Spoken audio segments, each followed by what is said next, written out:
A kill has been made. But the fight is not over.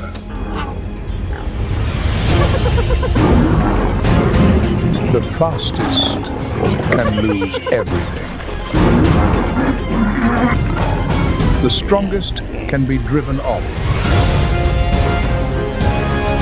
Winning means holding on to what every mouth on the plain is after.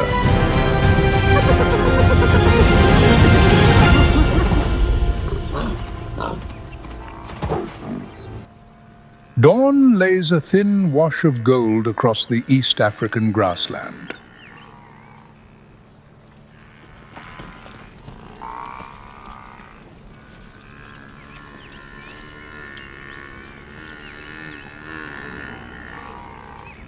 A herd of buffalo moves slowly through grass still wet with dew.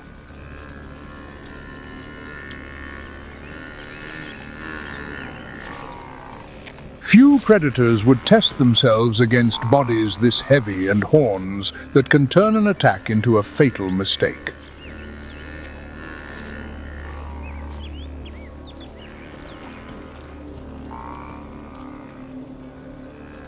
But at the edge of the herd, one buffalo stops mid-stride.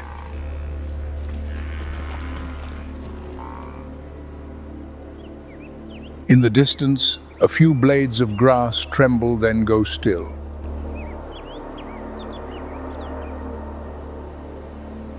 No growl, no shape revealed.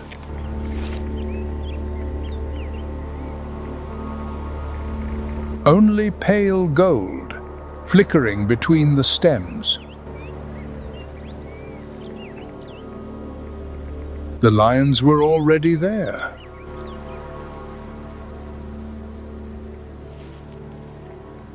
But the question this morning is not simply whether they can bring a buffalo down.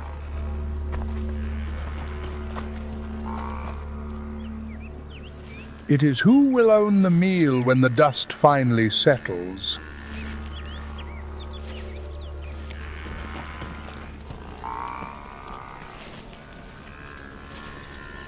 The lionesses fan out and draw the circle tight.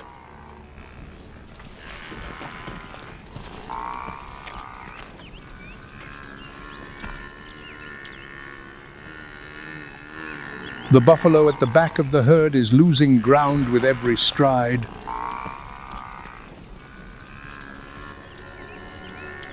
The herd scatters in panic.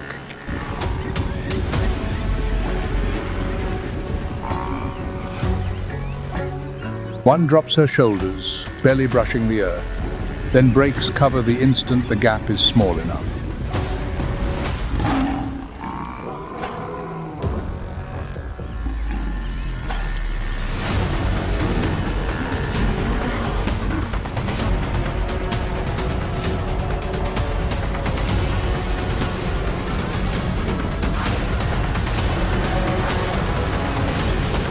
When the dust thins, the chase is already over. The prey is down, and the meal belongs to the pride.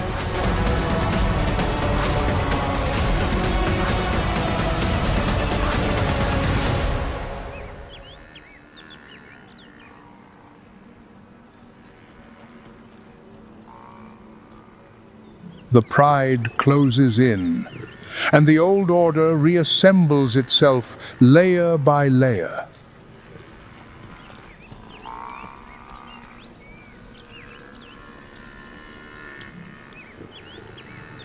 For this moment, the grassland seems to have found its answer.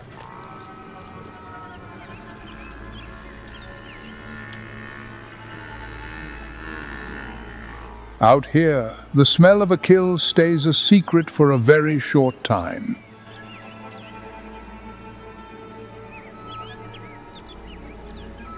Somewhere beyond the far grass, round ears are always raised and listening.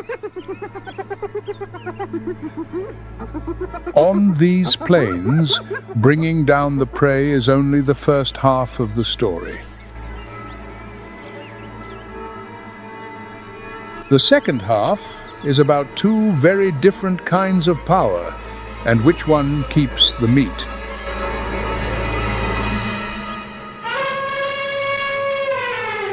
On the African grassland, power comes from two separate sources. One is strength, packed into muscle. The other is numbers, measured by how many rather than how heavy.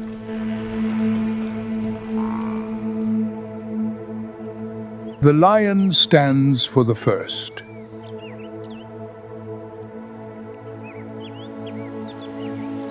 A grown male carries close to 400 pounds of muscle and bone, enough to pull down prey many times the size a solitary hunter could manage.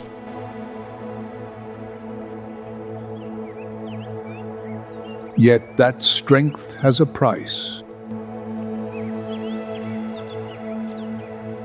Every lunge, every grapple burns an enormous amount of fuel. And one failed chase can take most of the morning's reserves with it.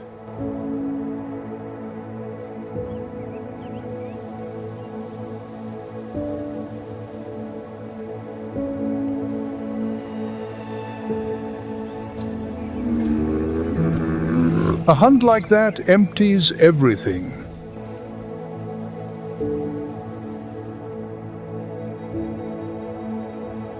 The lion pays that back by doing almost nothing at all.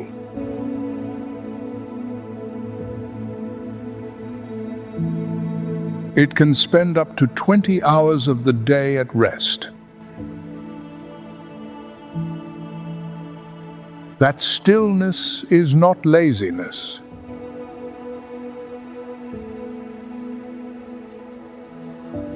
It is how a heavy body holds on to energy it has no way of replacing in the middle of a hot day.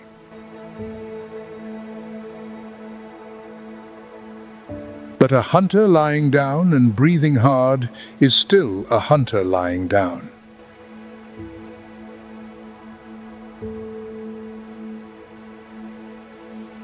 For now, its power is a matter of reputation more than of force.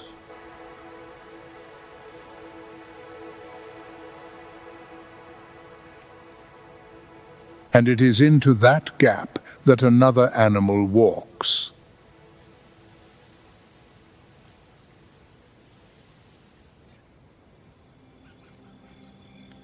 The spotted hyena reads the savannah through its nose. A meal anywhere downwind is a map it will follow for miles.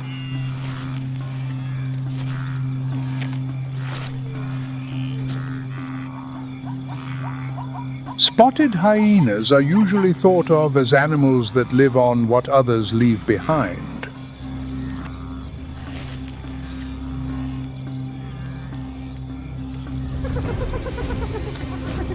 In truth, they hunt most of their own food.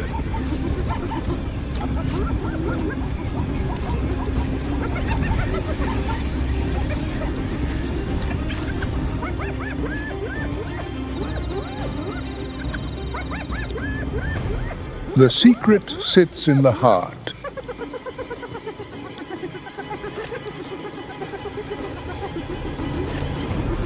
It lets them run prey down at up to 37 miles an hour and press a chase for 3 miles or more.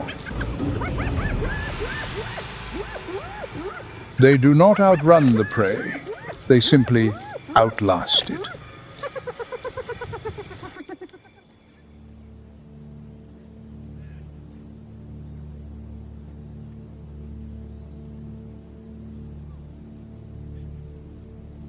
A spotted hyena clan can number around 80 animals.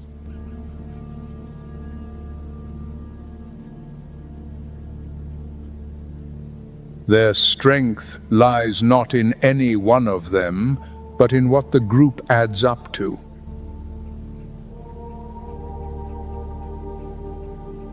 Spotted hyena society is matriarchal.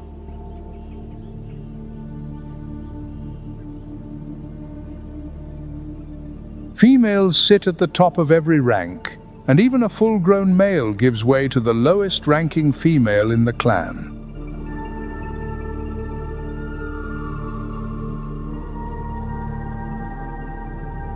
Long-term studies record the lead female as larger and more decisive than the males.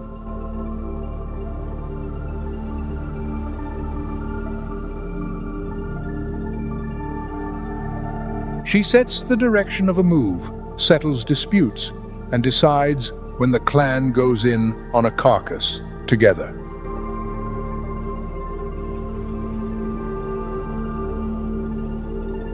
That rank passes down from mother to offspring.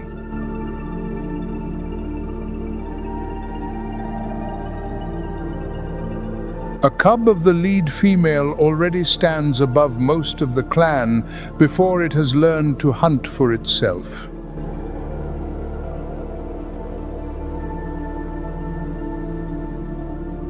Their confidence comes in part from a jaw built to crush bone.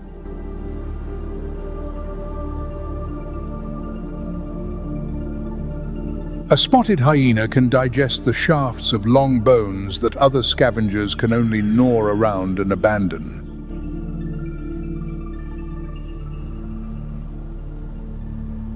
It makes them the most efficient users of energy on the plain.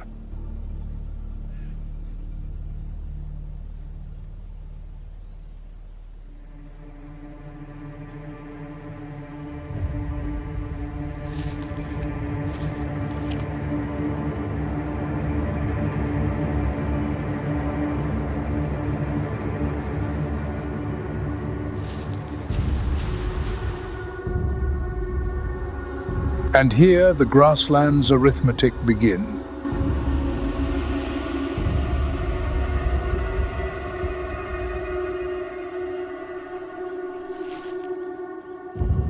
In the distance, spotted shapes begin to gather.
They do not rush in.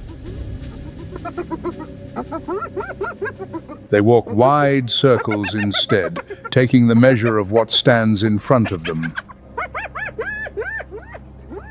As more hyenas arrive, the confidence of the group starts to rise.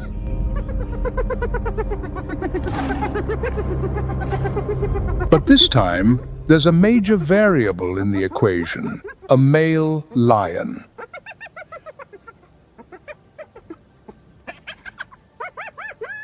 One charge from the male, and the hyenas around the kill are forced to give ground.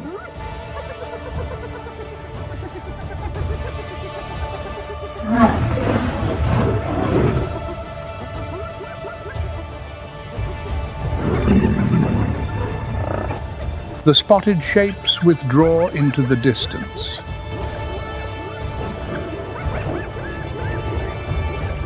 This time, numbers have lost to raw strength.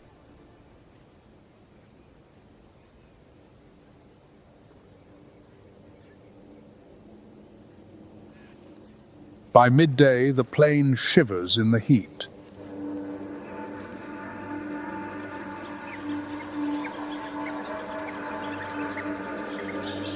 The chain of stolen meals has a middle stretch that few pay attention to, where the best hunters turn out to be the worst keepers.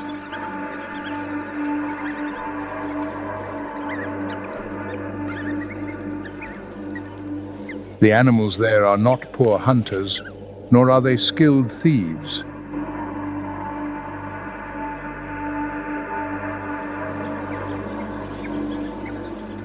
They are hunters of the very highest order, caught between the two ends of a cold rule.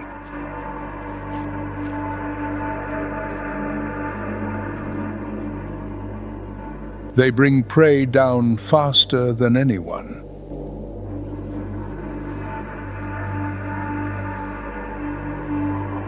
Then they stand and watch that work slip away to the mouths that arrive afterwards.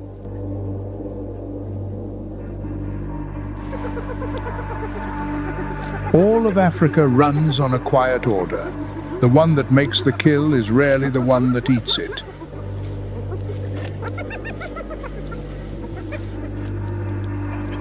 Between the kill and the last swallow, there is always a change of ownership.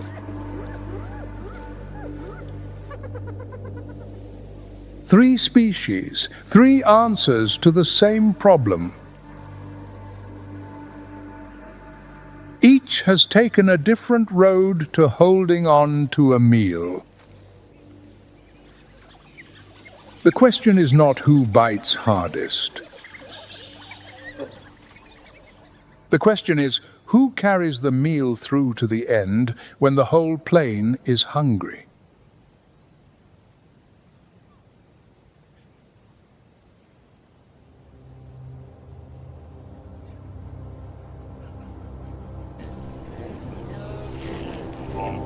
Some distance off, a herd of impala is grazing.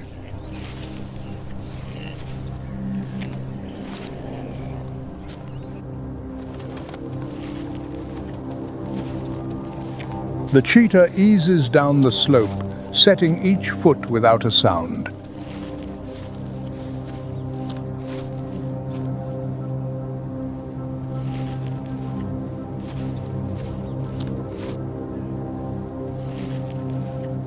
The muscle in its hind legs gathers like a compressed spring.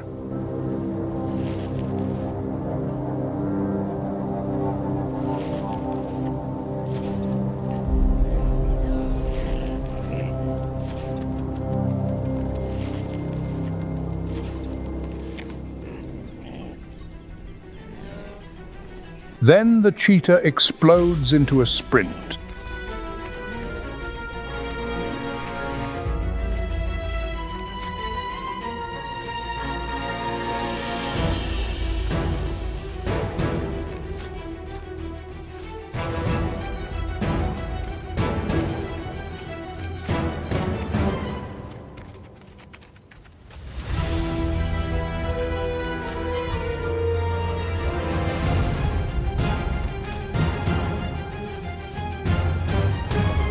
A stumble, a plume of dust thrown up. And when the dust drops away, the impala is down. The cheetah has won the chase.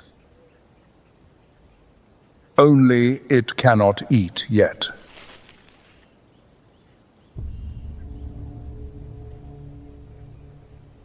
At the edge of the scrub, a spotted shape appears.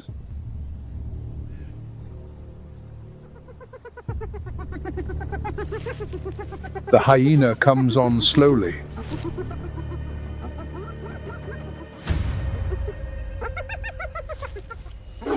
The cheetah gives up the meal it has just won, backing away from the spotted shapes.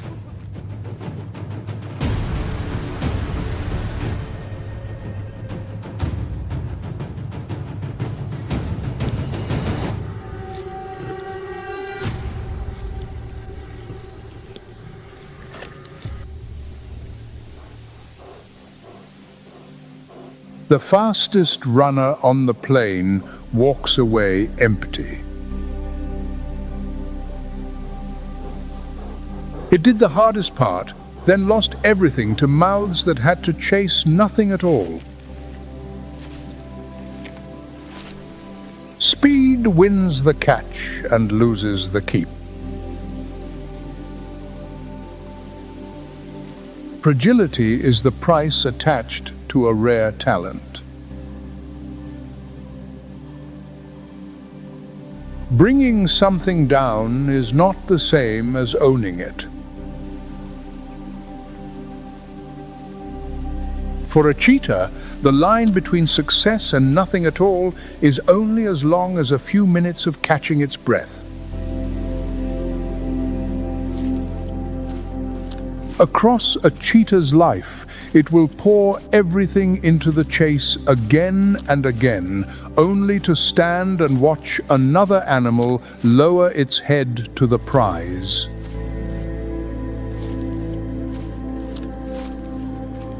That story repeats itself.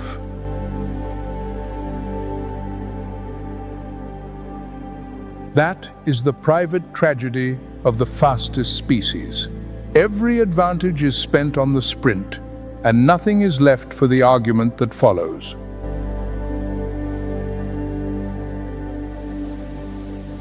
The cheetah moves off with its hunger still burning. And if pure speed cannot pay for dinner, somewhere in the shade, another hunter has already found a different way.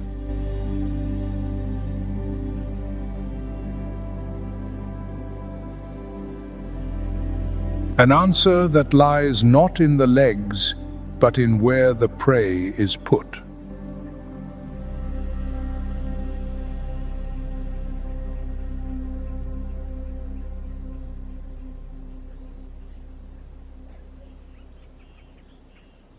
Elsewhere, beneath an acacia, another hunter is rewriting the rules by lifting the meal off the ground entirely.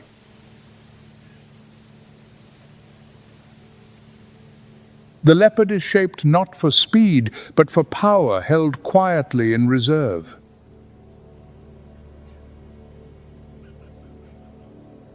A thick body, 4 short and solid legs, a rosetted coat that sinks into the shade of the leaves.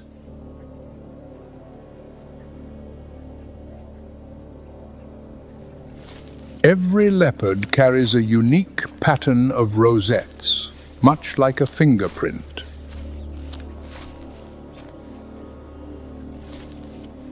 Those markings are more than an identity.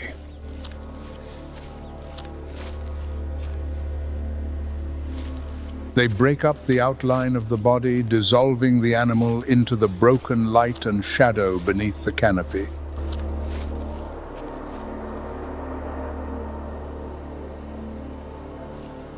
Its strength is concentrated in the shoulders and forelimbs, where thick muscle lets it grip a trunk and carry a heavy load at the same time.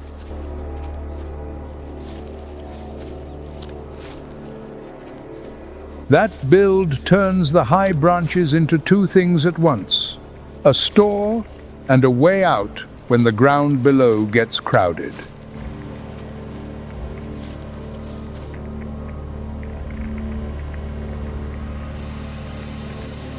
And few animals on this grassland conceal themselves better than a leopard.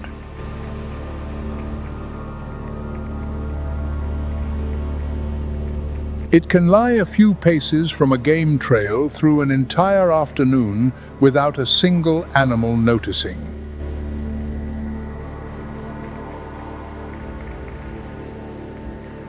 It lives alone, trusting the close approach over the long chase.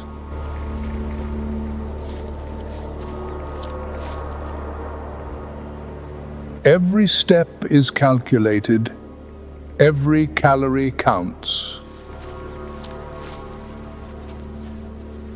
For its size, it is astonishingly strong. A leopard can lift prey heavier than itself and haul it into a tree where very few thieves can reach. Which is why, for a leopard, The canopy is not only a place to rest, but a near-perfect place to strike from.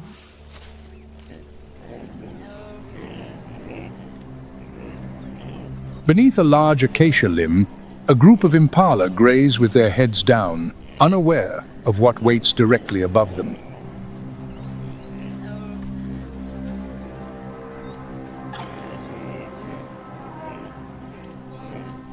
Among the dense leaves, a gold and dappled body all but dissolves into the shadow.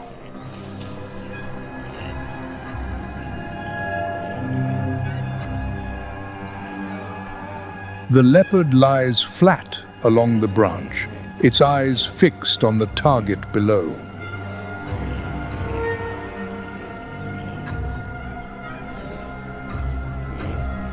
It waits for the moment the prey steps into the open space.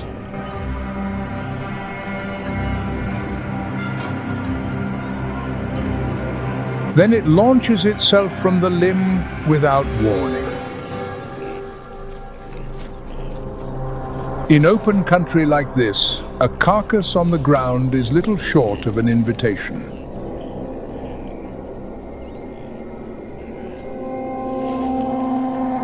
Every nose out will read the story that has just happened here.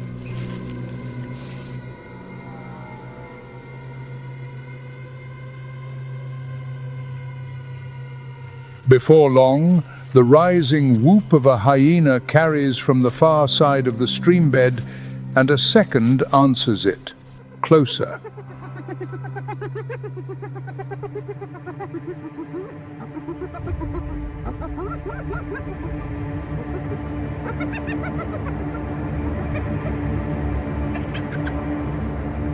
The leopard does not hesitate.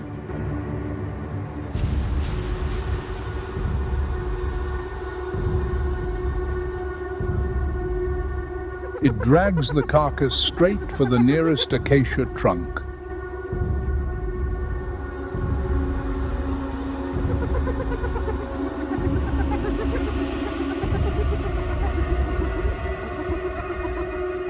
"15 feet above them, the leopard eats in peace and keeps the meal, out of reach of every thief below.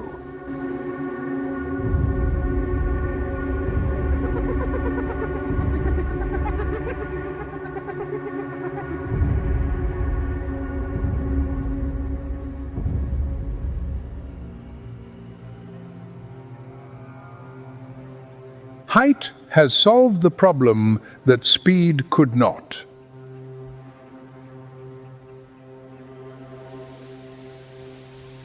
The branch becomes a locked store, a place where the numbers underneath count for nothing.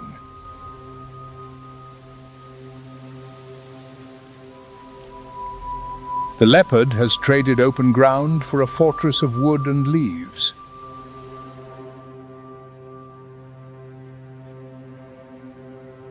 It does not outrun the robbers, it simply climbs above them.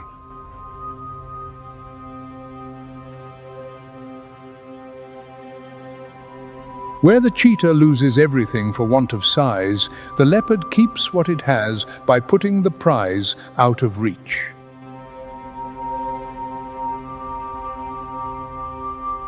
The same threat, two different fates.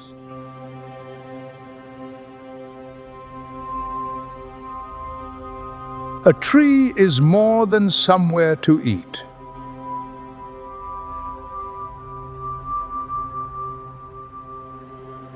It is a cold store, a watchtower, and the refuge of an animal that has learned that keeping a meal takes as much skill as taking one.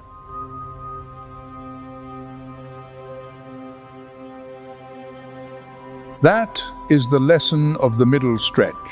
Hunting skill is only half of it.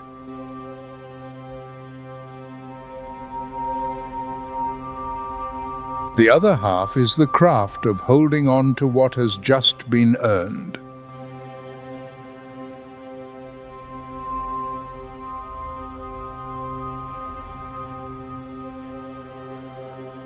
Below the tree, the thieves finally drift off, still hungry, because this plane holds a third answer they have never learned to beat.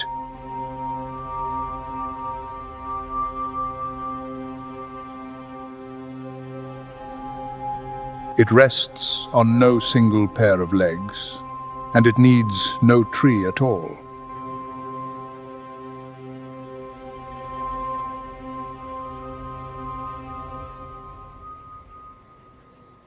The third answer lies not in an individual, but in a whole group.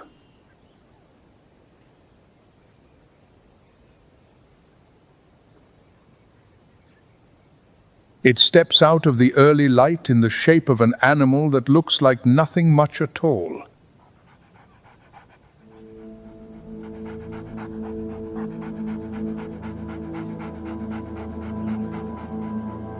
The African wild dog, a lean body, high legs, round ears as wide as a fan, and a mottled coat of brown, black and white that no two of them share.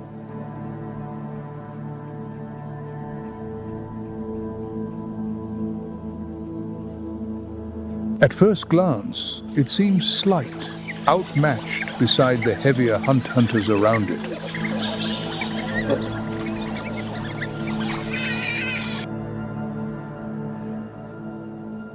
It is an easy animal to underestimate, and the estimate is wrong.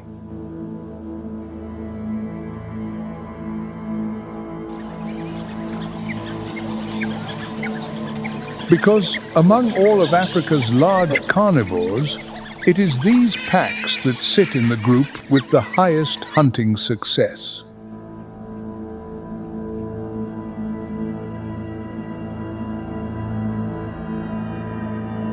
Lions miss more often than they connect.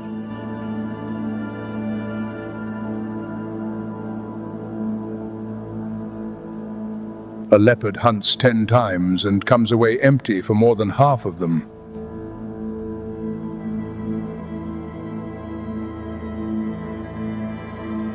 The wild dogs, once they commit, usually finish in front.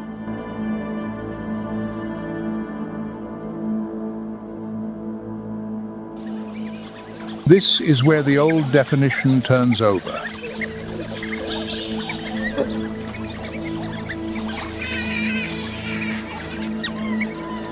The African wild dog, the animal that looks weakest on the plain, is among those that bring down prey most reliably.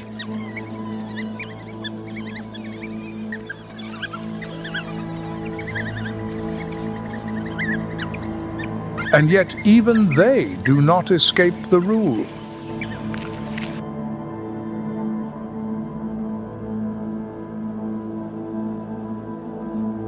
However well they hunt, wild dog packs are regularly relieved of the result by hyenas.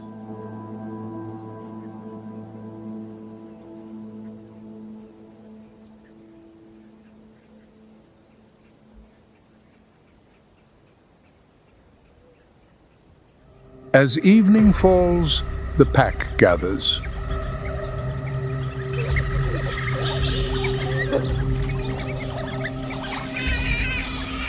They touch noses, swing their tails, and twitter like birds through a ritual that comes before every hunt, then spread out into a fan.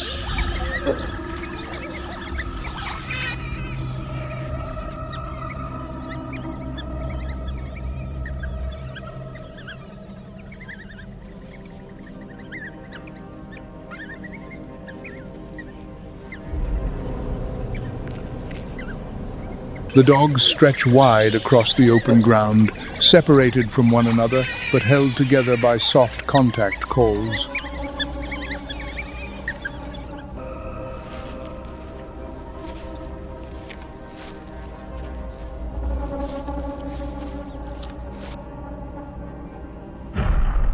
A lead animal checks its stride, a herd of impala ahead.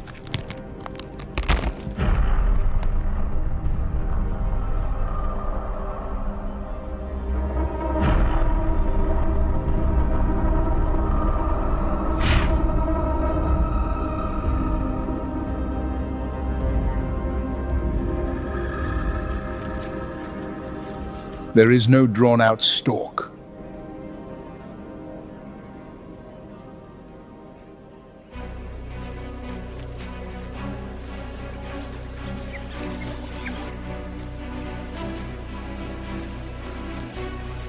They cut the angles again and again, trading the lead between them, turning the impala in circles until it has nothing left.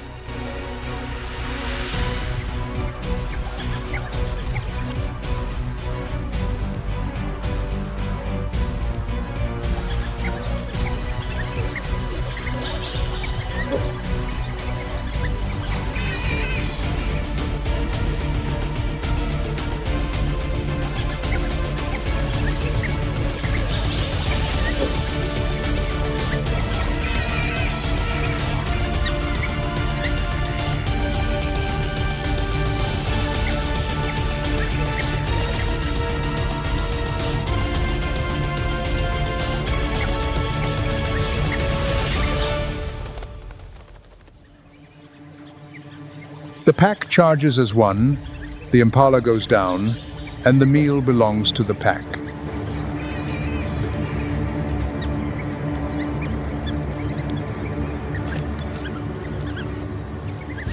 The hunt finishes quickly, and the pack bolts its meal down, knowing the clock has already started.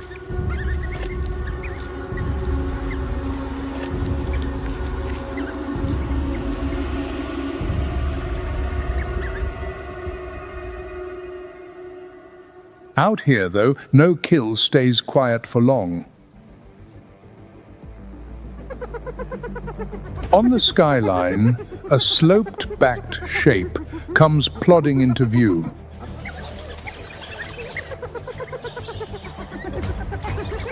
It approaches with confidence, expecting the dogs to give way as they have countless times before.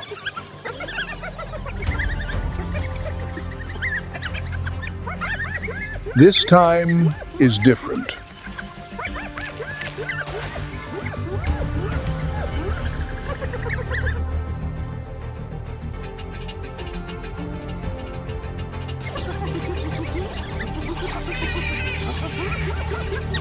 They rush it again and again, forcing the hyena to back off repeatedly.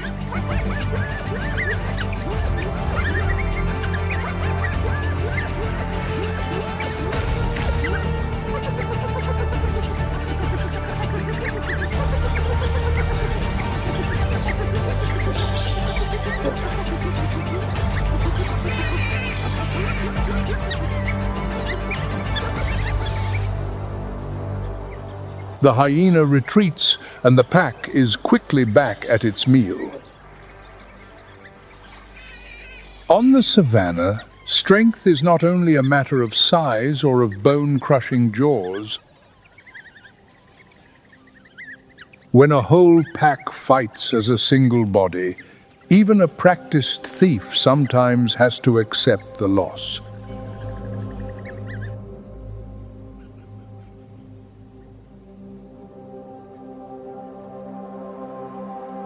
Three hunters, three answers.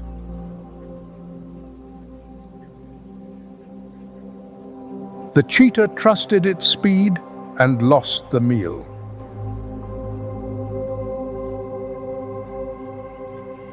The leopard climbed 15 feet and kept it.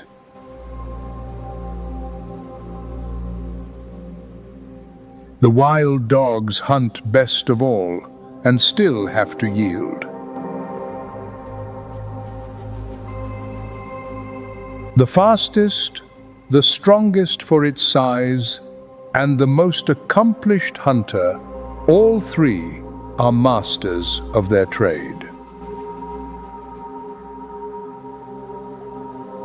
All three can go home with nothing.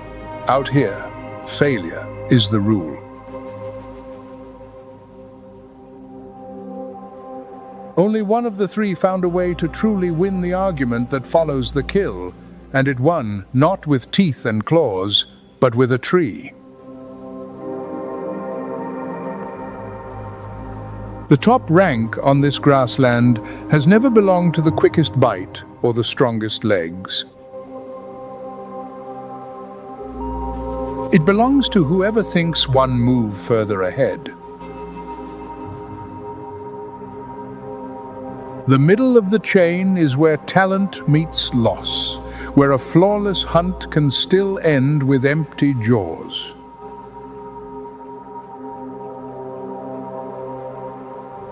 The sun drops, drawing the shadows of the acacias out long across the earth. Somewhere on a high branch, a carcass lies untouched, safe until morning. And somewhere out there, the ones who come afterwards are still following the scent, waiting for the moment a hunter goes down from exhaustion to step in without spending a drop of sweat. The story has not closed.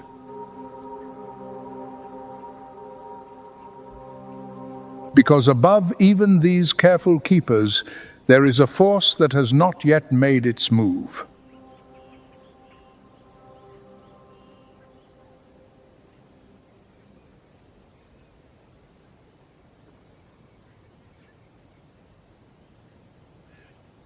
Every road across this grassland leads, in the end, to one place.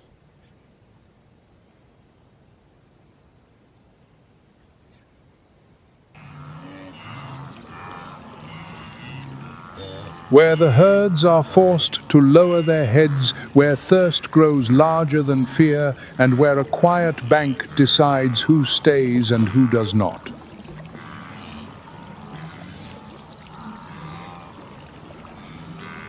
The river does not hunt the way a lion or a leopard hunts.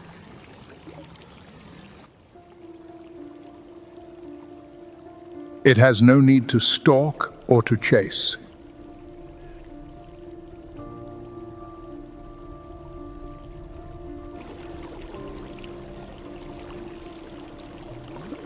It only needs to wait, because sooner or later the whole plain must come to it.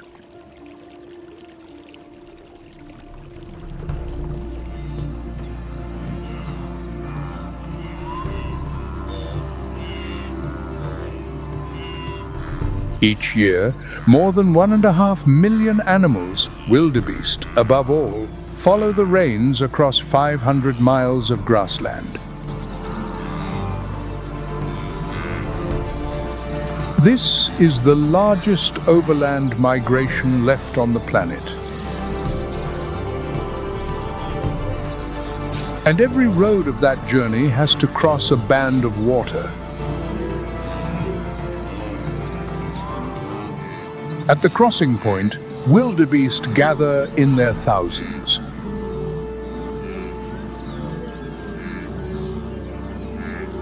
On the far bank lie new grass and the wet season.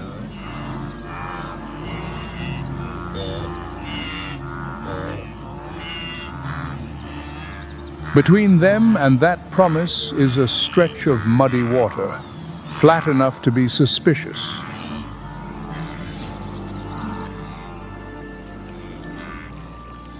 Below the surface, a shape older than any big cat lies motionless.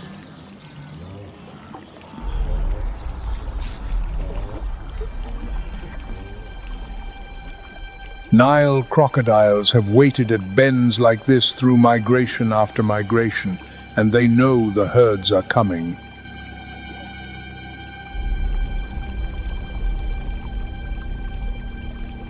The largest in this stretch of river runs close to 16 feet, many times the weight of a male lion.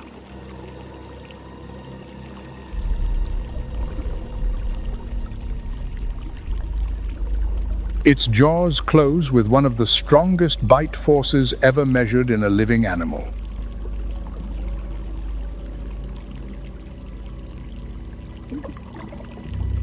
It does not compete on speed.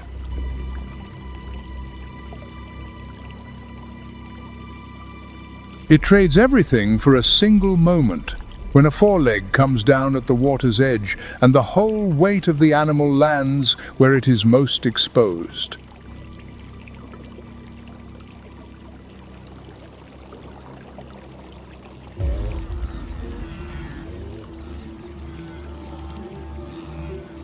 The wildebeest hesitate on the bank.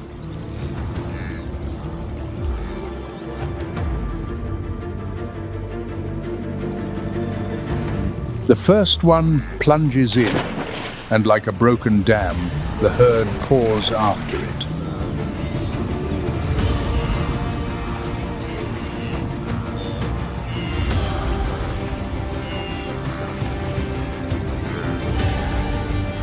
The surface boils under thousands of hooves.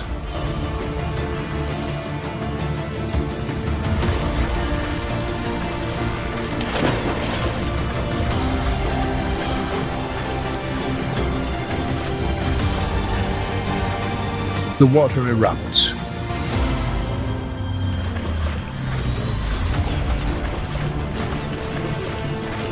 The crocodile drives up from the riverbed.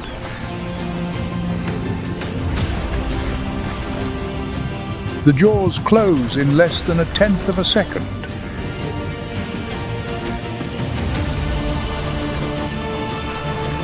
No chase, no warning.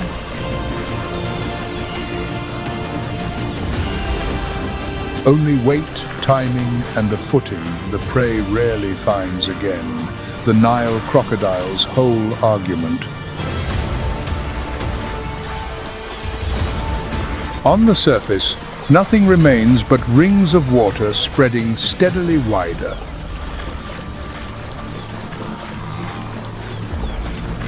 One wildebeest fewer reaches the far bank.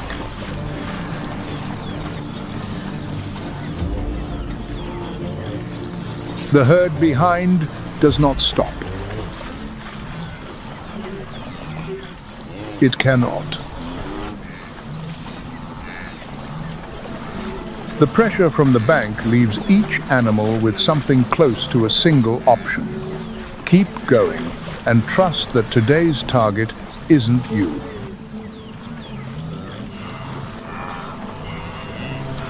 Within minutes, thousands have reached the far side, shaking and alive.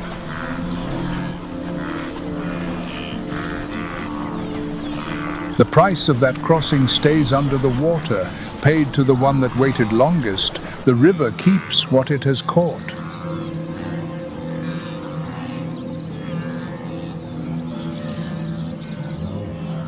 A crocodile of that size will not feed again for weeks.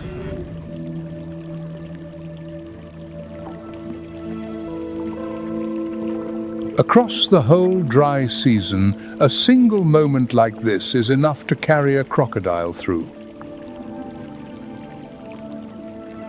That is why they can wait so long without any sign of hurry. The surface closes over, and the river keeps what it has taken, so quickly that the herds on the bank have not yet understood.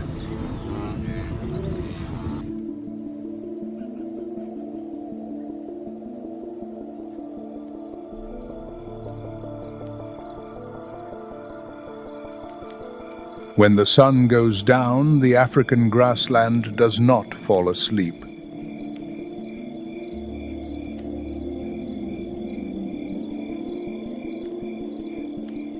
An entirely different rhythm has only just begun.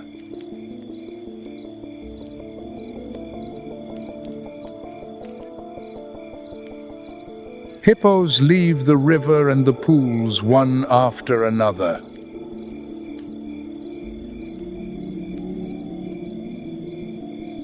They scatter quietly across the plain to feed.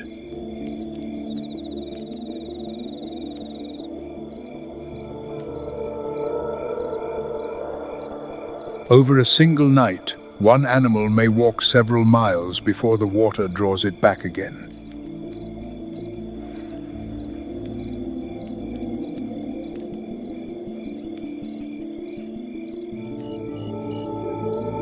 Not far off, herds of antelope take advantage of the cool hours to keep feeding.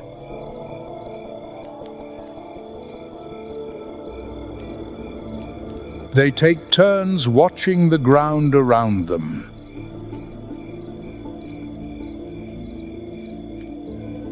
One alarm call is enough to put the entire herd to flight.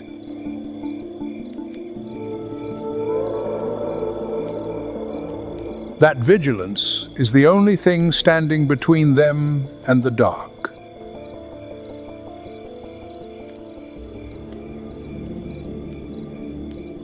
This is also the hour when the hunters are at their most dangerous.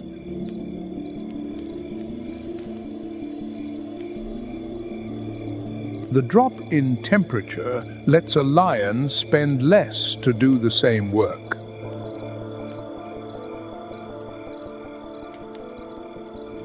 The darkness hides each step of the approach.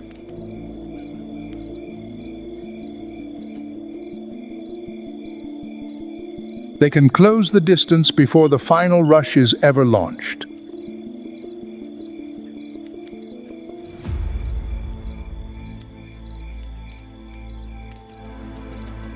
The hunt is over quickly.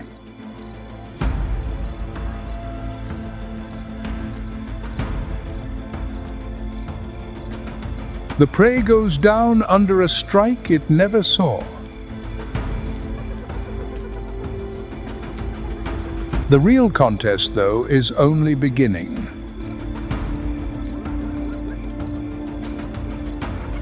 Hyenas answer from several directions, eyes flashing in the dark. The lioness tries to hold on to what she has taken.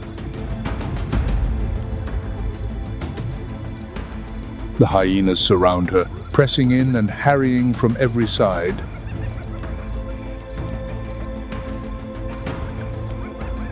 In the end, she is forced to withdraw rather than risk injury. The lioness melts back into the dark with an empty stomach, leaving the rest to the clan.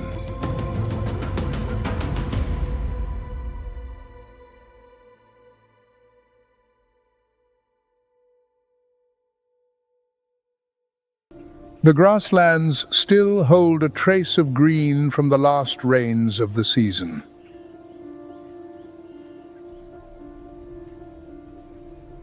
Threaded through that green, bands of gold are slowly spreading.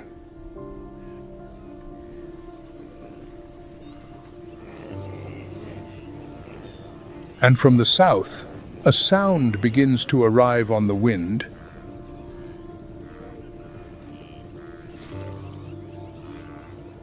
Not a roar, not a bird.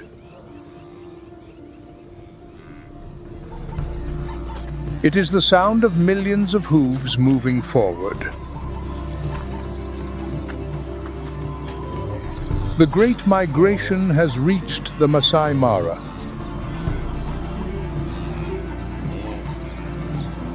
This is the single greatest event in the animal world on land. 1.5 million wildebeest and hundreds of thousands of zebra move in one vast circle through Tanzania and Kenya.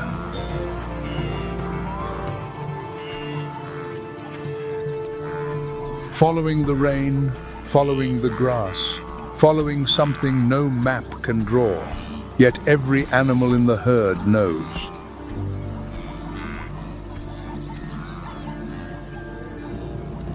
Seen from above, the migration looks like a single creature, breathing.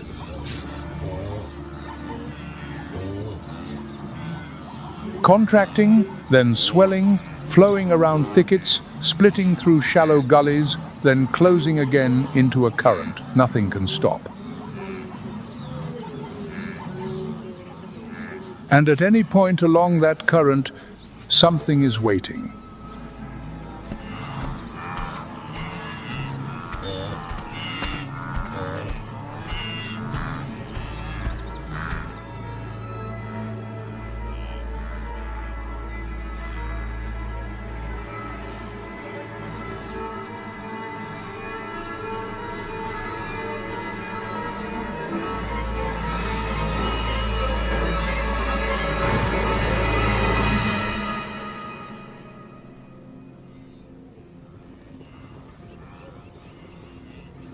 At the heart of this migration is the wildebeest.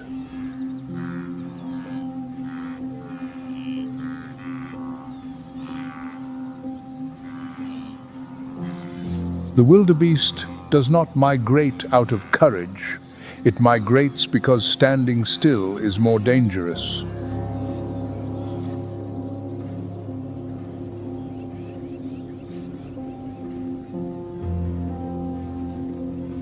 An adult can weigh up to 550 pounds and run at 50 miles an hour, but its real strength lies elsewhere.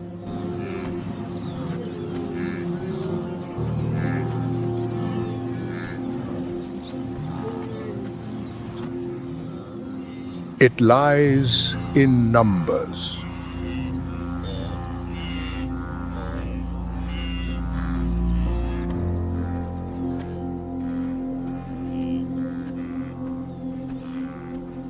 When 1.5 million move together, the chance of any single individual being taken in any given hour falls to almost nothing.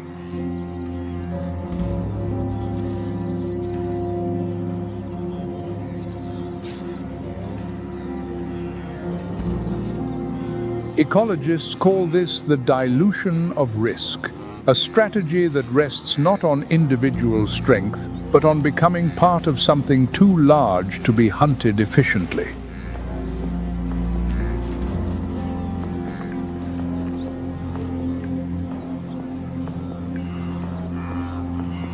This animal did not evolve to fight better or run faster.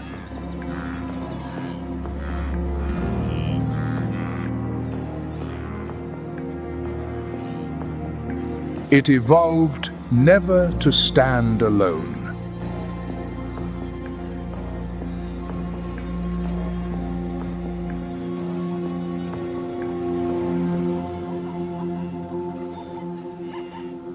But the wildebeest does not travel alone.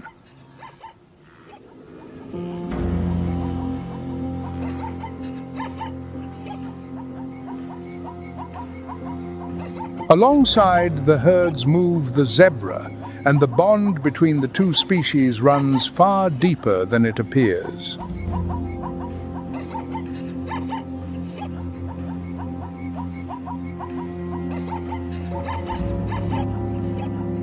Zebra crop the tallest, coarsest grass, the kind a wildebeest's gut cannot process well.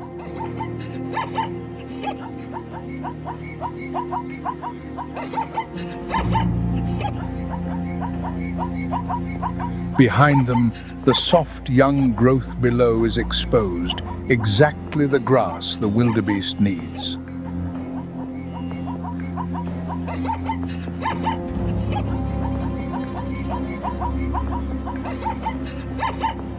It is a kind of unwitting farming, two species preparing the pasture for one another, with no intention at all.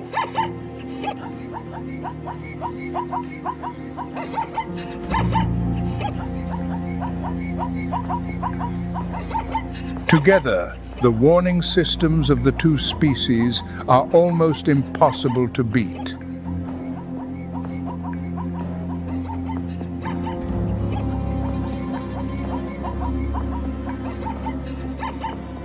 Zebra have excellent color vision, catching movement from far off.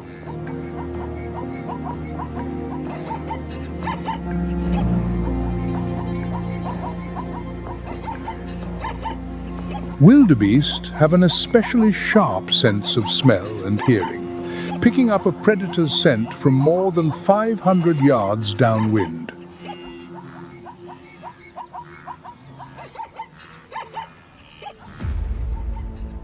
But even the most complete system has a gap.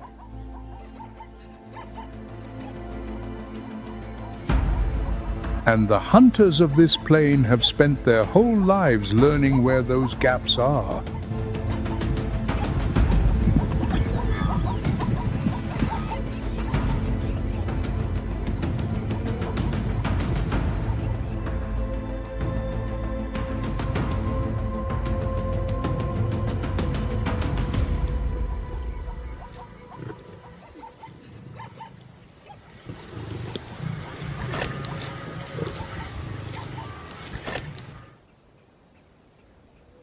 The sharpest line between life and death does not lie on land.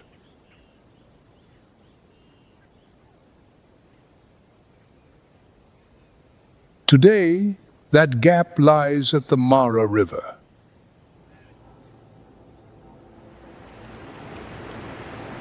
To carry on north, the migration must cross this river.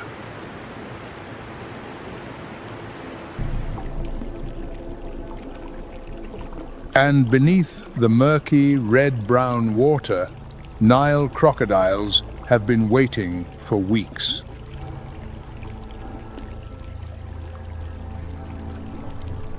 This is Africa's largest reptile. A mature male can reach 20 feet and weigh more than 1,500 pounds.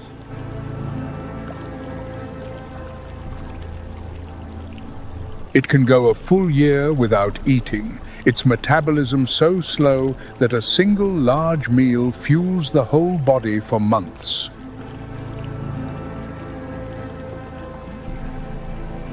That lets it wait with a patience no other predator can match. Stock okay. Lying motionless beneath the fast water, it is disguised as a drifting log, showing only its cold eyes and 2 nostrils.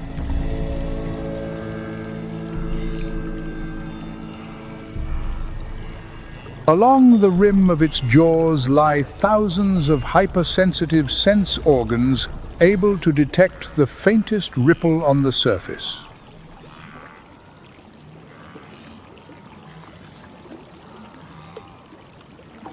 It does not need to see clearly. It only needs to feel its prey stepping into range.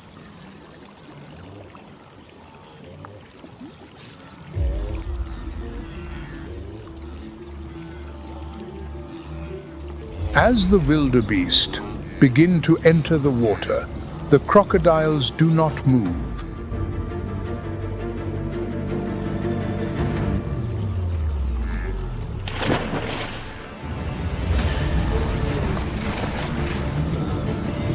They only slide quietly toward the main current, not a ripple, not a sign.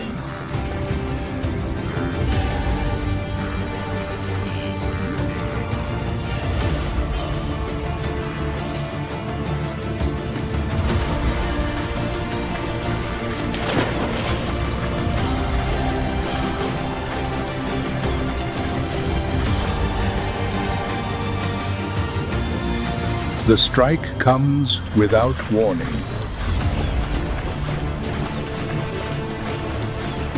The surface erupts in a fraction of a second.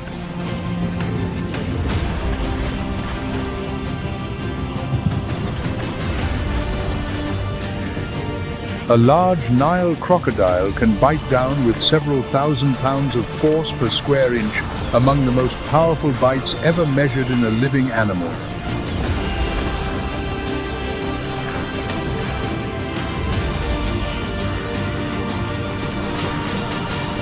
A cry of panic is dragged under, into water swirling red.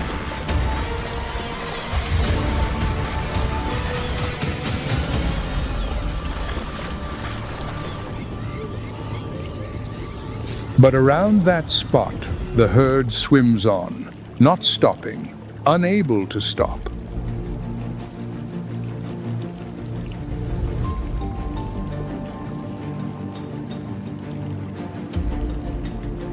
Like a river that cannot stop flowing for a single stone.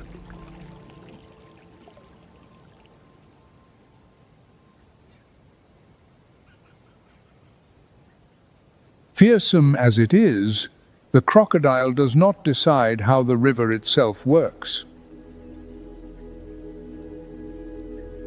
That belongs to another animal. The hippopotamus.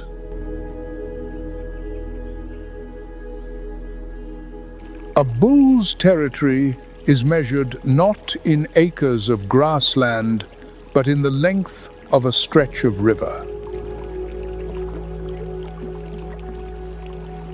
A few hundred yards of water, and he will hold that same stretch for years on end.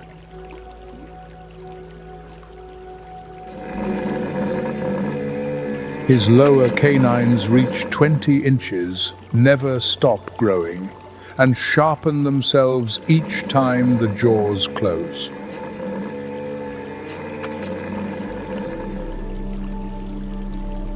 But most disputes between hippos are not settled with those teeth.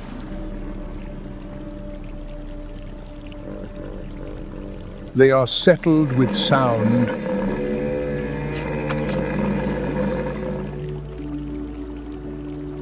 A hippo's call travels through air and water at the same moment. One signal, two elements, two different audiences at once.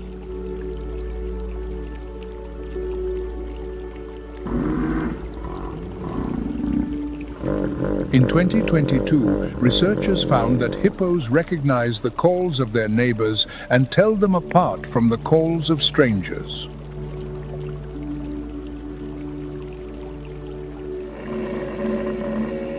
Each stretch of river is a community that knows exactly who belongs to it and who does not.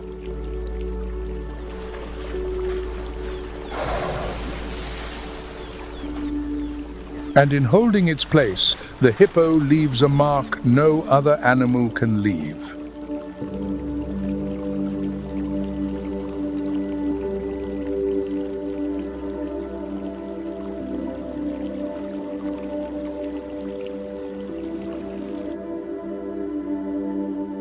Night after night, the same group climbs the bank along the same path, and year after year their weight carves the riverbank into deep channels.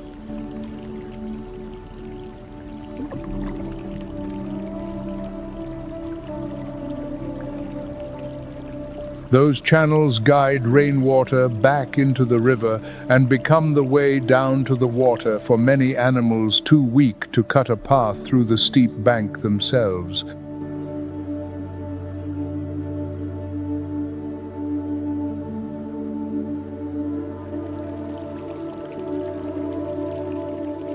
The hippo hunts nothing and is hunted by almost nothing. Yet the shape of the river the migration must cross is, in large part, its own work.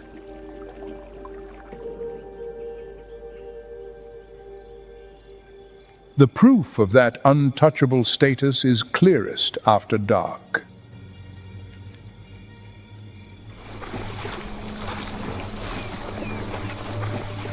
As the sun sets, a hippo quietly leaves the water.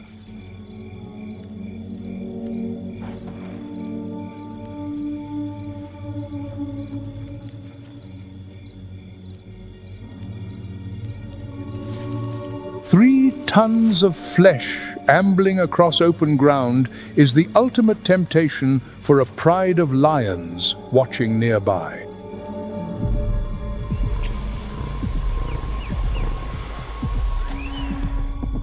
But temptation always comes at a steep price.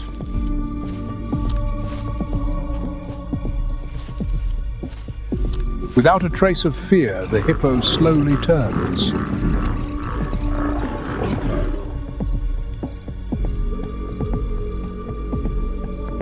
The lions understand at once.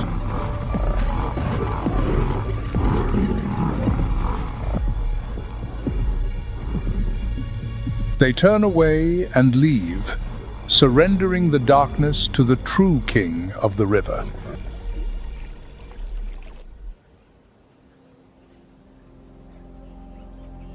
On the northern edge, where the migration has not yet passed, another story is being written.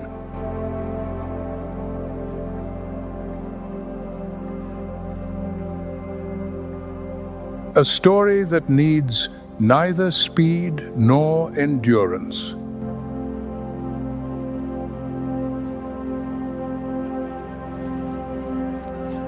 The African lion is the only big cat in the world that lives in an organized group.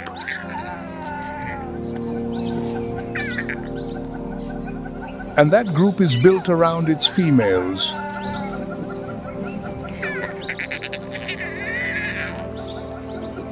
Every female in a pride is related, born there and staying there for almost all of her life.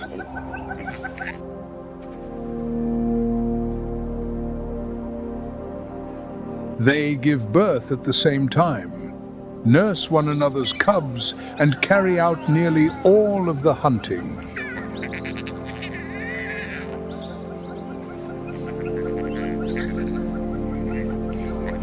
Hunting as a pride, their success rate reaches 30 to 40%, double that of hunting alone.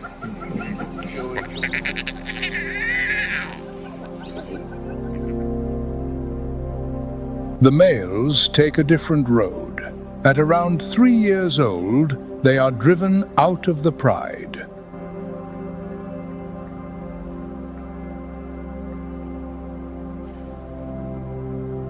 And even when they win a pride of their own, they usually hold that place for only 2 to 3 years.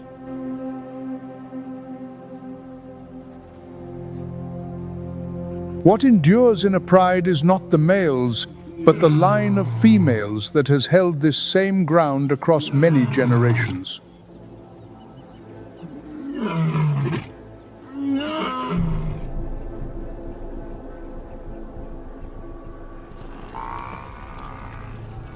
But today, the pride is not aiming at the migration.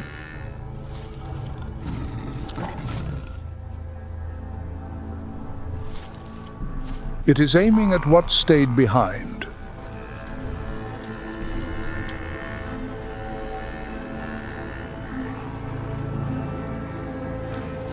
An animal that takes no part in the migration.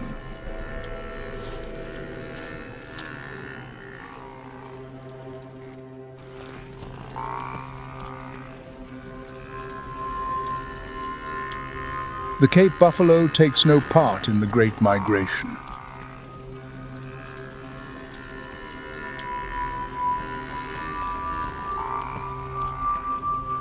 It stays because the Masai Mara still offers enough grass and water to sustain the whole herd.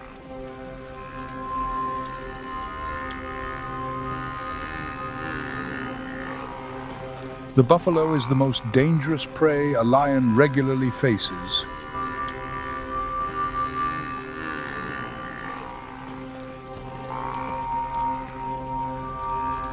A mature bull weighs up to 1,900 pounds, and the hard shield of bone across its skull can throw a lion clear with a single head-on charge.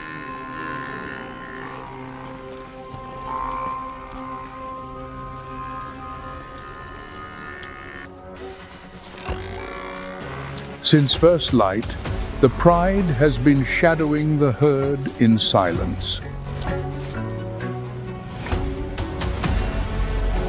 When the moment comes, they work together to cut one individual away from the herd.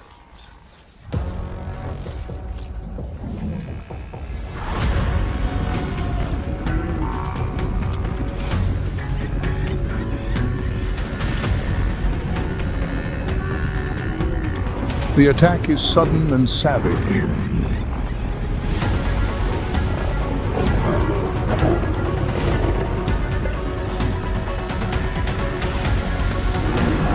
The buffalo fights back hard, but in the end it falls to the combined strength of the pride.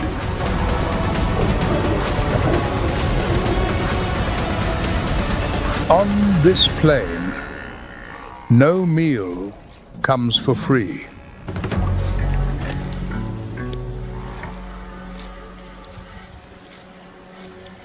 The lions stand around their kill, breathing heavily after a hunt full of risk.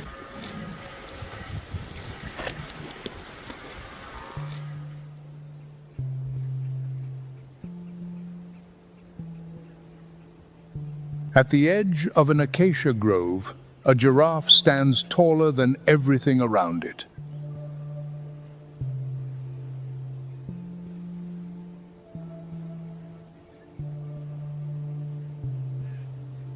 At 18 feet to the top of its head, it is the tallest living creature on Earth.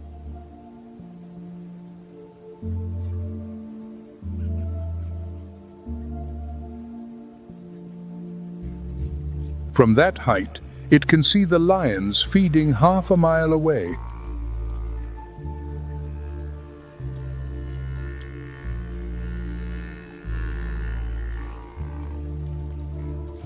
The buffalo have scattered toward the shade of the trees, leaving an empty space in the middle of the plain.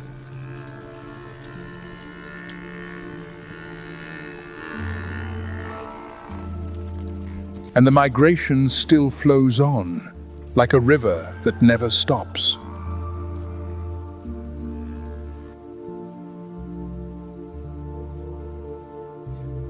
Its height does more than reach, leaves no other animal can touch.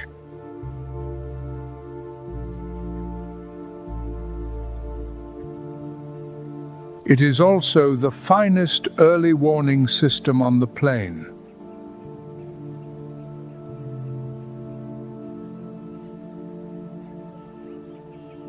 But that height is not free.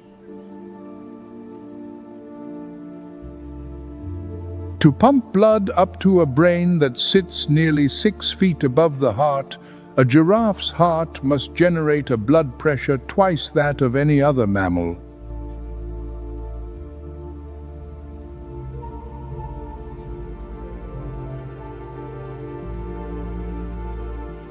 In the veins of its neck are one-way valves, and the skin of its legs is bound as tight.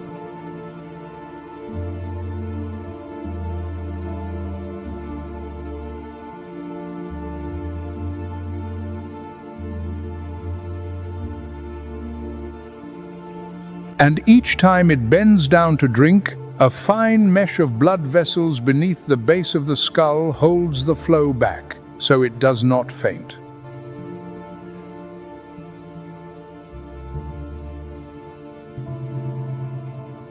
This entire body is a system built for one purpose: to withstand its own height.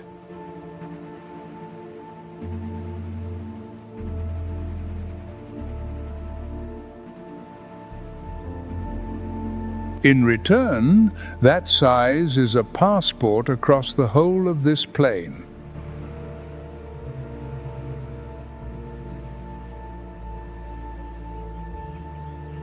No sensible predator attacks a healthy, full-grown giraffe, while easier options remain.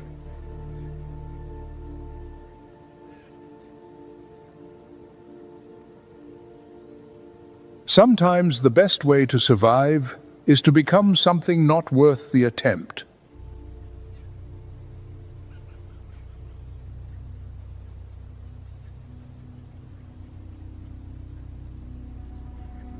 Evening falls on the Masai Mara.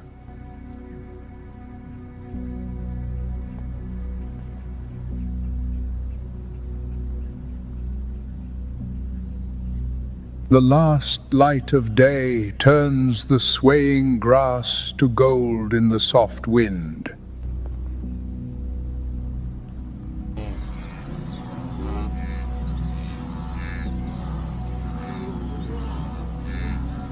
The migration still flows, never stopping, never looking back.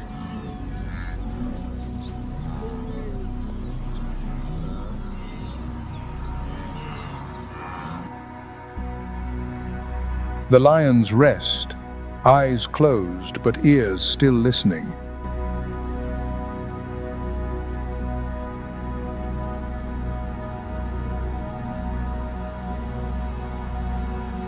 Down in the Mara River, the hippos begin to leave the water, heading out onto the grass to feed through the night.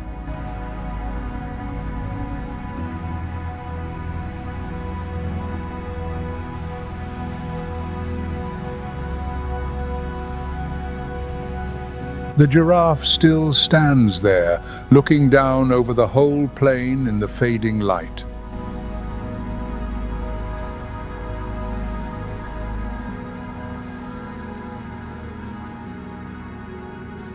This is the Masai Mara in late July, a land where each animal is doing the one thing that is its own to do.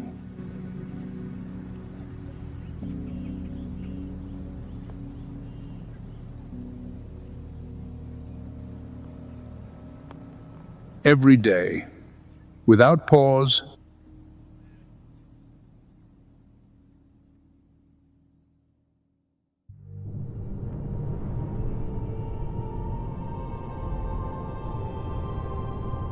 but the grasslands are not the only place where nature writes its rules of survival.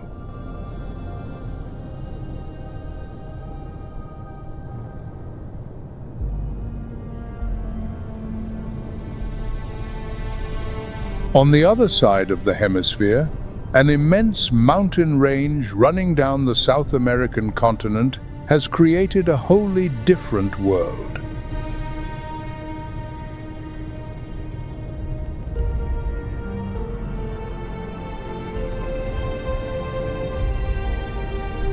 The Andes run the length of South America's western edge, more than 4,300 miles, the longest mountain range on land anywhere on the planet.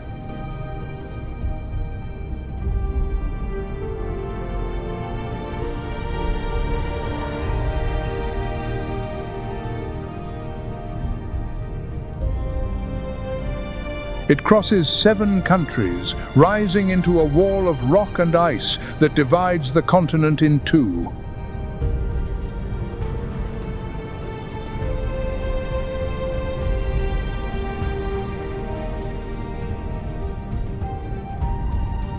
What sets the Andes apart is not its height, but the way life arranges itself in layers by altitude.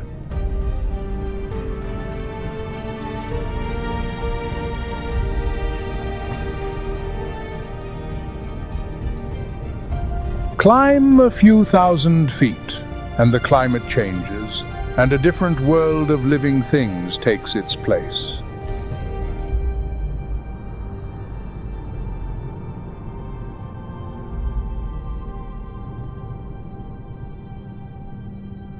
It is that change that has produced one of the most diverse ecosystems on the planet.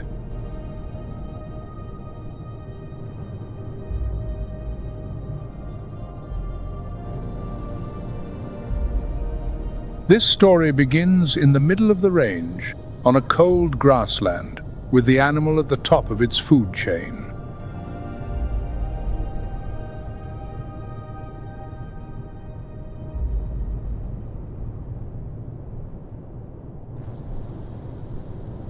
The Puna grassland stretches from around 10,500 to 15,700 feet.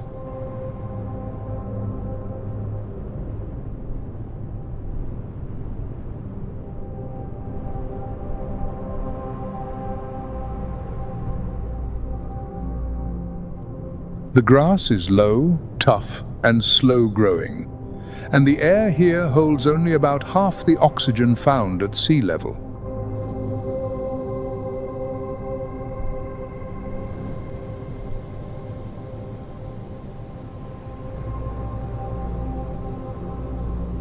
Where calories are this scarce, a predator is the most expensive thing of all.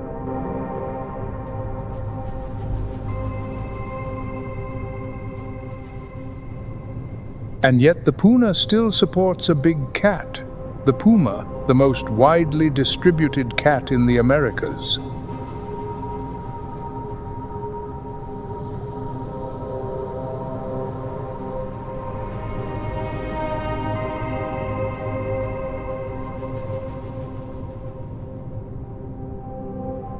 It weighs from 120 to 220 pounds, long in the body, powerful in the hind legs.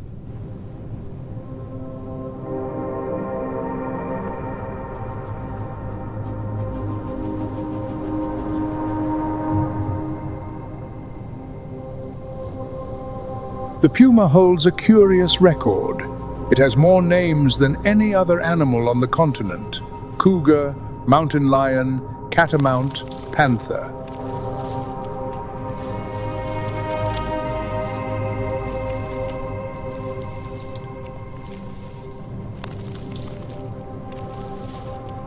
In English alone, this cat has more than 40 different names.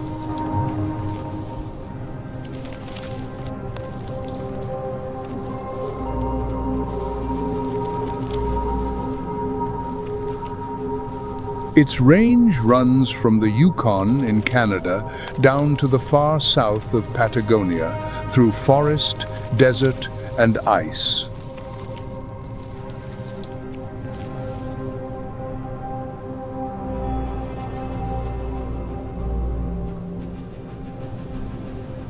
Despite the name mountain lion, the puma is not one of the true big cats.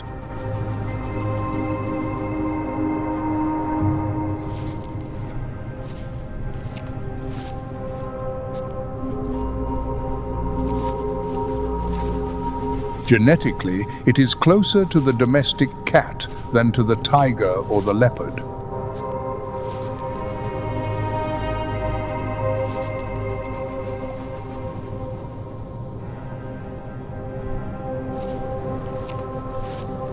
It lives alone, a male holding a territory of around 80 square miles, and outside the mating season, tolerating almost no other male within it.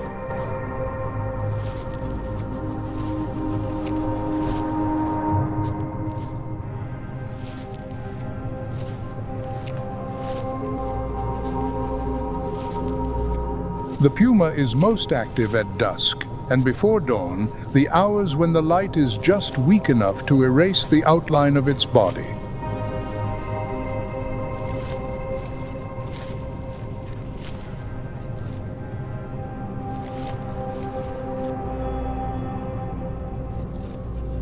Behind its retina lies a reflective layer, the tapetum, turning every scrap of remaining light into an advantage.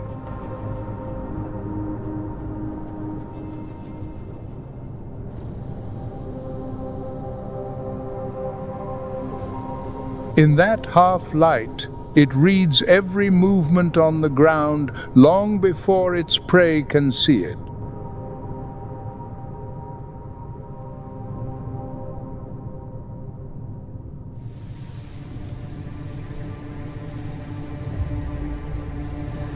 As evening comes, the wind shifts, blowing down from the ice fields into the valley.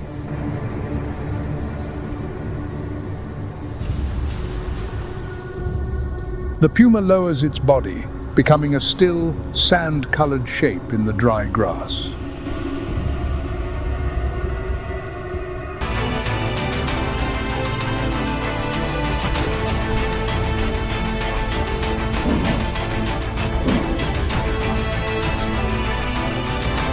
In one spectacular leap, it fastens onto the neck of the far larger animal.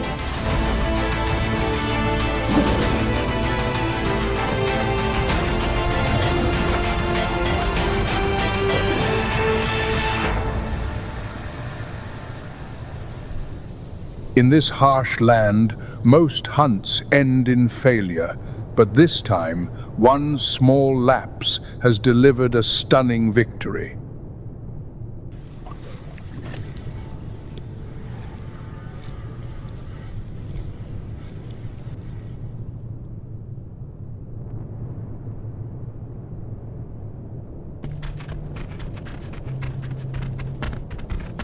But the guanaco is not prey easily brought down.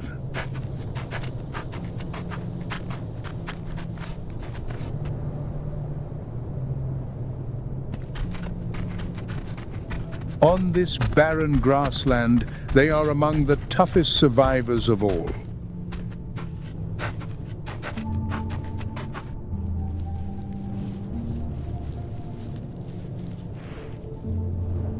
Massive in build. At a weight that can reach 310 pounds, a grown guanaco is half again to twice the weight of the hunter stalking it.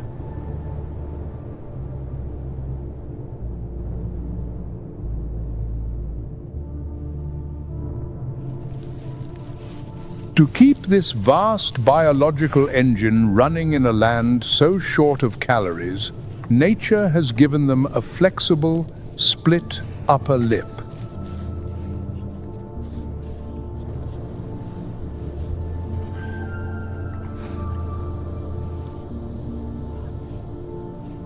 This unusual feature lets the guanaco pick carefully at the hardest, shortest, lowest growing grasses, food that other grazers are forced to leave behind.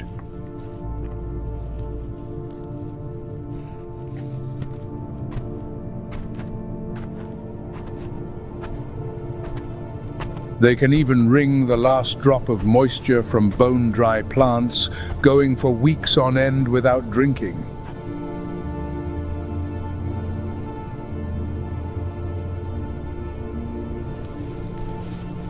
Their defensive weapon lies in the build of the body itself.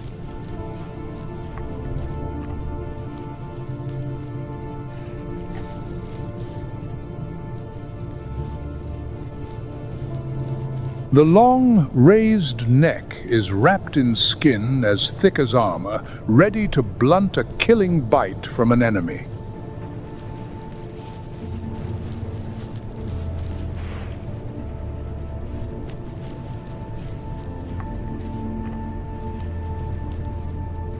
Their weathered coat is thick and holds heat well, enough to withstand the 4 below zero cold of Andean nights.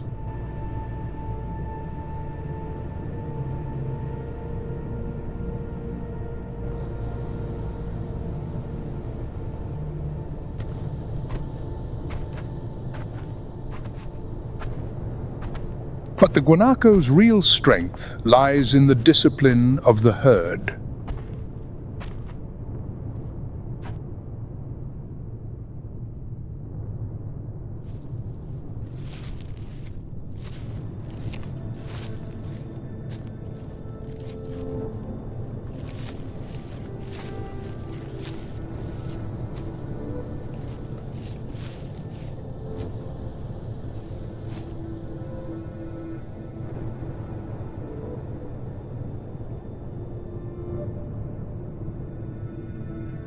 There are always sentries standing on the rocks, not feeding, patiently keeping watch.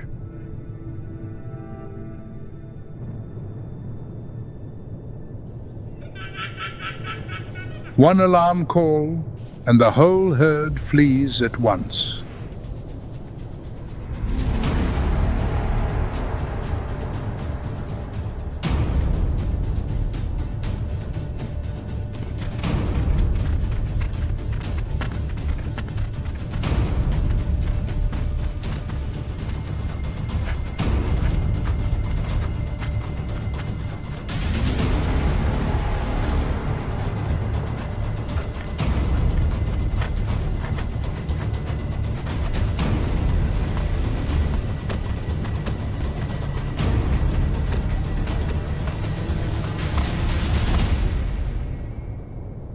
Puma and guanaco have shared this land for hundreds of thousands of years.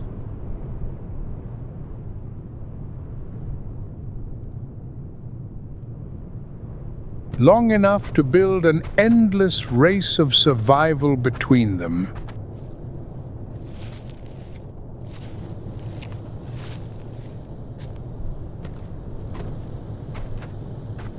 Hardship shapes the wariness of the prey, and that wariness in turn keeps sharpening the instincts of the killer.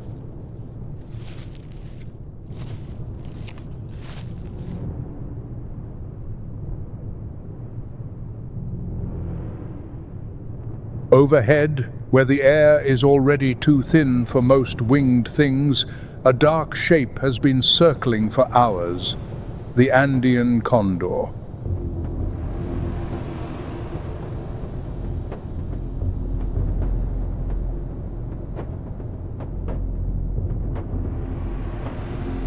It has a wingspan of nearly 11 feet and weighs up to 33 pounds, the heaviest bird of prey alive on the planet.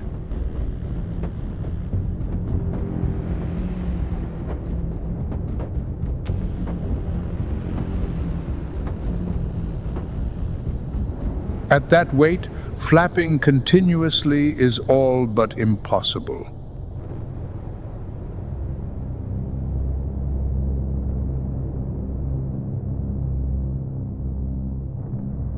And so, it barely flaps at all.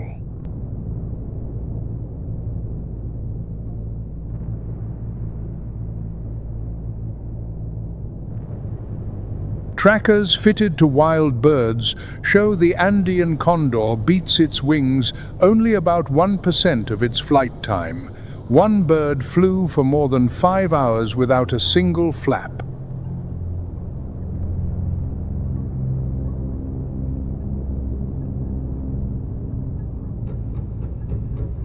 It flies by reading the air, rising in columns of warm air lifting off the cliffs, then gliding on a long descent to the next.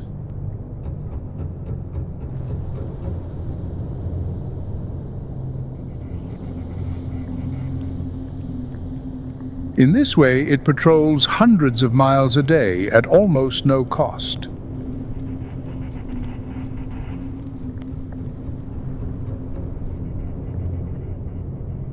From that height, its eyes search not for the carcass, but for other birds coming down to it.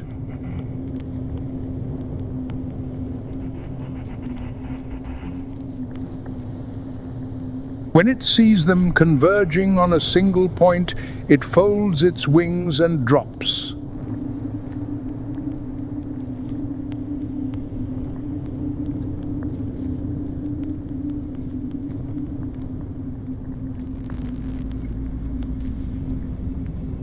Its head and neck are almost bare, so the part that plunges deep into a carcass does not become a nest for bacteria.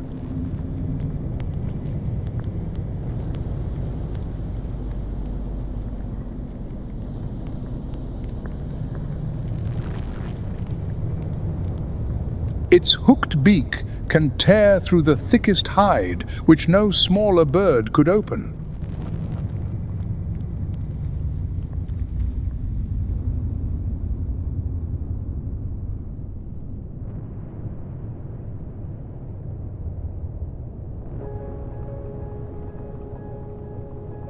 But not every creature of the high country lives among rock and cliff.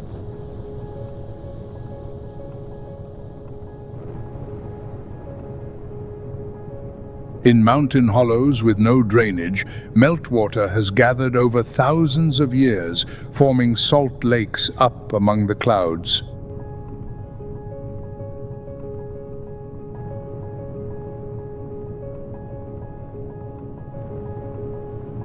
This is one of the harshest environments in the Andes.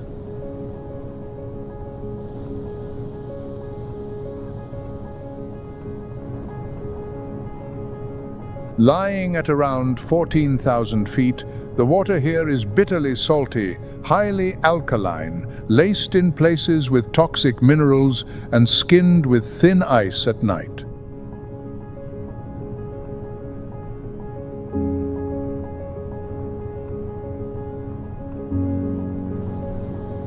Very few living things can endure it.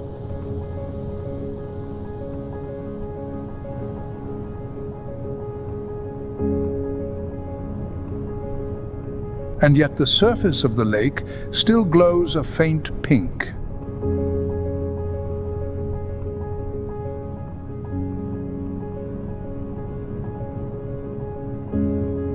These are Andean flamingos, the rarest flamingos in the world.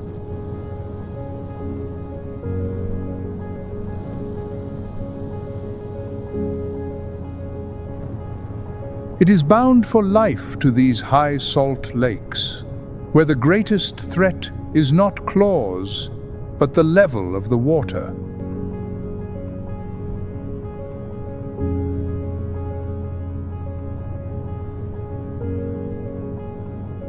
It is the only flamingo with yellow legs, rather than the pink or grey of its lowland relatives.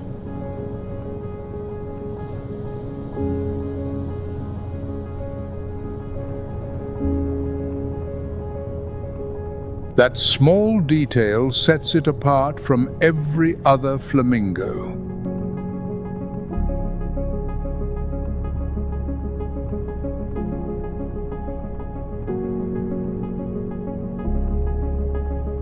What keeps it here is a food almost nothing else will touch. Diatoms, tiny single-celled organisms drifting in the salt water.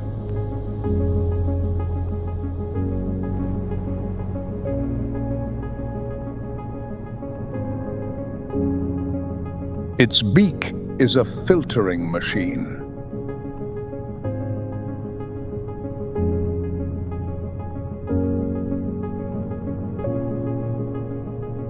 Inside lie rows of horny plates packed like the teeth of a comb, fine enough to hold back the diatoms while pushing water and mud out.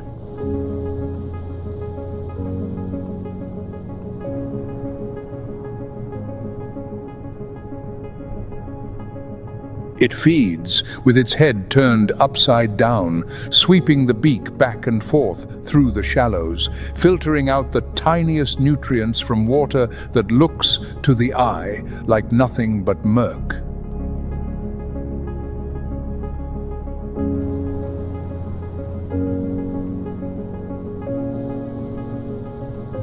It is the pigment in those algae and small crustaceans that dyes its feathers pink.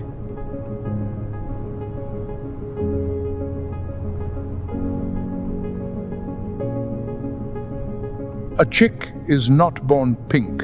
It turns pink through the very food it eats all its life.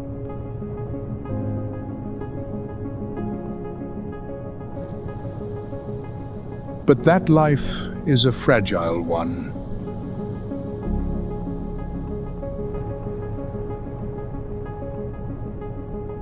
The Andean flamingo breeds slowly, and when the lake's water level shifts through drought or mining, an entire season's breeding can be lost.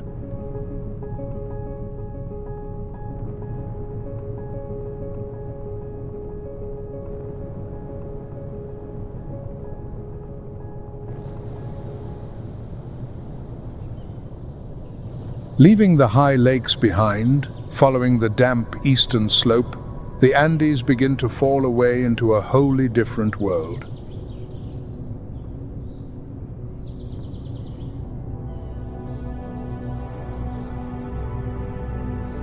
Cloud closes in, humidity rises, and the trees return.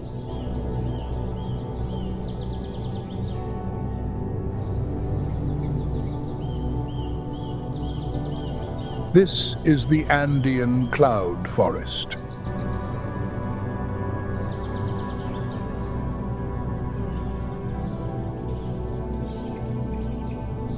Slopes drowned in mist for almost the whole year, the trees clothed in moss, orchids, and wild bromeliads.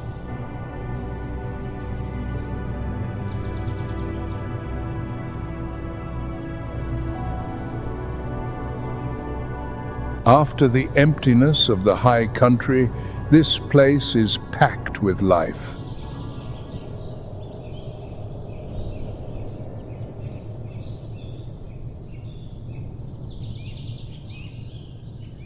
Hidden within that endless forest is the only bear on the entire South American continent, the spectacled bear.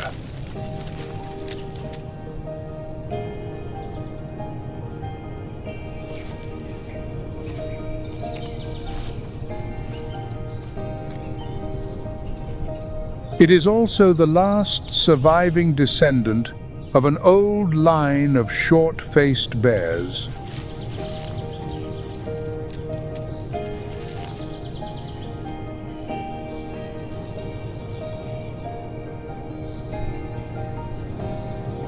Its name comes from the pale markings that ring the eyes and muzzle like a pair of spectacles.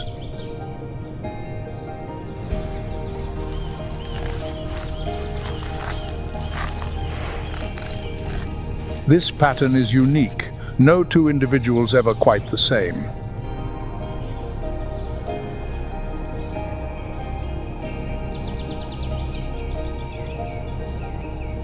Unlike the familiar image of a bear, this animal eats very little meat.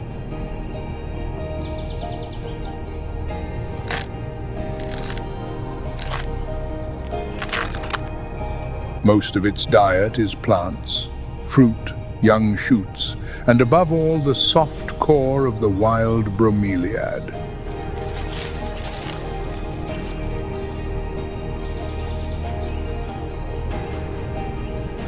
In search of its favorite food, the spectacled bear has evolved into a superb climber.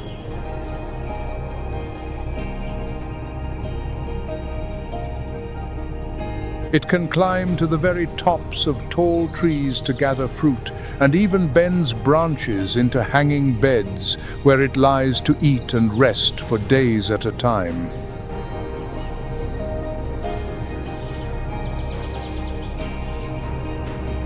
It is that fruit-eating habit that has made the spectacled bear the diligent gardener of the cloud forest.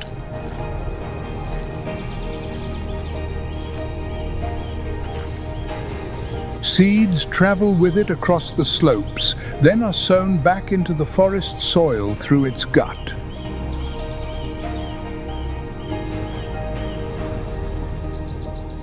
Many of the trees here depend on it entirely to spread and survive.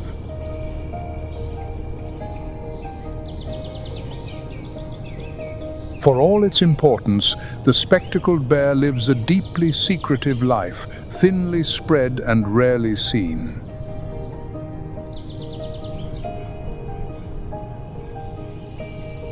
Sadly, the cloud forest is shrinking year by year under human clearance, leaving these old gardeners ever harder pressed to find somewhere quiet and safe enough to survive.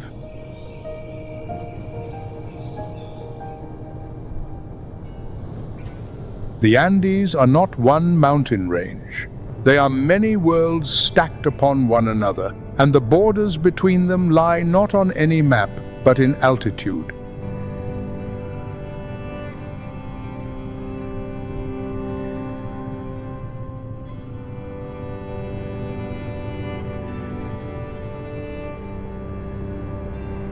Climb a few thousand feet, and the pressure drops. The temperature shifts, and the rules that govern life are rewritten from the start.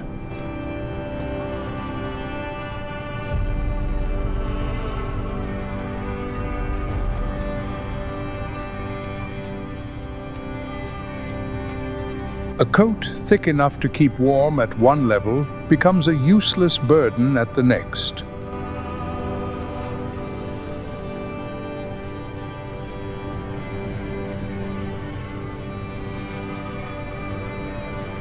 Speed enough to escape down low is worthless on a vertical cliff.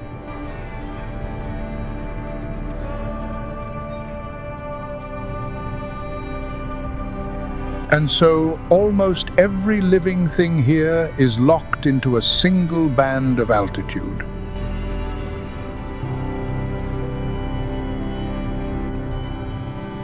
Not because they choose to stay, but because their bodies work properly only within that range.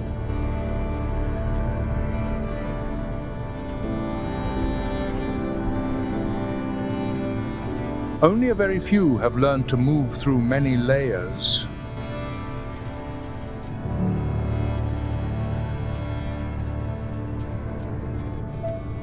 And for that reason, they become the only things able to link worlds that would otherwise never touch.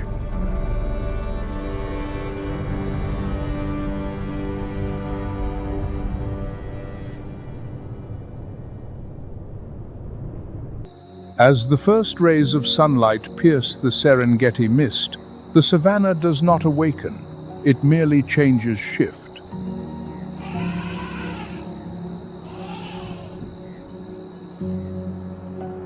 12,000 square miles of grassland transform from cold grey to blazing gold in under 15 minutes.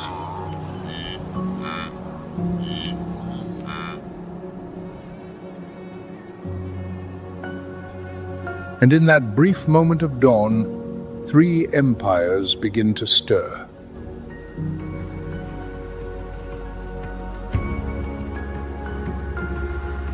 Three species, one Savannah, all competing for the same source of life.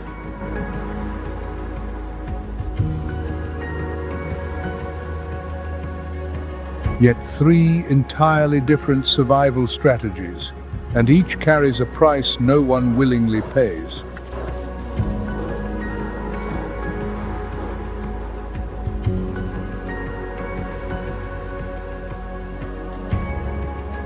Welcome to Nature's Moments, where we explore the most extraordinary stories of the natural world.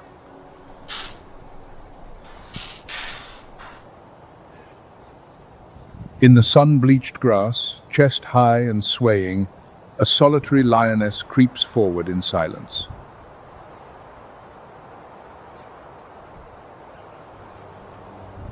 She lowers her center of gravity, belly to the earth, ears flattened.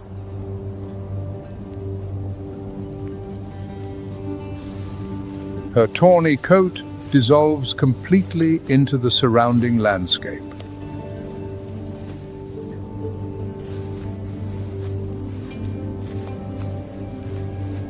Amber eyes lock onto a wildebeest grazing barely 40 yards away.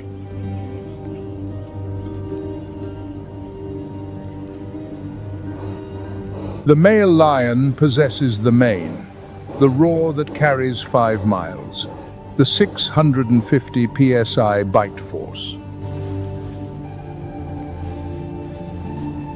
Yet the lioness is the pride's true hunter. Without darkness for concealment, hunting beneath the open sun, a lion relies on a different weapon: stealth.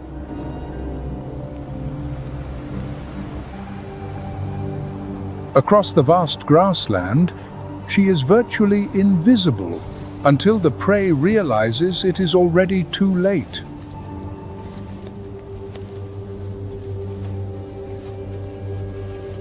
Without pride mates to orchestrate an encirclement, she must stake everything on patience.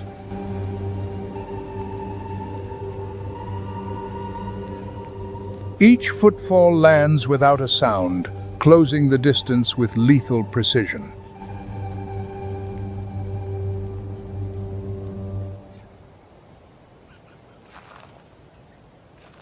"100 feet, the threshold of survival."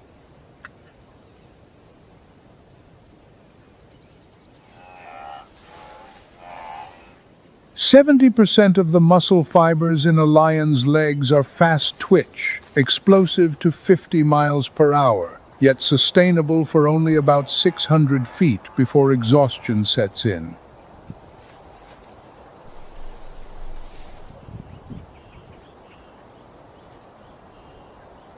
The lioness launches.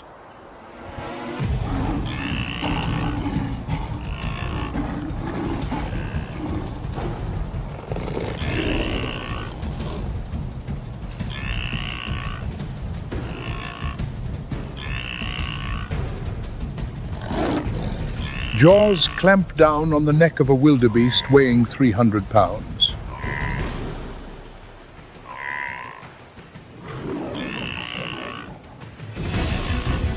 Not a killing bite, a suffocating grip. 6 to 10 minutes of relentless constriction.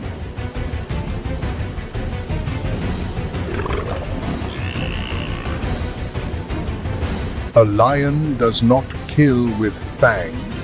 A lion kills with patience.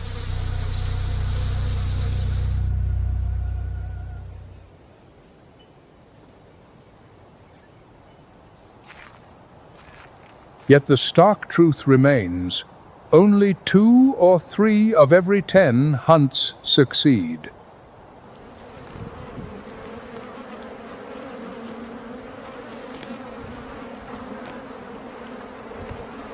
Seven failures, each one an irretrievable expenditure of energy. But a lion need not be perfect. She need only be more patient than her hunger.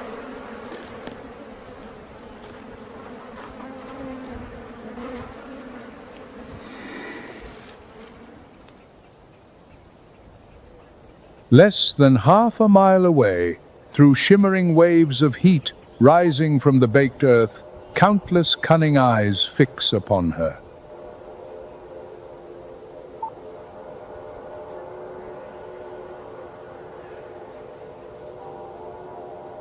No fear in those gazes, only calculation.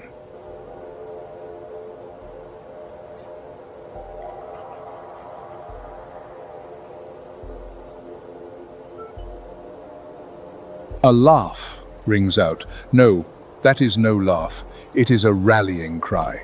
Crocuta, crocuta, the spotted hyena.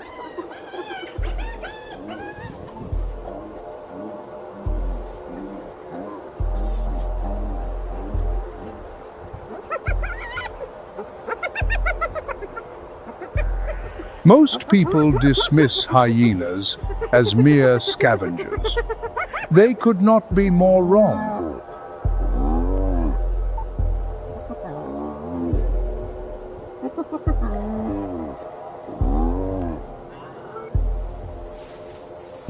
"70% of a spotted hyena's diet comes from its own kills. Their hunt success rate reaches 60%, double that of any lion.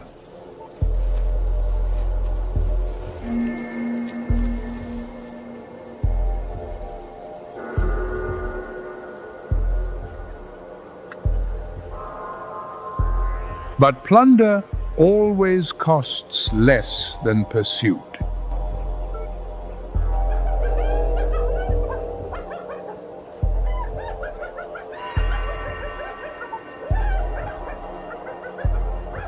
And this morning, that exhausted lioness has laid bare a perfect feast under the African sun.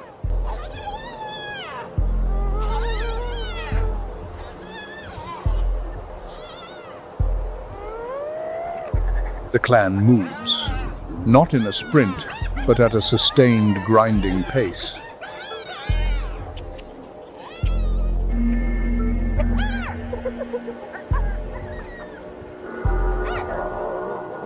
"35 miles per hour, maintained mile after mile."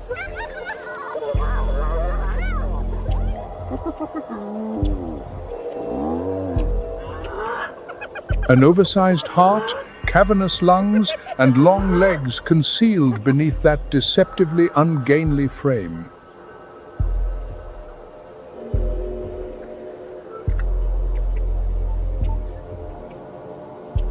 Spotted hyenas live in clans of staggering scale, larger than any big cat society on the planet.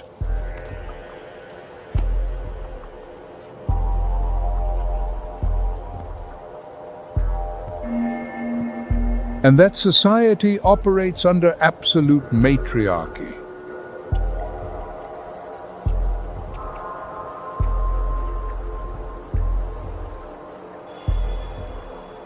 Females weigh up to 140 pounds, outmassing the males.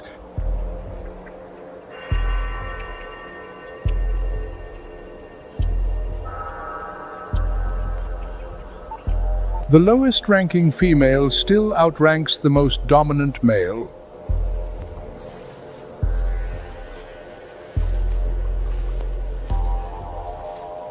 Males here are little more than lodgers in their own home.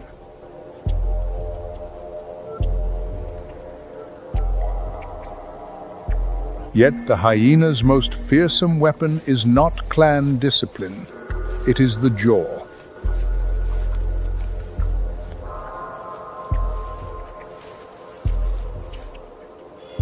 1100 psi, nearly double that of a lion, enough to splinter the thigh bone of a buffalo.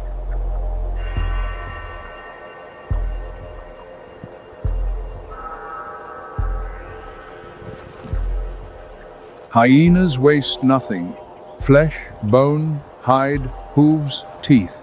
Their stomachs dissolve everything except hair and horn.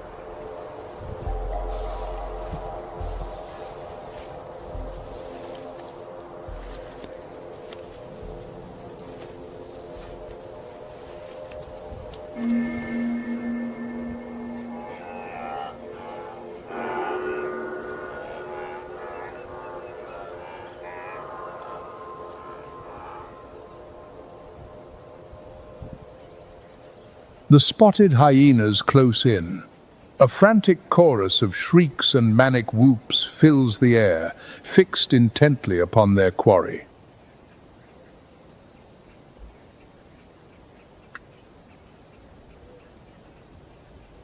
From the deep cover of the tall grass, a massive, shadowed figure materializes.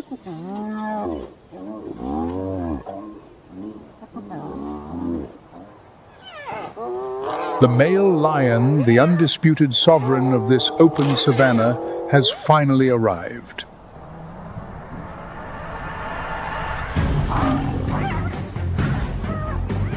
Nearly 500 pounds of pure muscle charges directly into the pack, delivering devastating, bone-shattering strikes.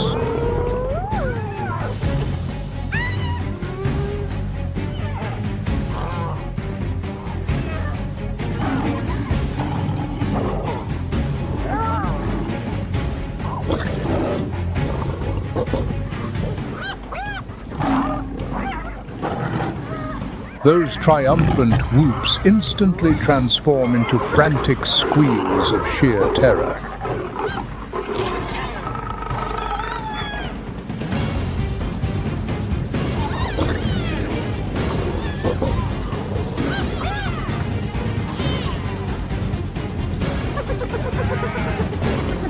The scavengers break rank, scattering wildly into the brush in a desperate scramble for survival.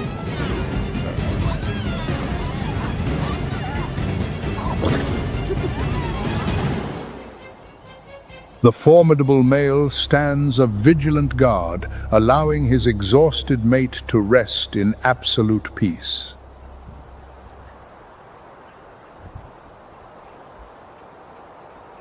Beneath the blazing Serengeti sun, an ancient sovereignty is fiercely reclaimed, and absolute victory belongs to the lion.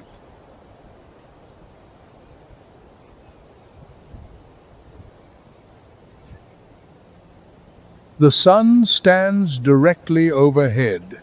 Temperatures surge past 104 degrees Fahrenheit.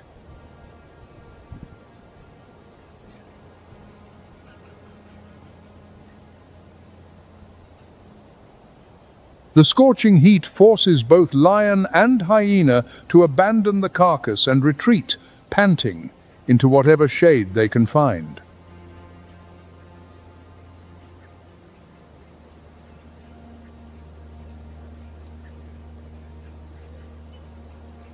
The savanna sinks into stillness.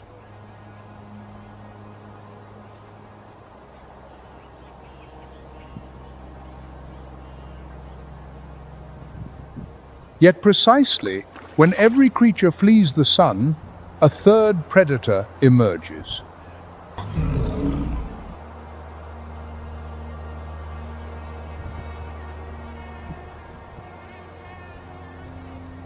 Lacking the lion's bulk to bring down large prey, lacking the hyena's numbers, this hunter wields speed as its sole weapon.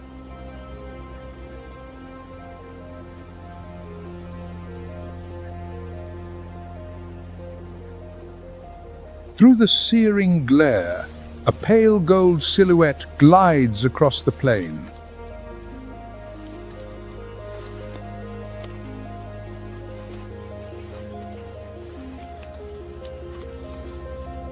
Leaner than a lion, taller than a hyena, its frame is so streamlined it resembles a masterwork of aeronautical engineering.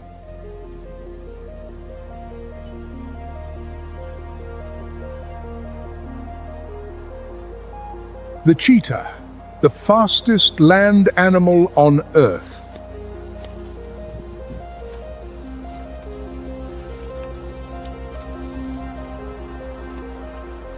"70 miles per hour, 0 to 60 in just 3 seconds.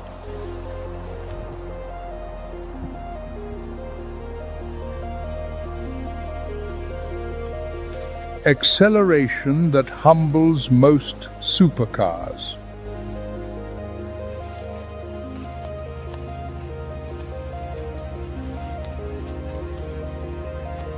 Each stride spans 23 feet. At peak velocity, all 4 paws leave the ground simultaneously.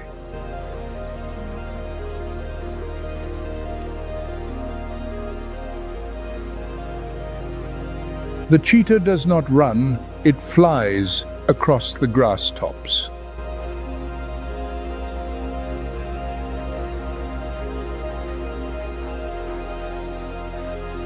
A flexible spine coils and uncoils like a spring, extending each stride by 30%.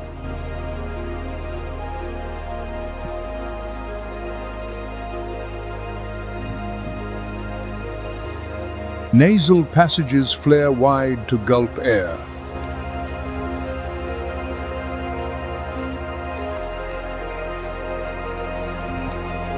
An enormous heart, the largest of any cat, pumps oxygen-rich blood furiously into every fiber of muscle, burning at capacity.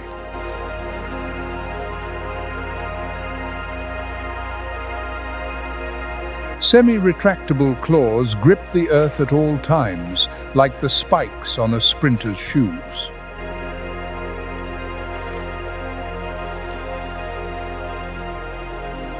A long tail acts as a rudder, enabling 90-degree turns at terrifying speed without the slightest loss of momentum.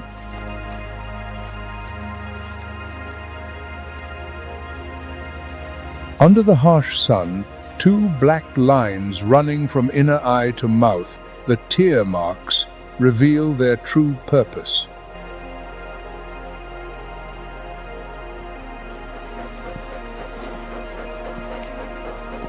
They absorb glare, cutting reflected light exactly the way black grease paint works beneath a football player's eyes.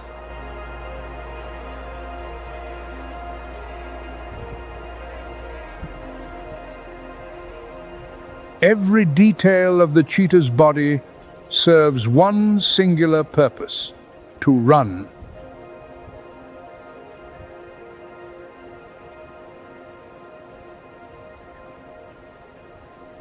Yet, therein lies the tragedy.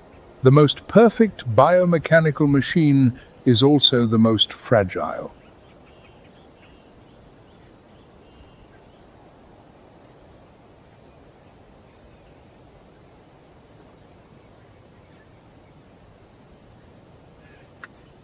The cheetah locks onto its target, a small Thompson's gazelle, barely 65 pounds, standing about 230 feet away.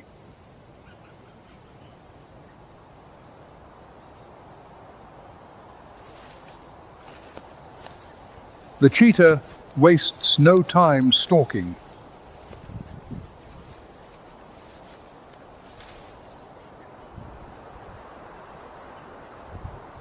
On open grassland, speed is the only advantage, and speed demands distance to ignite.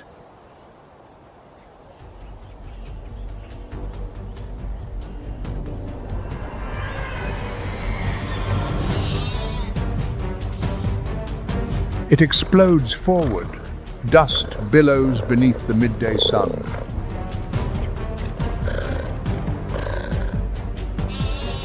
Six seconds.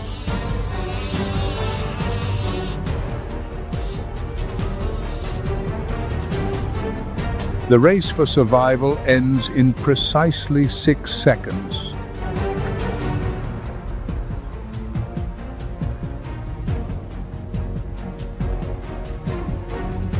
A single swipe of the forepaw, the quarry collapses.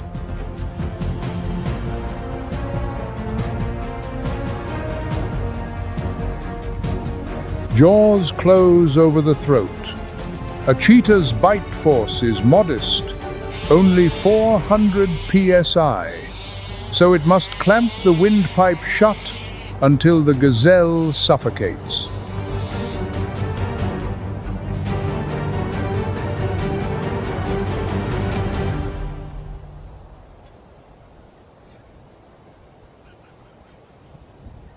Yet the most brutal contest always begins after the kill.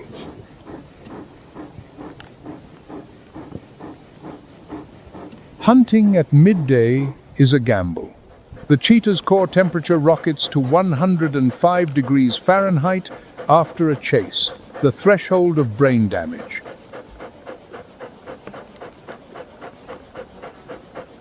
It slumps down, gasping, utterly defenseless for 15 minutes before it can swallow the first mouthful.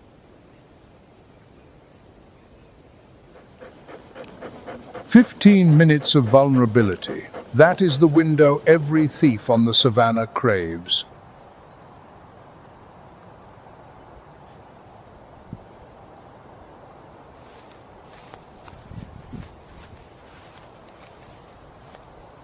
Even at noon, if a hyena catches the scent, the kill is seized. If a lion spots the carcass, the kill is seized.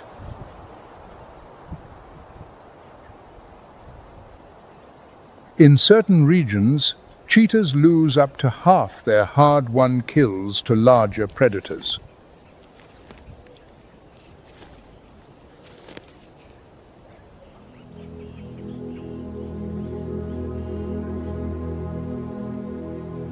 Three empires, three strategies, three prices to be paid.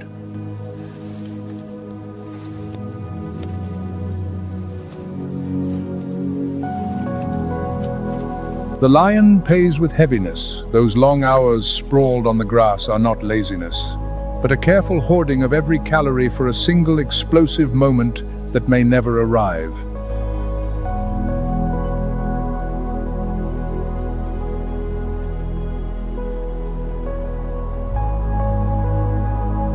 The hyena pays with prejudice, branded a filthy scavenger, despised across centuries of human contempt.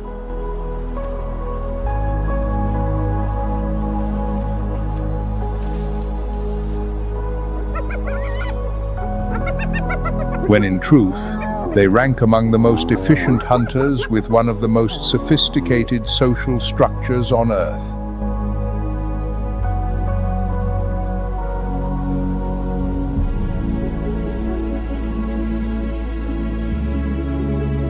The cheetah pays with everything else, sacrificing raw power and fighting ability for 3 seconds of glory at 70 miles per hour.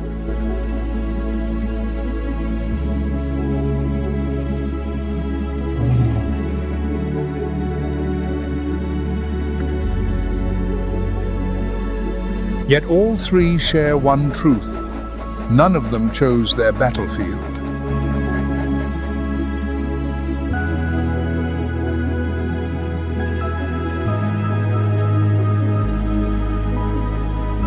The Serengeti chose them.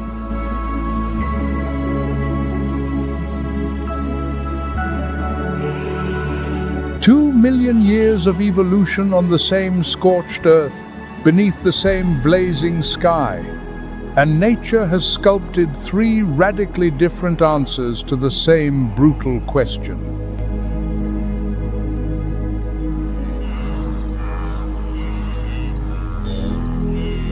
How to feed, how to endure, and how to avoid being erased from this world entirely.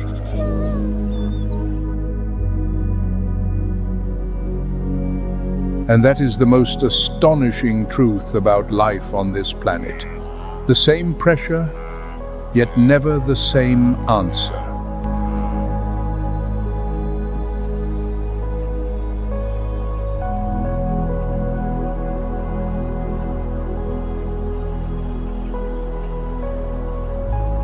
On the sun-baked savannas of Africa, the answer is strength, numbers, and speed.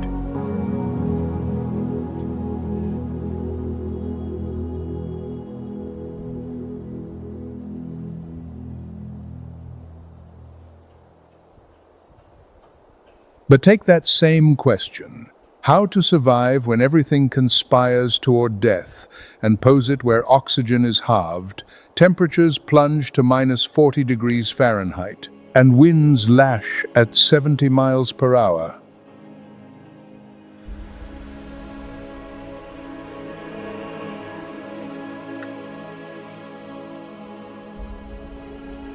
The answer transforms entirely.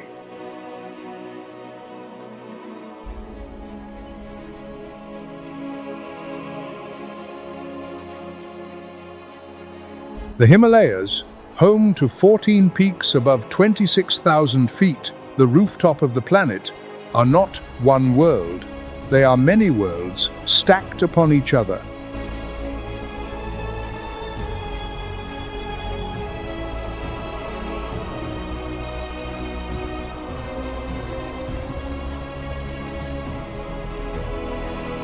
With every 1,000 feet of altitude gained, oxygen thins, temperature drops, food grows scarcer, and the reigning predator changes entirely.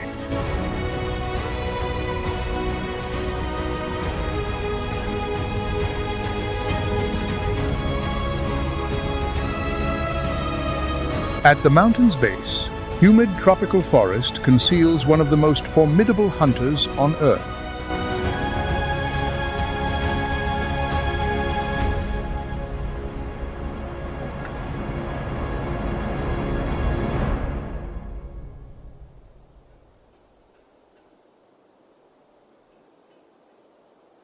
On the rocky flanks, blue sheep traverse vertical cliff faces no other creature dares imitate.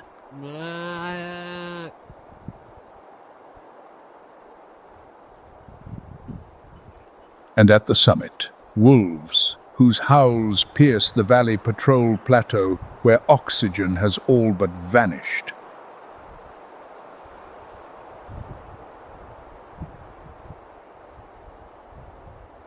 The question is not who is strongest, but who can endure to the final peak.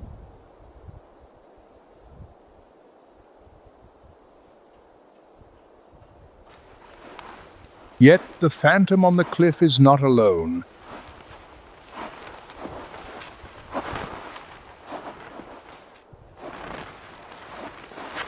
Below the cloud line, an entirely different empire operates. And it begins where trees grow, shade falls, and a deep growl resonates.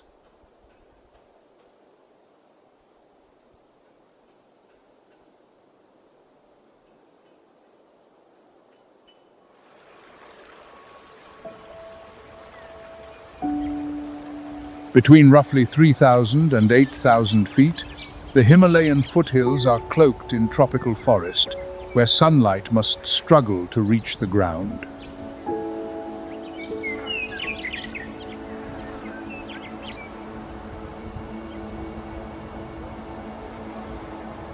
This is the kingdom of the Bengal tiger.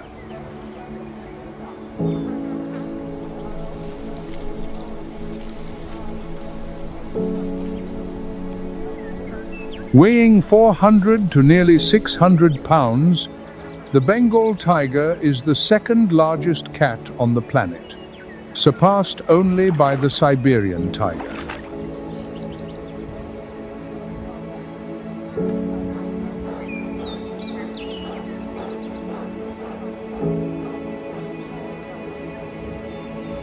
A pattern of stripes unique to every individual, like a human fingerprint, provides flawless camouflage amid the dappled light filtering through the canopy.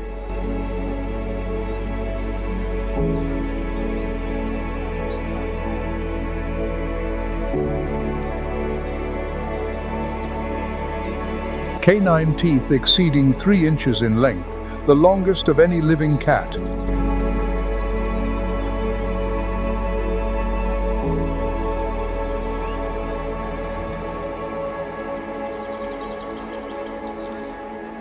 A heart, proportionally twice the size of a comparable big cat's, generates devastating bursts of power, yet only over short distances. A Bengal tiger exhausts rapidly if a chase extends beyond 160 feet.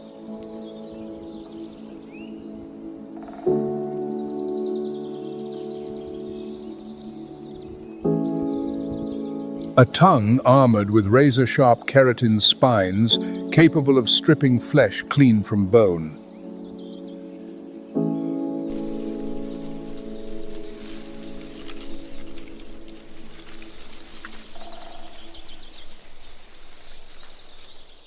Night vision 6 times sharper than a human's. and a nervous system that processes motion at a speed few prey animals can match.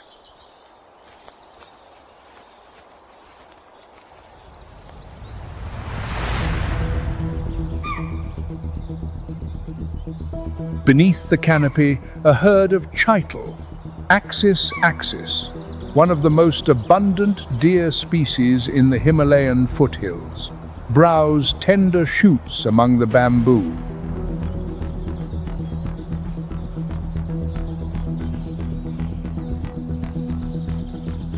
Weighing 100 to 170 pounds, their white-spotted coats over russet hide blend seamlessly into the forest's broken light.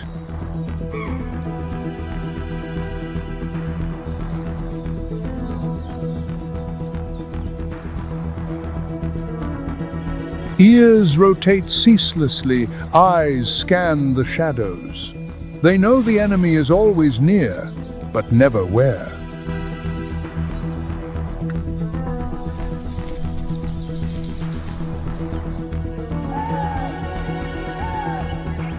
The Bengal tiger needs no darkness. It is the darkness.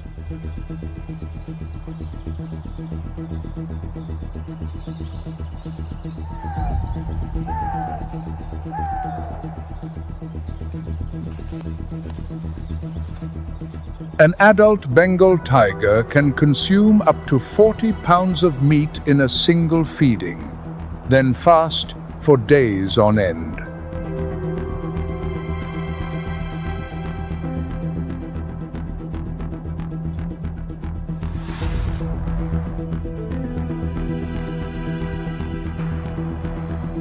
It advances upwind, belly pressed to the earth. The chital stands barely 100 feet away.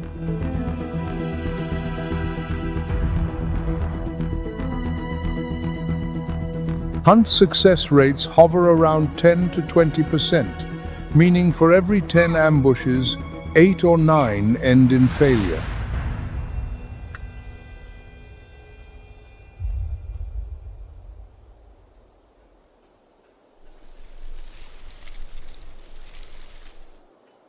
Patience is the true weapon.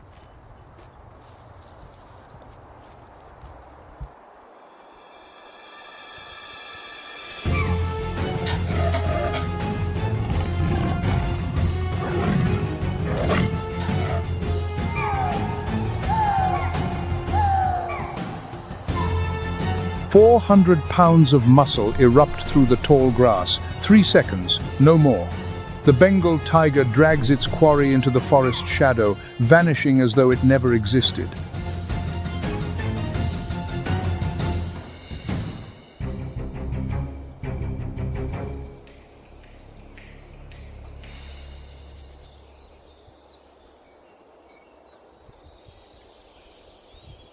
India is now home to roughly 3,200 Bengal tigers, accounting for 75% of the world's wild Bengal tiger population.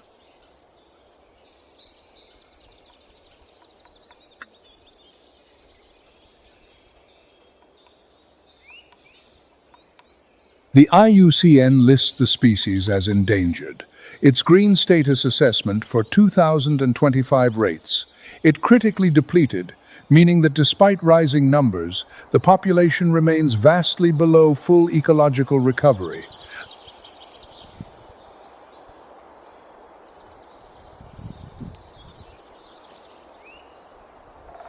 Yet even the sovereign of the lowlands has limits.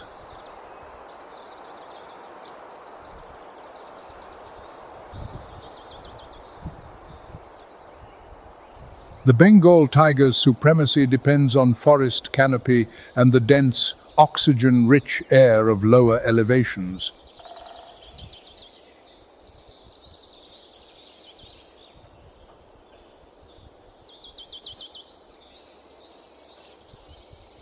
With every foot gained in altitude, that advantage vanishes. A heavy body becomes a burden, and massive lungs demand oxygen the thinning air cannot provide.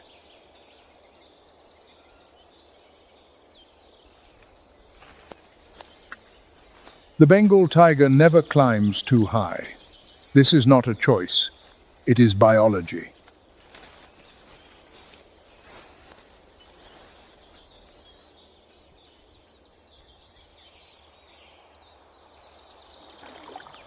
But the pressure tigers exert below triggers a domino effect upward. Species threatened by them gradually seek terrain where no Bengal tiger can follow.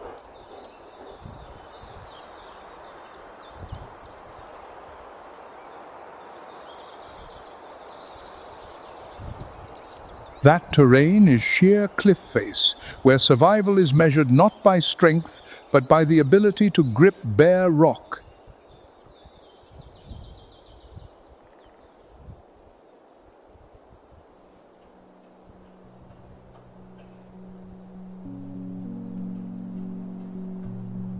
At about 8,000 to 16,000 feet, forest gives way to exposed rock walls and winds that cut to the bone.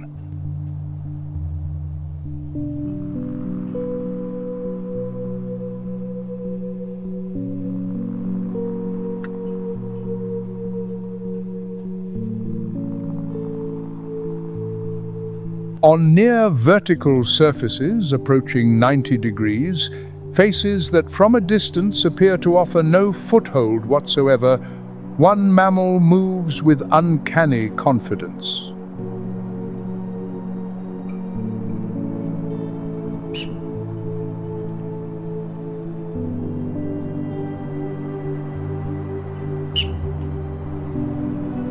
The Himalayan tahr, powerfully built, draped in a thick, shaggy mane that fans across the shoulders and chest like a winter greatcoat, the male weighing over 200 pounds.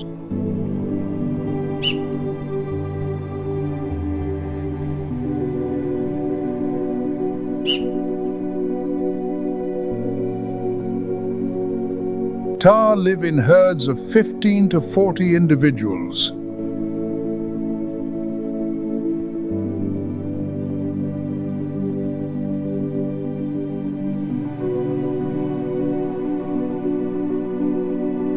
Their hooves split into two sections. A soft inner core grips slick stone, while a hard outer rim of keratin finds invisible crevices the human eye cannot detect.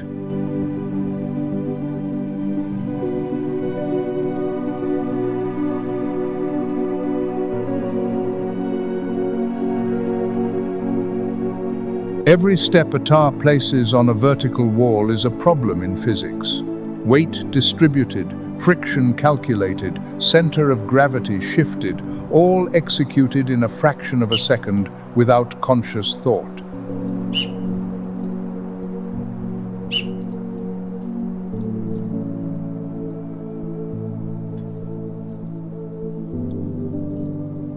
Across near vertical slopes, tahr move with staggering assurance, each step planted firm and unhesitating, as though gravity were a law that applied only to others.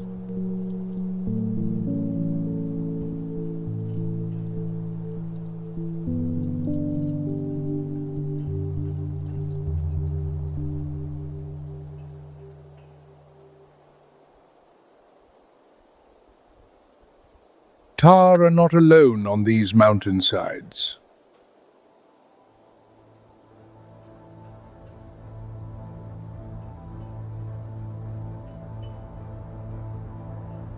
On gentler rock slopes where short grasses sprout between boulders, another species appears in far greater numbers, and its role in the Himalayan ecosystem surpasses that of any other mountain mammal.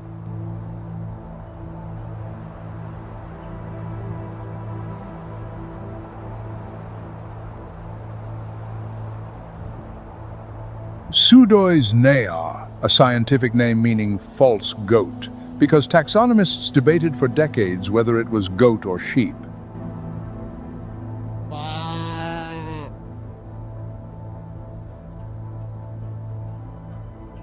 The answer?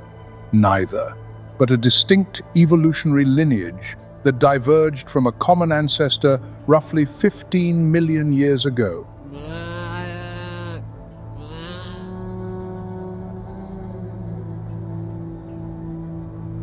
The Baharal, the blue sheep of the Himalaya, inhabits elevations of about 10,000 to 18,000 feet, occasionally ascending to about 20,000 feet, one of the highest dwelling large mammals on Earth.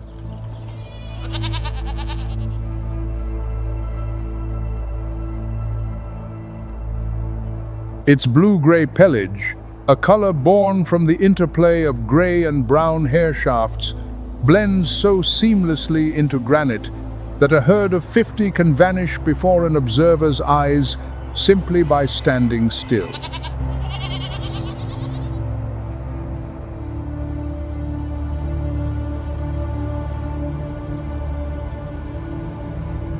Males weigh up to 75 pounds, bearing horns that curve outward then twist sharply backward, utterly unlike the horns of any ordinary goat or sheep.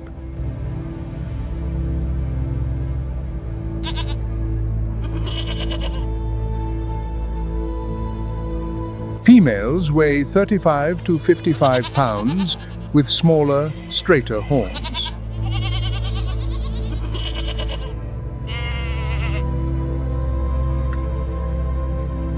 The hooves possess a remarkable architecture.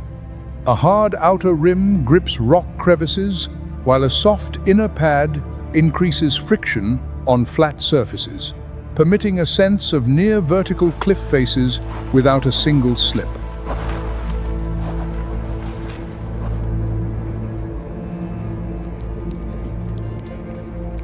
In winter, when food grows scarce, smaller bands merge into vast congregations, sometimes 200 or even 400 strong.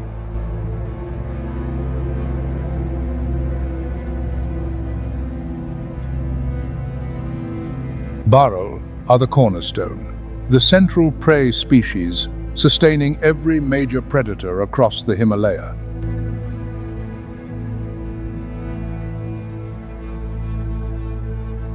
From snow leopard to wolf to golden eagle, all depend upon these blue sheep. Without Baral, the high peaks would fall silent.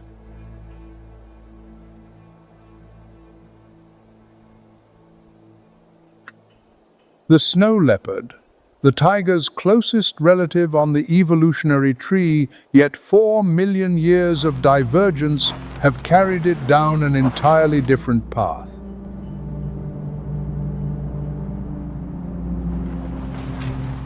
Weighing 90 to 120 pounds, barely a quarter of a tiger's mass, every element of its anatomy is engineered for cliff and snow.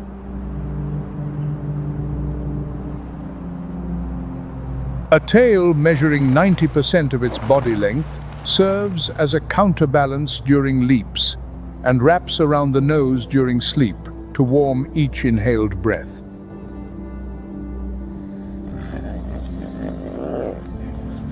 Broad paws sheathed in dense fur function as natural snowshoes, distributing weight, insulating against cold, and muffling every footfall into silence.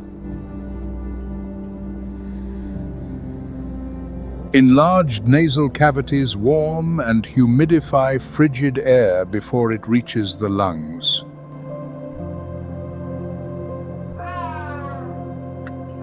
Hind legs longer than the forelegs create the perfect launch angle on steep terrain. Overdeveloped chest and shoulder muscles deliver the pulling force needed to scale vertical rock.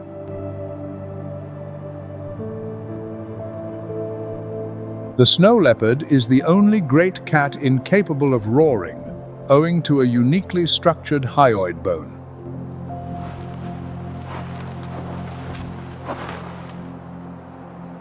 In its place, the cat produces a pruston, a puffing exhalation through the nostrils, used as a greeting.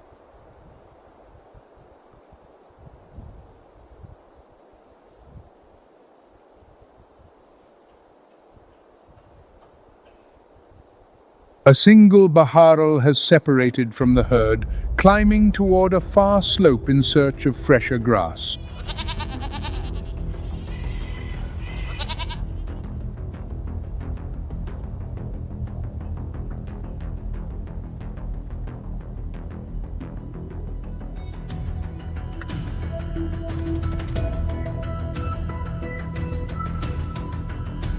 The snow leopard creeps forward, belly pressed flat against cold stone.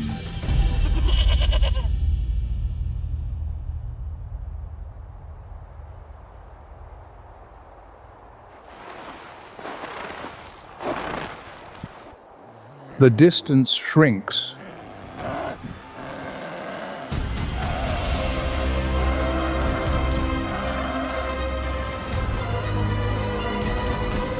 Then it launches, hurtling downward with gravity along a 45-degree rock face, tail lashing sideways to hold its line.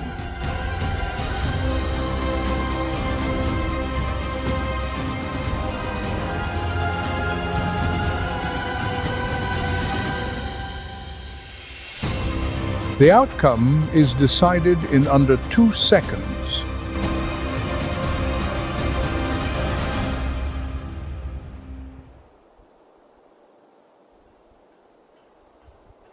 And that is only the battle on the ground. Above, another hunter has observed it all from over 6,000 feet in the sky.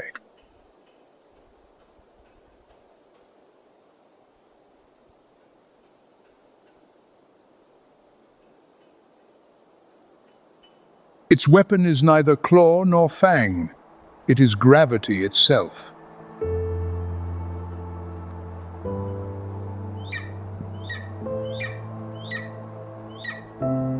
Aquila chrysaetos, the golden eagle, wingspan over 7 feet, weighing 8 to 14 pounds.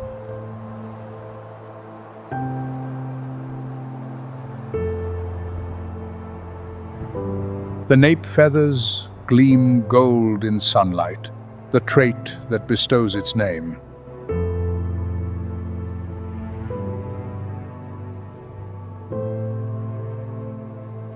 Eyes possessing 8 times human visual acuity, capable of spotting a rabbit-sized target from 2 miles away.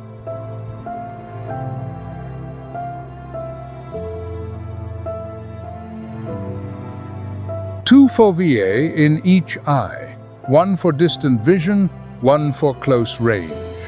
An optical system no artificial lens can rival.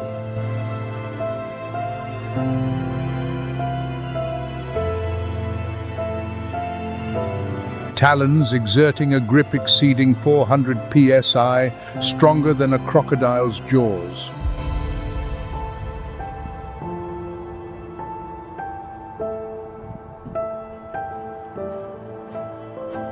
A ratchet-like tendon mechanism locks that grip without muscular effort.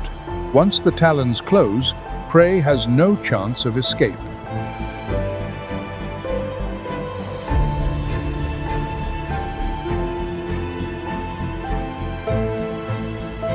It rides thermal updrafts rising from sun-baked cliff faces, scarcely beating its wings.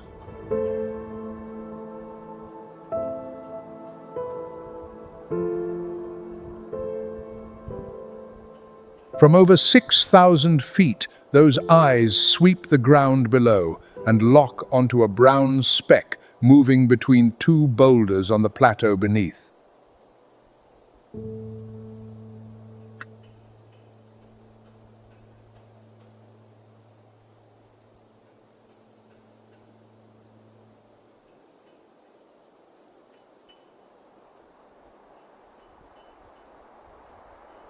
The Himalayan marmot, 9 pounds of muscle wrapped in dense fur, living in family groups on rocky plateaus at about 13,000 to 18,000 feet.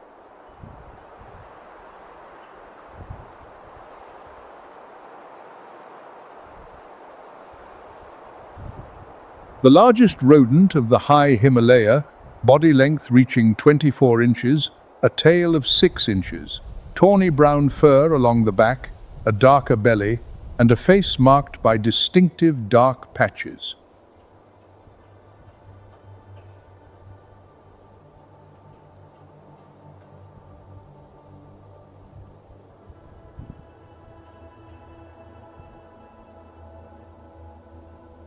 They hibernate for 6 to 8 months each year, one of the deepest sleeps in the mammalian world.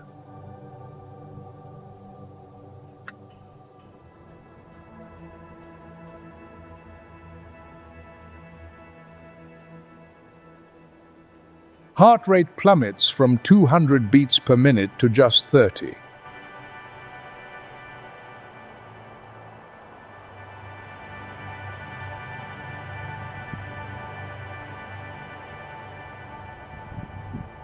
Breathing drops from 60 breaths per minute to a mere 1 or 2.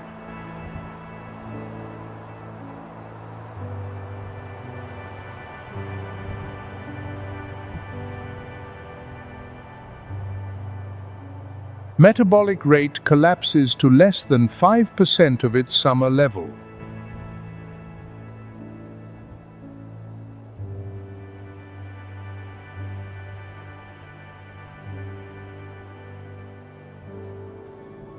When spring arrives, they awaken with fewer than 4 months to accumulate enough fat, doubling their body weight before the next hibernation begins.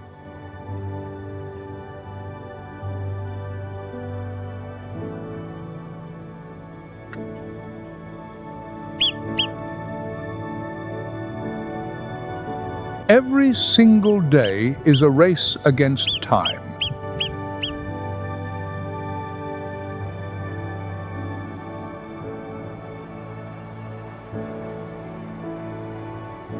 But every single day is also a gamble with death.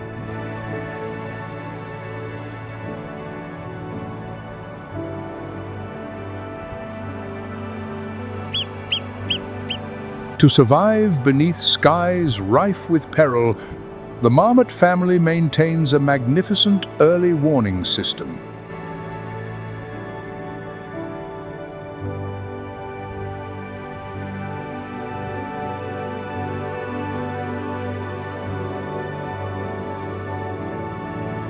A large male stands upright on the tallest boulder, serving as permanent sentinel.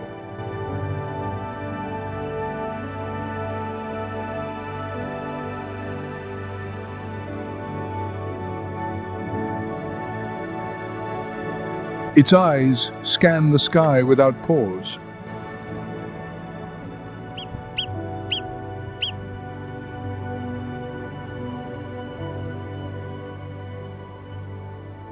The instant a dark silhouette glides overhead, the sentinel unleashes a piercing shriek, signaling the entire colony to flee.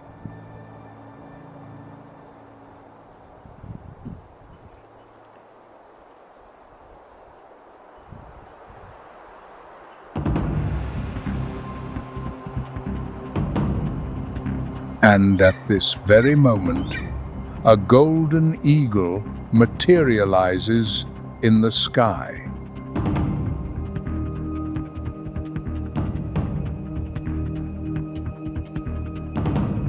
Powerful, thunderous wing beats rip through the thin air.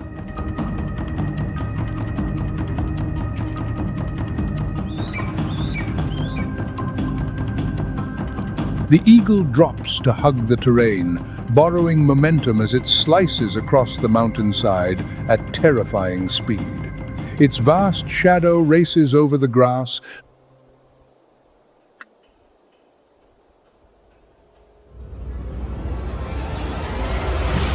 The sentinel screams, a razor-sharp cry tearing across the plateau. 3 seconds. The marmot has exactly 3 seconds to escape. Hind legs explode off the ground, 9 pounds of body hurtling in a frenzy toward the burrow entrance, about 50 feet of short, open grass, marking the boundary between life and death. Dust erupts, grass shreds apart, but the talons strike only bare earth. The marmot has vanished into the darkness of its deep burrow in a fraction of a heartbeat. This time, the sentinel has saved the colony.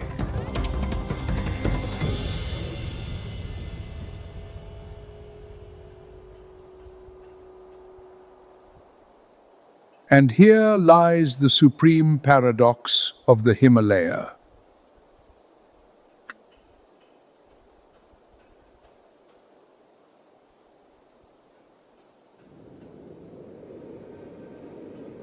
snow leopard, wolf, golden eagle, 3 apex predators, each armed differently, each commanding a different battlefield.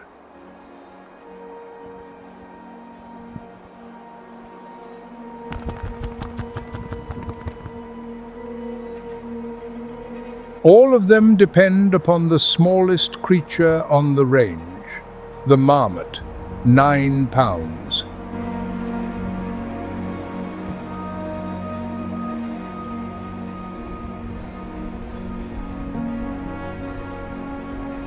Remove it from the equation and the ecosystem collapses. The eagle loses its primary prey. The wolf loses its fallback food source when winter drags on.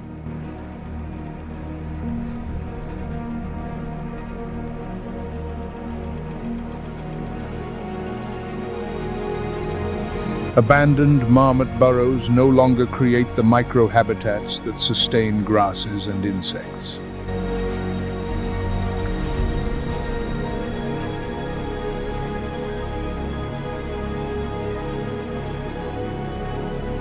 On the Himalaya, the most powerful creature is not the largest, but the one that feeds them all.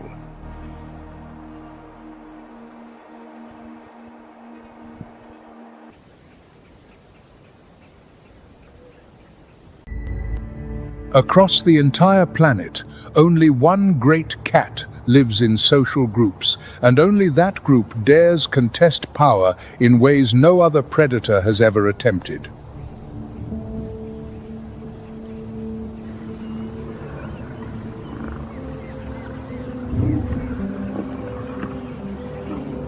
A coalition of 6 males seized 170,000 acres.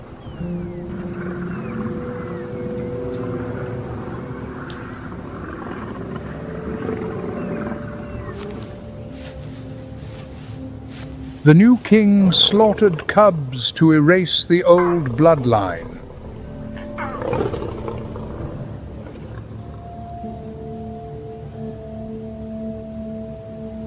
A dynasty endured for a few years, then collapsed, and the new king rose upon the body of the old.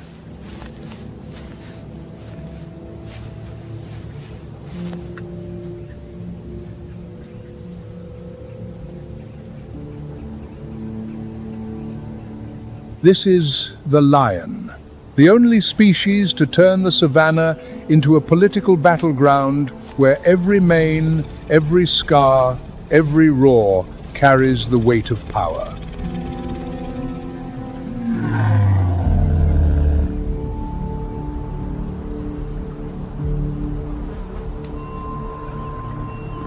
But today's story is not only about power.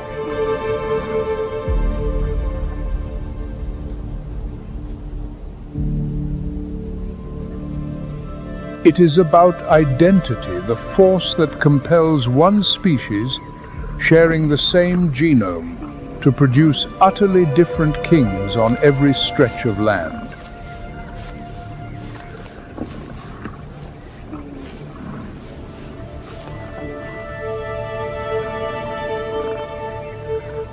Welcome to Nature's Moments, where we explore the most extraordinary stories that nature has written across millions of years of evolution.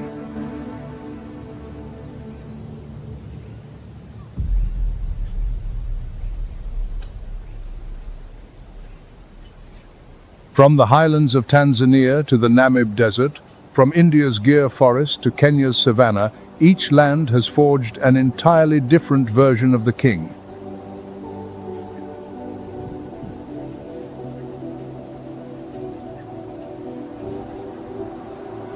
In some places, the crown of mane grows so thick it conceals the shoulders.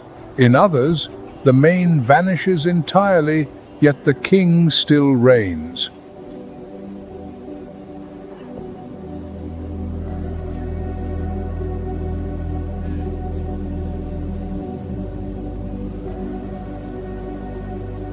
One population once dwindled to just 12 individuals, then resurged to nearly 900. A white variant is so rare that fewer than 13 exist in the wild.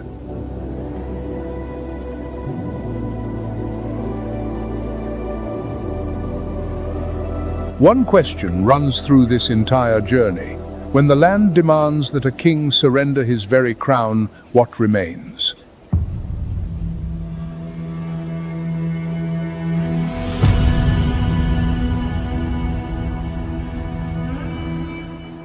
Timbavati, northeastern South Africa, where savanna yields to open woodland and sunlight filtering through the canopy illuminates a coat unlike any lion on earth.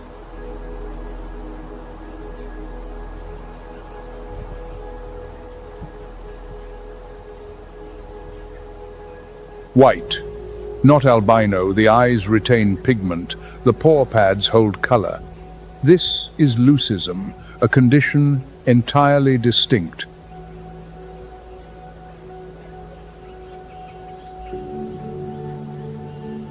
The cause lies within the TYR gene tyrosinase, where a 260G2A mutation reduces melanin production in the hair shaft.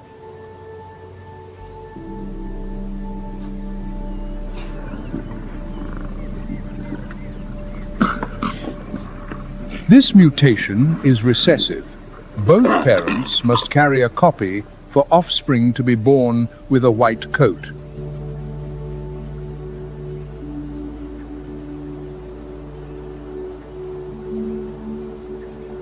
The result is a creature of staggering beauty.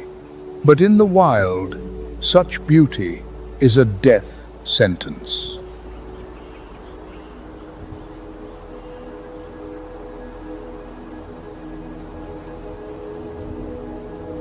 A white coat reflects light, rendering the white lion nearly incapable of camouflage while hunting.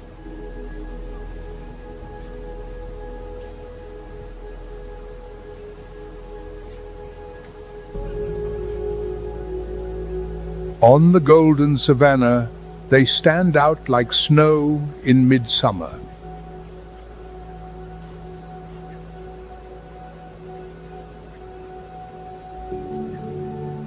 Here, identity meets paradox.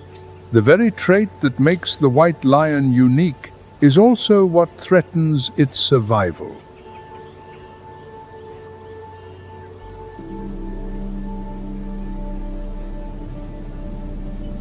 Yet white lions endure, because lions are the only great cat to live in prides, and the pride shields what the individual cannot.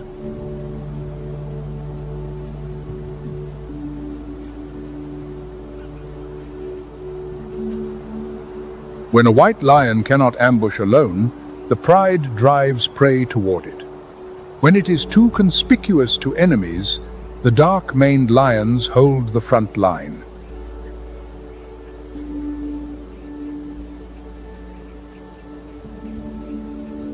Still, rarity is unforgiving. Fewer than 13 white lions are estimated to exist in the wild at any given moment.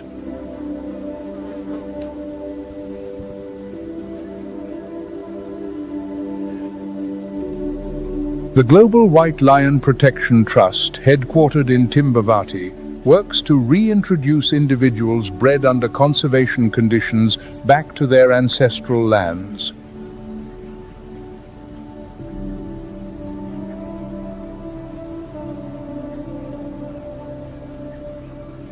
A battle to preserve identity for kings that nature painted in its brightest hue and its most fragile.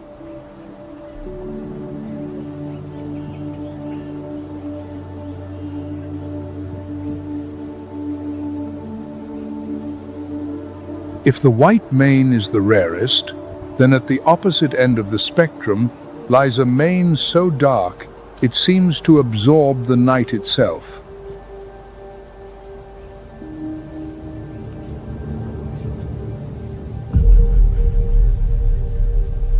Sunset pours fire across the rim of the Ngorongoro crater, where sheer cliffs encircle a valley spanning 100 square miles amid the Tanzanian highlands.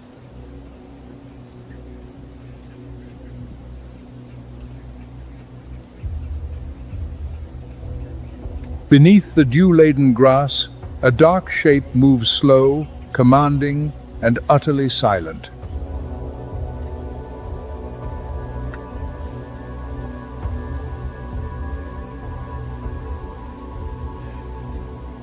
This is the black-maned lion of Ngorongoro, bearing the thickest, darkest mane in the entire lion world.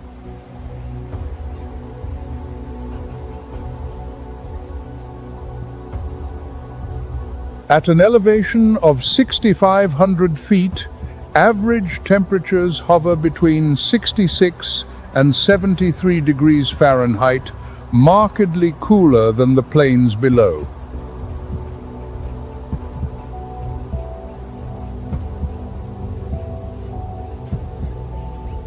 And it is precisely that cold which allows the black mane to exist.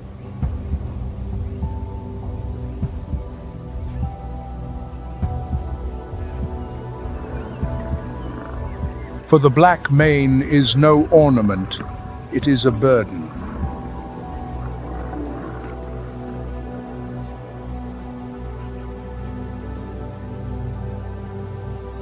Research by West and Packer in 2002 at the University of Minnesota demonstrated that darker manes correlate directly with higher testosterone, superior health, and greater resilience after injury.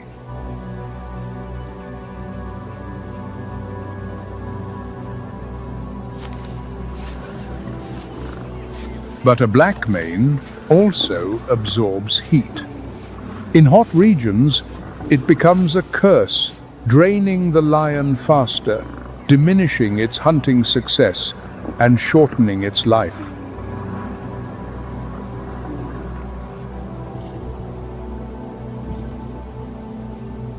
Only at Ngorongoro, where the highland holds cold year-round, does the black mane serve as a crown, not a chain.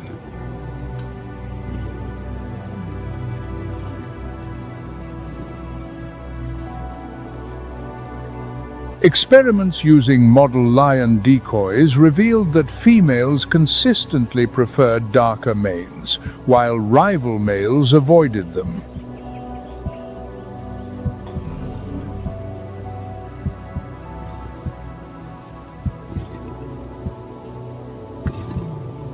If Ngorongoro maximizes the black mane, then farther east in Africa, a version of the king has lost something far more significant.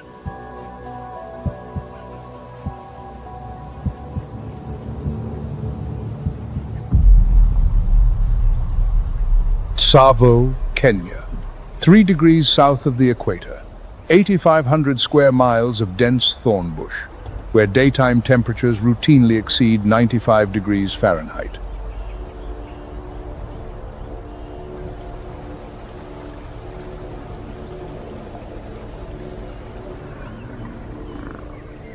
Here, the mane does not exist.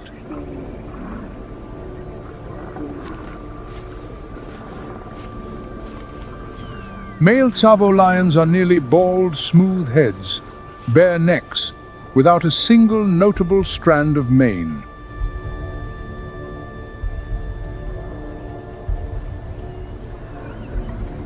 Placed beside a Ngorongoro lion, they appear to be two different species.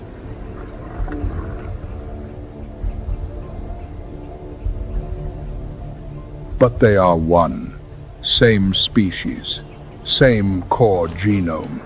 The only difference, the land.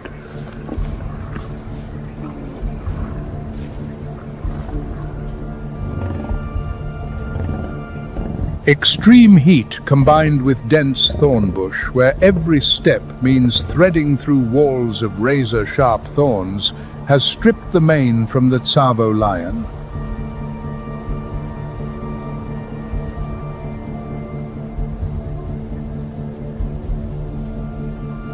A long mane snags on thorns, absorbs heat, and becomes a liability for survival.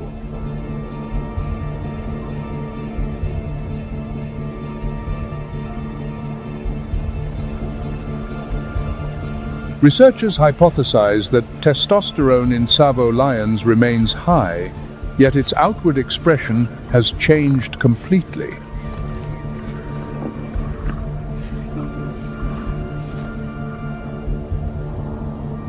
The hormone endures. Only the crown has vanished.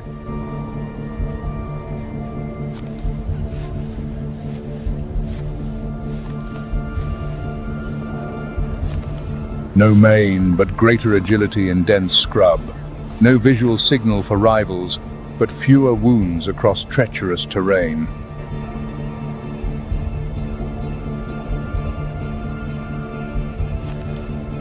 Savo has sculpted a bear king, and that king still reigns.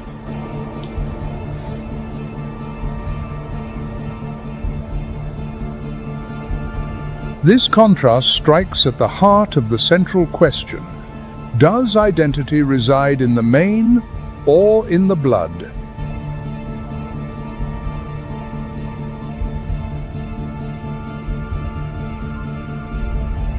If Ngorongoro maximizes the black mane and Savo erases it altogether, then between these extremes lives a lion population belonging to neither. They inhabit the genetic crossroads of a continent.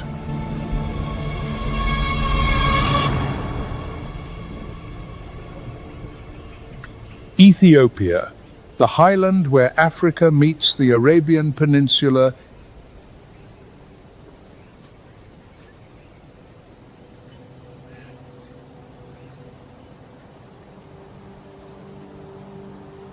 where northern and southern gene flows once converged, leaving their imprint upon a lion population unlike any other on Earth.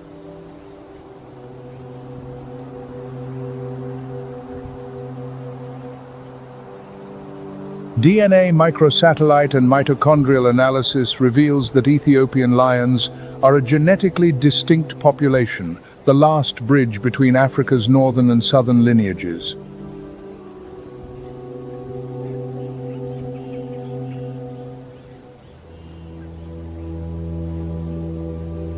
Their bodies are more compact than those of plains lions.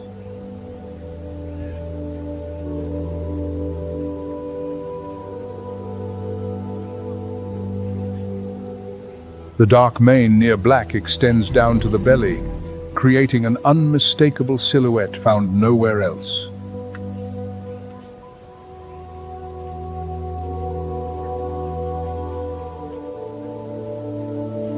But uniqueness does not shield them from peril.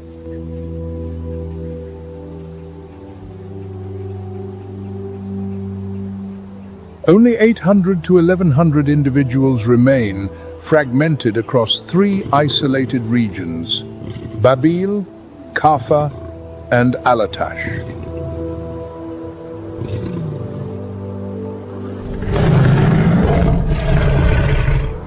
Each small population lives in genetic isolation, and with every passing generation, the gene pool narrows further.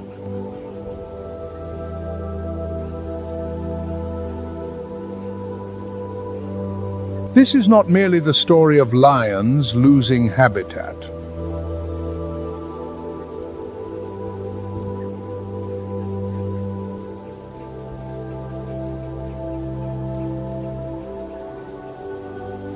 This is the story of a genetic bridge fracturing, and when it breaks entirely, a portion of the lion species' identity will vanish forever.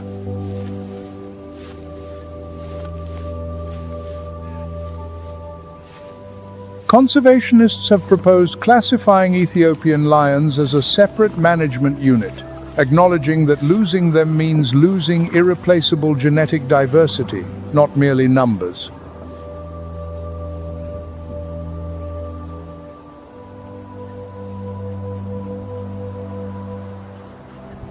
But the story of near-total collapse followed by resurrection, does not belong to Ethiopia.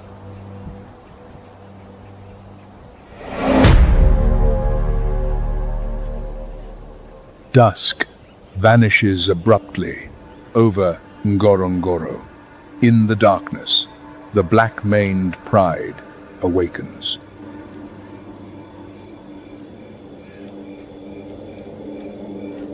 They rest between 15 and 20 hours each day. Males may sleep up to 20.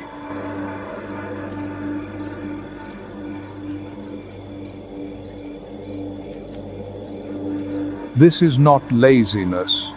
This is an energy strategy.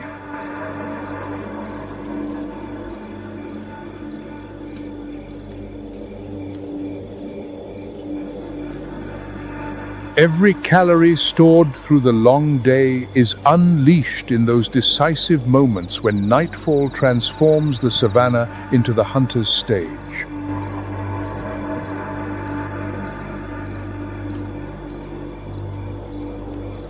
A lion's eyes perceive darkness 6 to 8 times better than human eyes, thanks to the tapetum lucidum, a reflective layer behind the retina.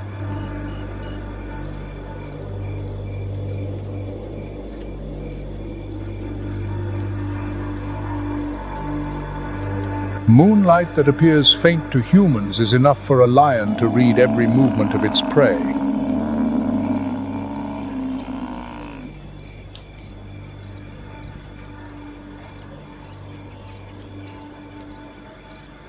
Tonight, the target is the African buffalo.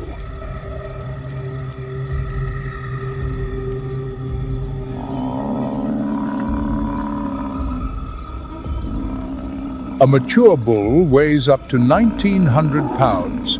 Exceptional individuals can approach 2,000.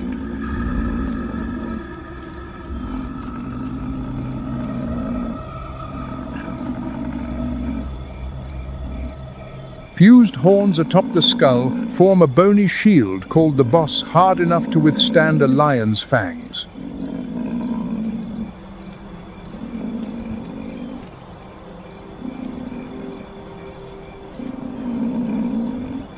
This is no easy quarry. This is the most dangerous creature Ngorongoro's lions confront on a regular basis.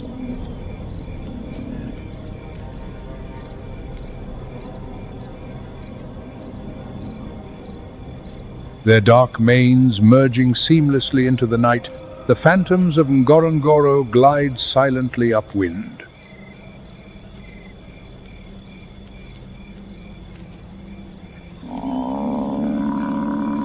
They narrow the distance with infinite patience.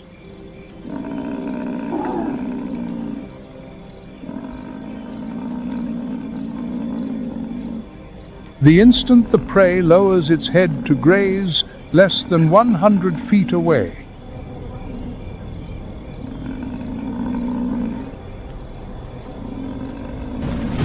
the pride erupts, arrows tearing through the darkness.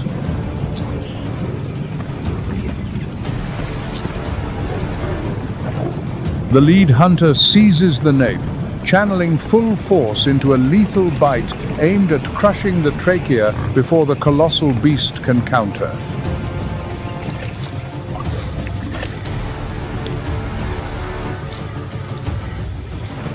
Life and death are decided in seconds. The buffalo falls.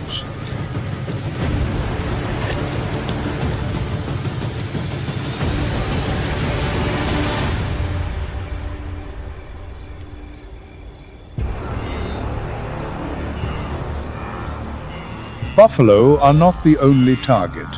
Wildebeest are frequent prey on Ngorongoro nights as well.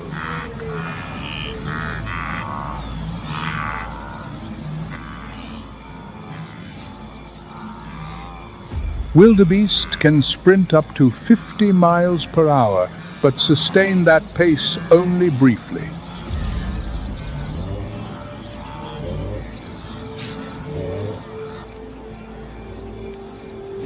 The lion's strategy is not to outrun its prey, but to materialize closer, more suddenly, where the quarry has no time to react.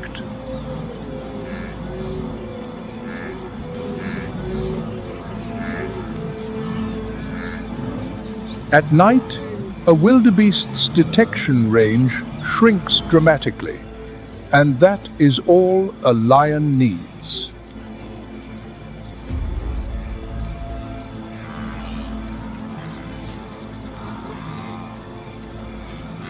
Each successful hunt, though rare, roughly 20 to 30%, sustains the entire pride for days.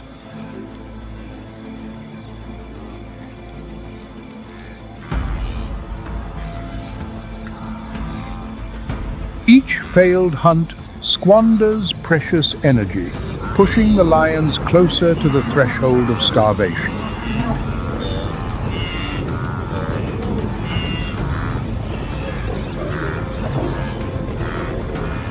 Night hunting is a game of probability, and Ngorongoro's black-maned lions have evolved to tilt the odds in their favor, night after night.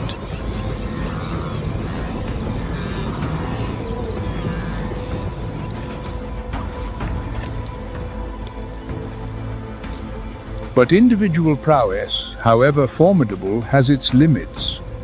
In the lion's world, true power belongs not to the individual, but to the coalition.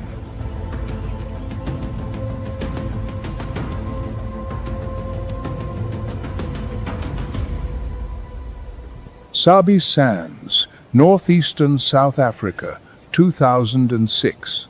6 male lions entered new territory, and the history of the African savannah would never be the same.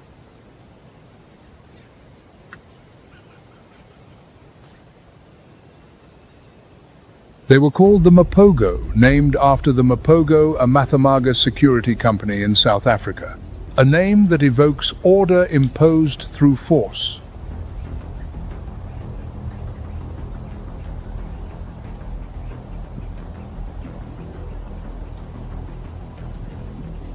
Six members: Makulu, the largest, likely a half-sibling rather than a full brother, roughly 2 years older, alongside Mr. T, Kinky Tail, Pretty Boy, Rasta, and Scar.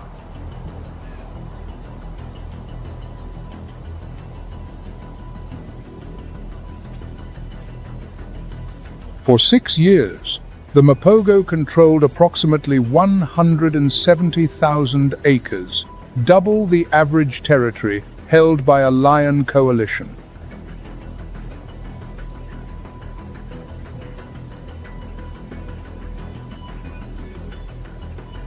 An estimated 100 lions were defeated or killed during their expansion.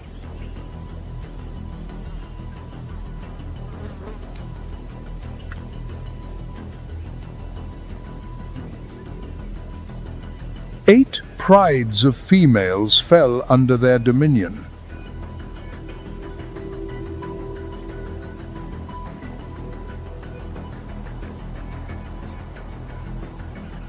This was no fairy tale of kingship. This was absolute domination built upon a coalition of 6 operating as a single military unit.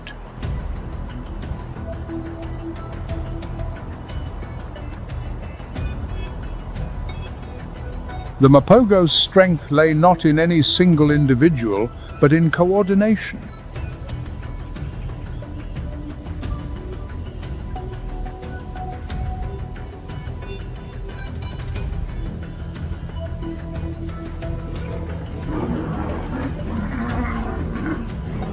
Six adult males attacking in unison, a force no pride could withstand.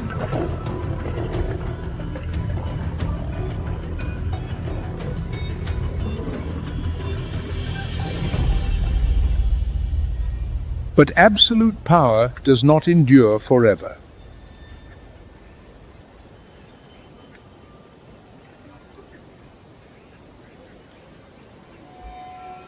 Internal conflict began to tear the coalition apart from within.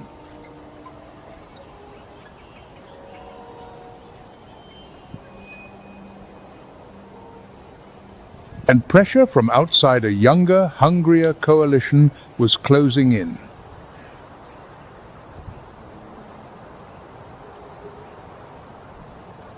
The Ma-Jingilane, originally 5 males, one killed by the Mapogo in June of 2010.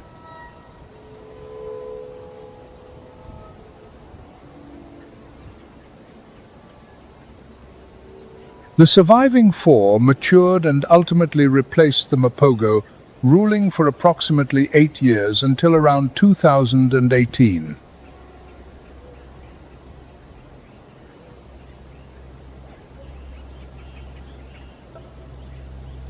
The cycle of power, old coalitions fall, new ones rise, is the eternal heartbeat of lion society.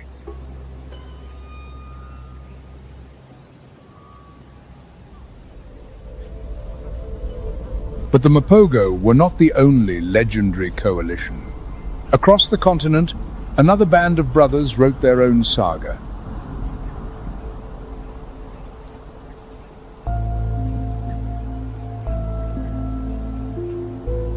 Maasai Mara, Kenya. 4 males born in 2008 from the Olkiombo Pride: Sikio, Marani, Hunter, and Scarface.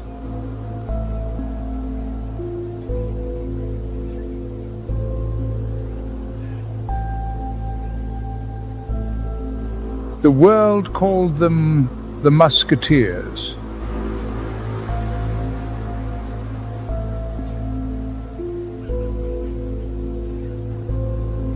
Scarface, bearing a prominent scar above his right eye, became the emblem of the group.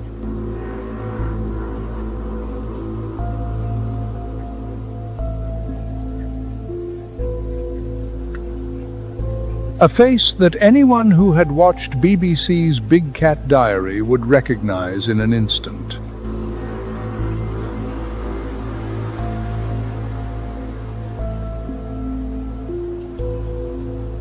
In 2012, the 4 brothers seized control of the Marsh Pride, one of the world's most celebrated lion prides, filmed continuously by the BBC across decades.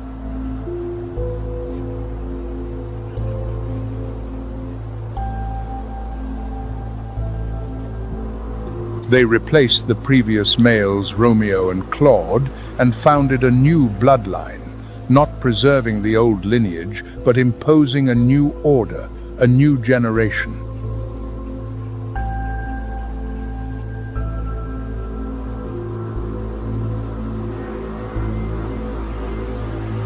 The Musketeers' territory extended well beyond the Marsh Pride, encompassing Paradise, Mugoro, Topi Plains, and Rekaro.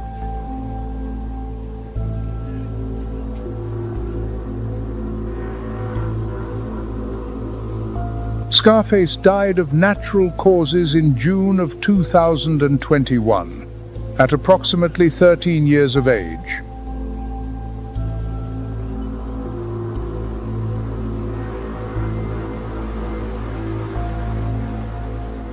A remarkable lifespan for a wild male lion, where the average is only 8 to 10 years.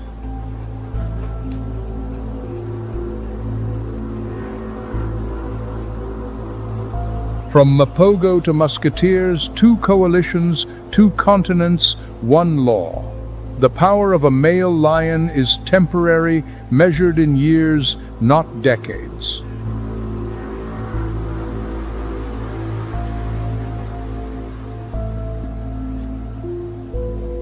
And every dynasty ends the same way, replaced by a younger, stronger generation.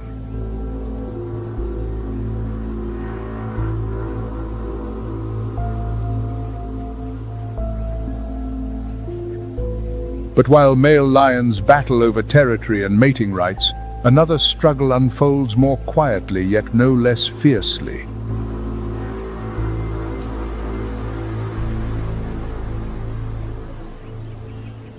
The lioness's battle does not unfold on an open battlefield.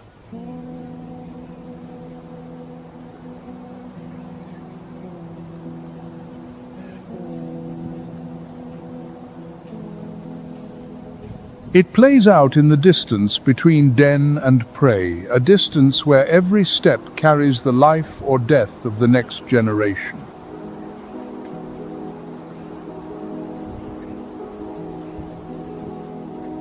When a lioness has young cubs, her identity transforms entirely. She is no longer merely the pride's hunter, she becomes a mother.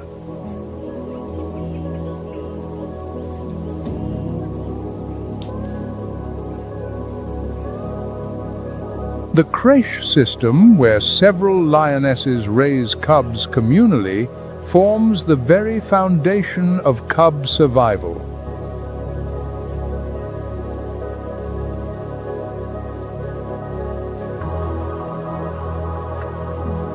While some mothers hunt, others step-powered.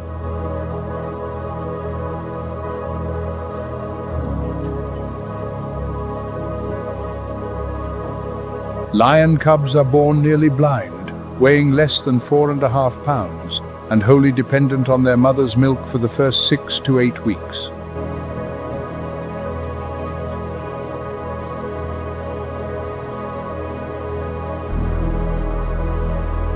During this period, the mother hides her cubs in secluded places, dense thickets, rock caves, cliff crevices, far from the pride.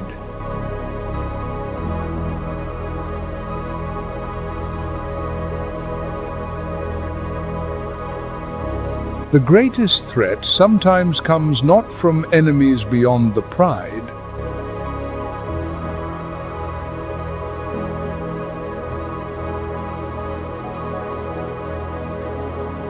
when a new male seizes control. Infanticide, the killing of the previous male's cubs, is a stark reality every lioness faces.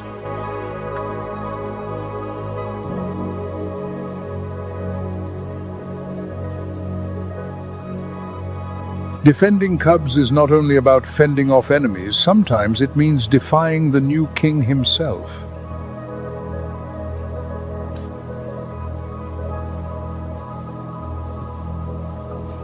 When hunting, the lioness therefore targets the lowest risk prey.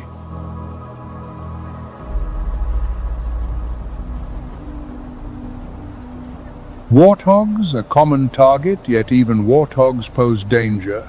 An adult's tusks can inflict severe injuries.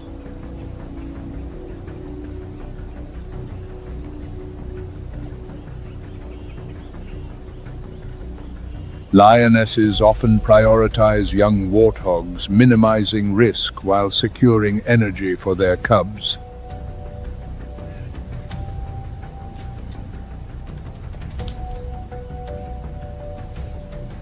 The supreme rule here is energy.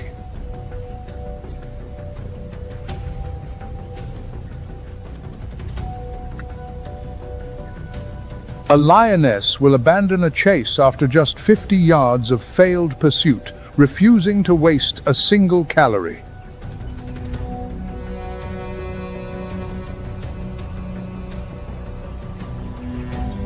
This is nature's brutal arithmetic of survival.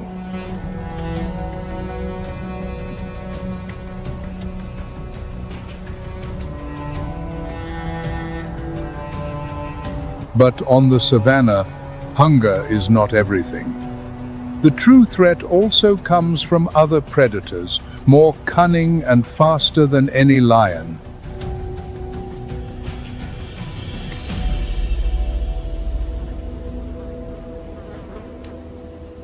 African wild dogs.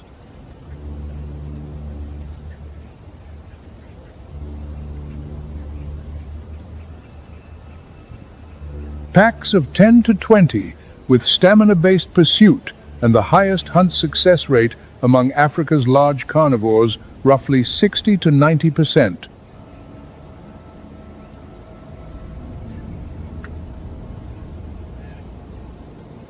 They pose no threat to adult lions.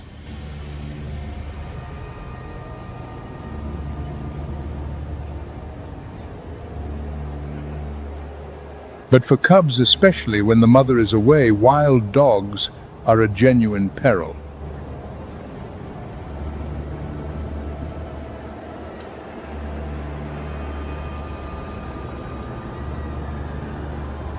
A lioness defends her cubs against wild dogs, not with speed, but with sheer ferocity.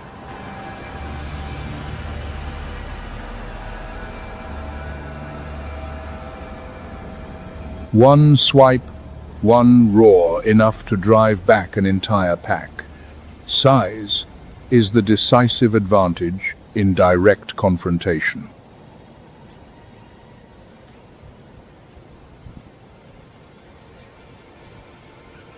Lionesses are the true backbone of every pride.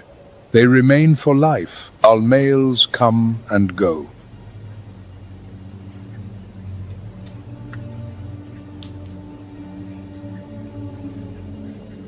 They pass hunting knowledge through generations: which territories are safe, which seasons bring abundant prey, which water sources are reliable.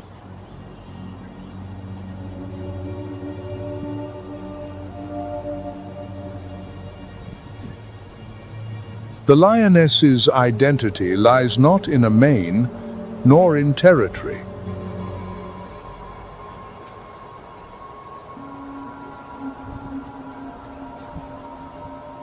It lies in the distance between a predator's jaws and her cubs, and the resolve to never let that distance reach zero.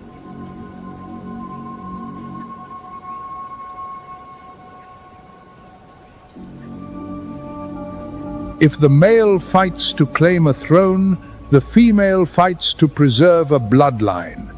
Two forms of identity, flowing through one species.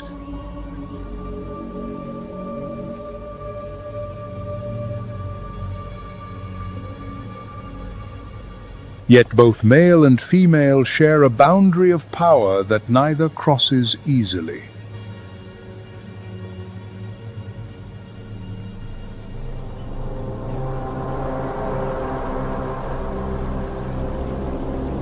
The river, a natural frontier dividing two worlds where two apex rulers meet in stalemate.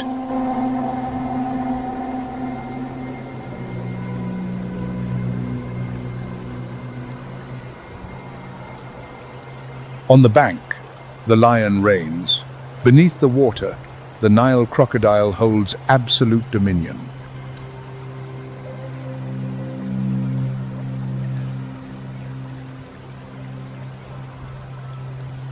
And at the water's edge, no one is truly safe.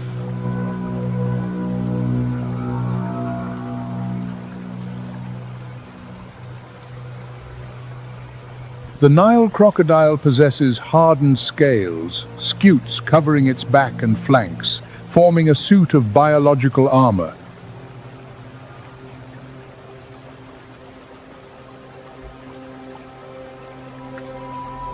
But the belly lacking this armor is its most exposed anatomical weakness.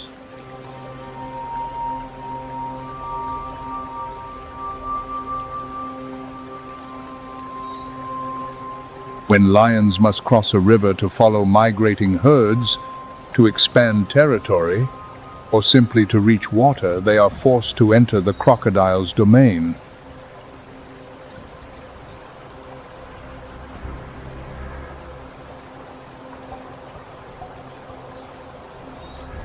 This is an interspecies conflict.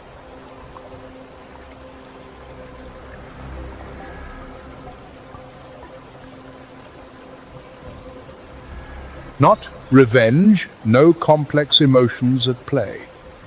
Simply two apex predators atop the food chain, their territories overlapping at a narrow band of water.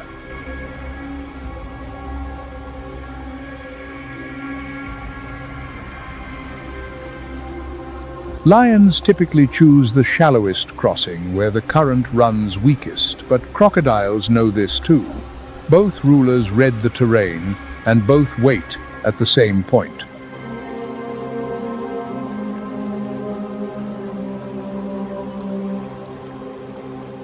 The tension at a river crossing where lions are most vulnerable, where crocodiles are strongest, ranks among the most purely dramatic moments in the natural world.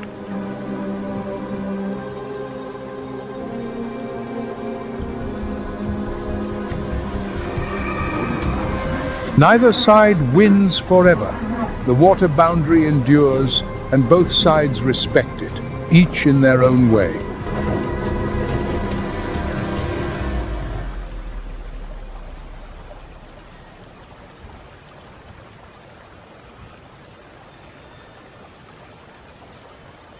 Where do you think the lion's true identity lies? In its mane, its strength, or its territory?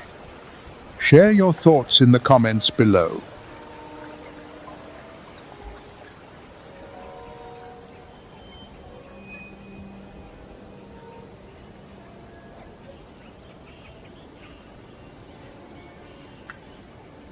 But all these battles, the night hunts, power coalitions, maternal instinct, the water's edge, unfold across generous lands, where rain still falls, where prey remains plentiful.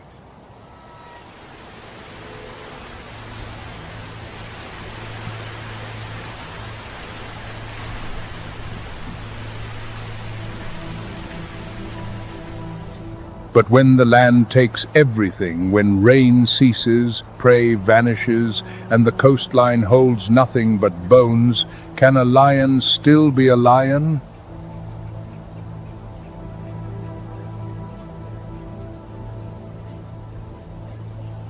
Hyena, northwestern Namibia, average rainfall less than 2 inches per year.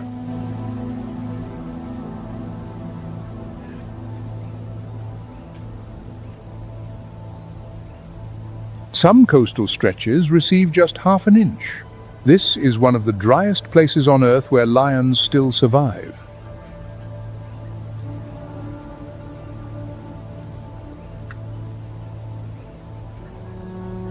No migrating herds of wildebeest.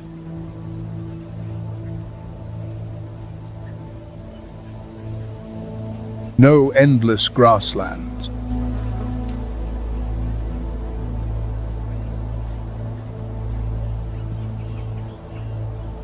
No shade trees to shelter beneath at midday.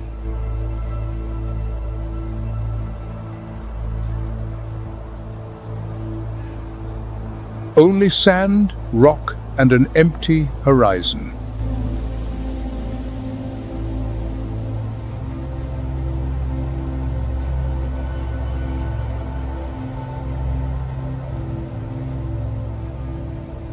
The Namib desert lion is the most extreme test of identity.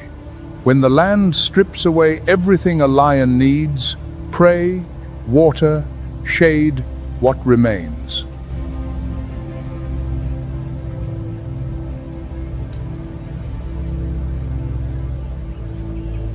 The answer: adapt or vanish.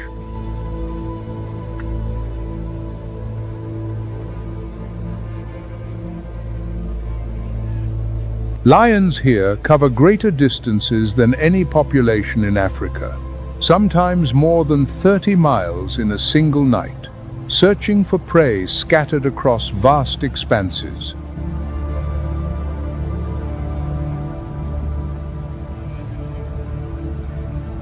The Sahara, 3.5 million square miles stretching from the Atlantic to the Red Sea.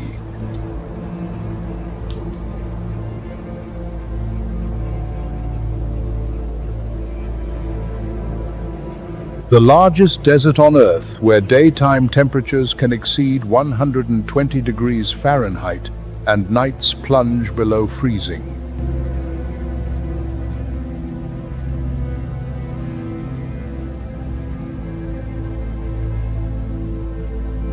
Lions once lived here. Then they disappeared, driven out by desertification and humanity.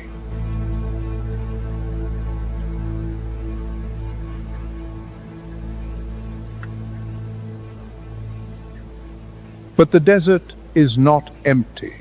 The species that endure here have answered the question of identity in their own way.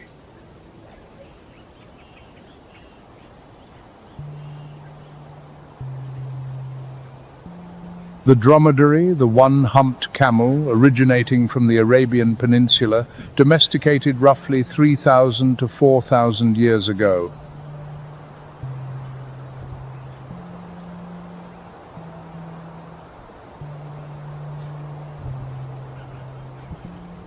The hump stores fat, not water, a truth many still mistake.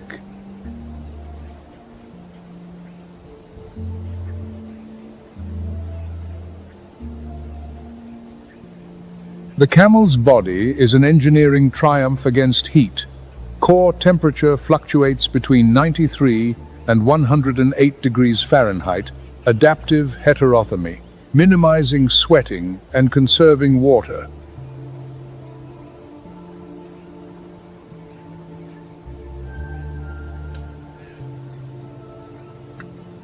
When dehydrated, a dromedary can drink between 30 and 37 gallons in a single session.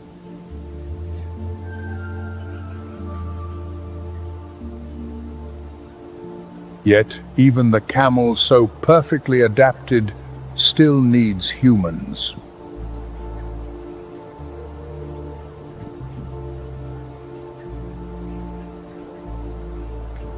And humans need the camel, an identity shaped by symbiosis not unlike the Gir lion's bond with the Maldhari community.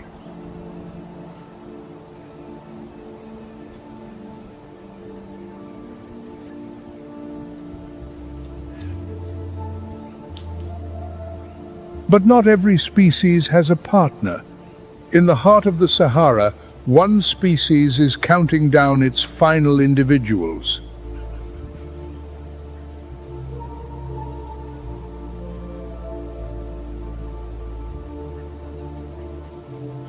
The addax, the screw-horned antelope, a survivor that never needs to drink, drawing all moisture from vegetation and night dew.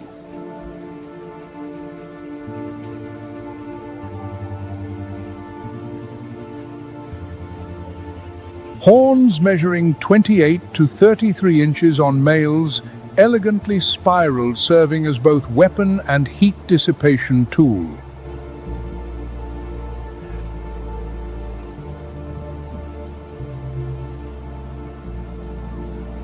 Fewer than 100 wild addax remain scattered between Niger and Chad. IUCN classification: critically endangered.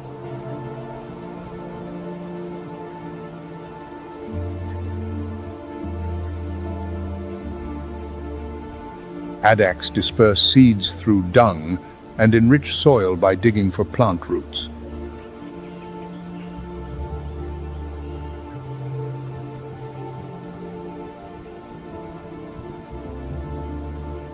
Losing the addax means losing not just a species, but a vital link in an already fragile desert ecosystem.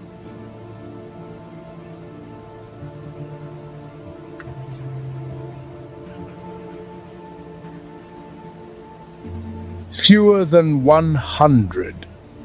A number so small that every individual carries a name in conservation records.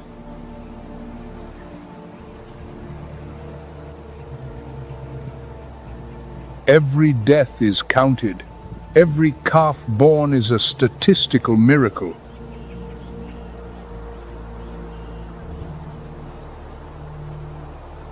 The addax's identity, the ability to live without water, the spiraling horns, the white heat-reflecting coat carried it through millions of years.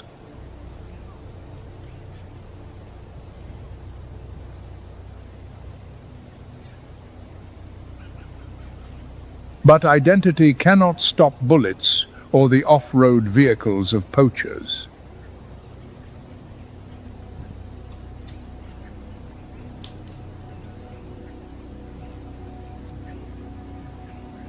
Sunset once again sets the vast African savanna ablaze.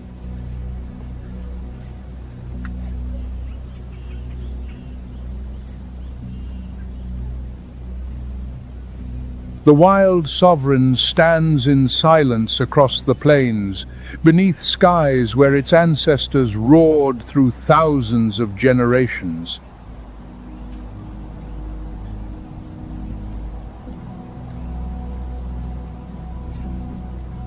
Nature has always been unforgiving.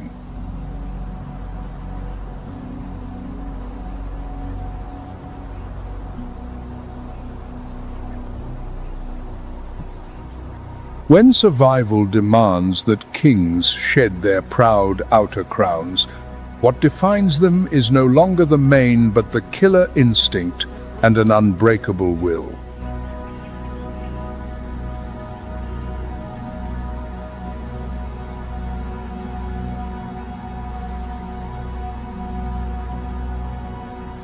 Identity lies not in appearance, but in blood.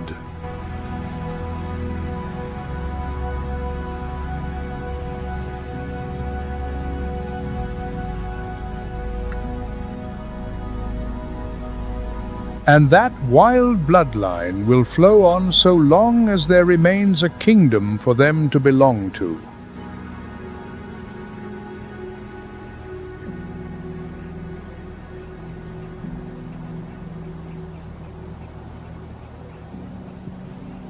Thank you for joining Nature's Moments. The natural world holds countless stories still waiting to be told. If you haven't subscribed to our channel, now is the perfect time. See you in the next story.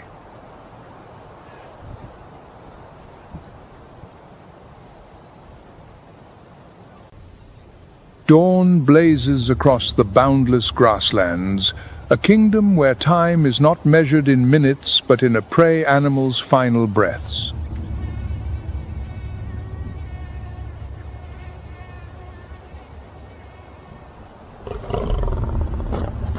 At the heart of this legendary land, an empire reigns.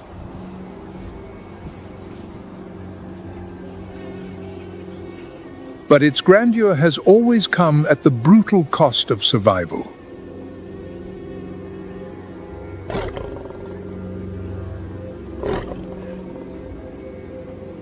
The lion, undisputed sovereign of these sun-scorched plains, possesses not merely raw muscular power, but carries the weight of an entire royal bloodline.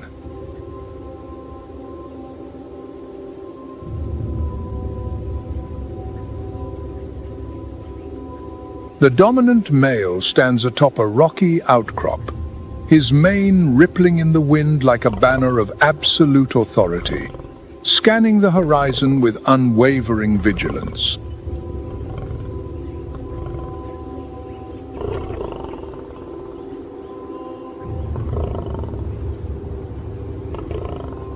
His scent marks every blade of grass, an invisible signature reminding all trespassers of the price they would pay.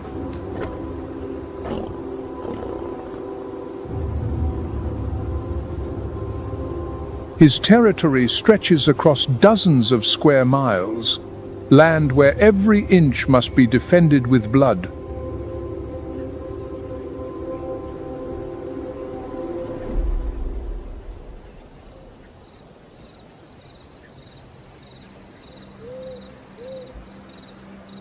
In the shadows of brittle thornbush, young challengers lurk in silence.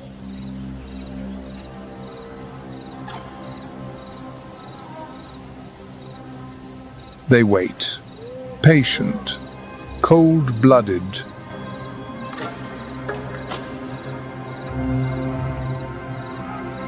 The average reign of a dominant male lasts just 2 to 3 years before a younger, stronger generation arrives to replace him.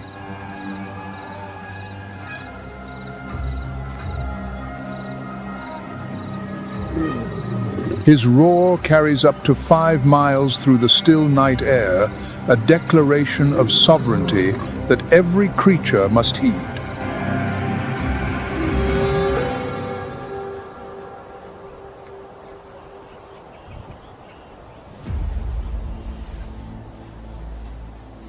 But the true power of this dynasty lies with the huntresses' silent silhouettes moving through the tall grass with terrifying patience.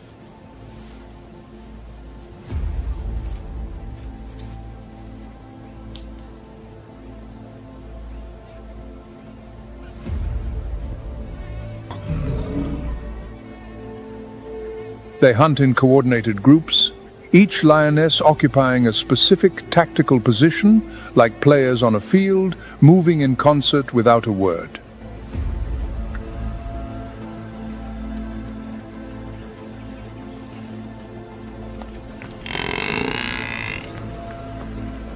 Hunger is an unforgiving teacher.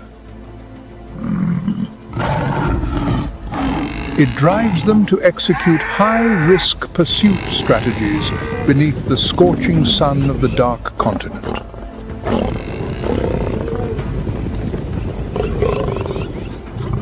Their success rate hovers around just 25%, meaning 3 out of every 4 hunts end in failure.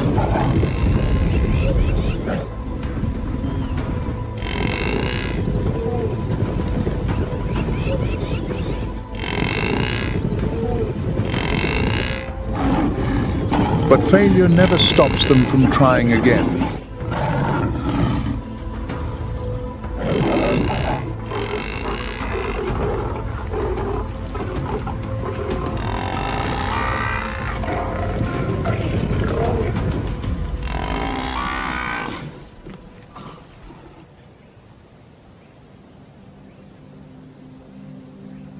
Not far away, a family of warthogs forages diligently in the damp soil, entirely unaware of the death sentence hanging over their heads.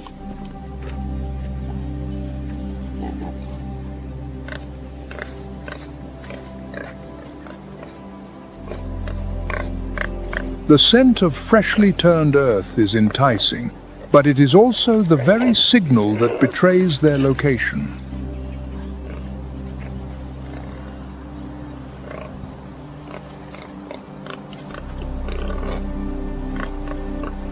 The African warthog possesses razor-sharp tusks and survival instincts honed over millions of years of evolution.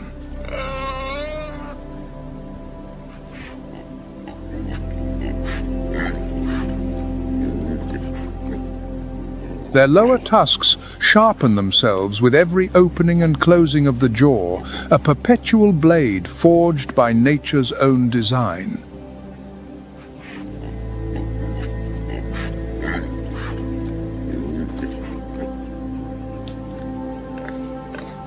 The mother leads her young with extreme caution, her ears rotating constantly to catch the faintest tremors of approaching danger.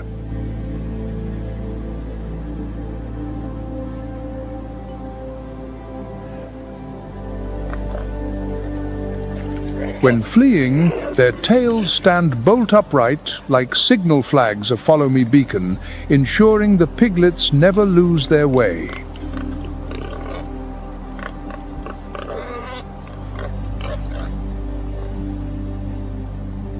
Despite their small stature, warthogs can reach speeds of 30 miles per hour, fast enough to outrun most predators if detected in time.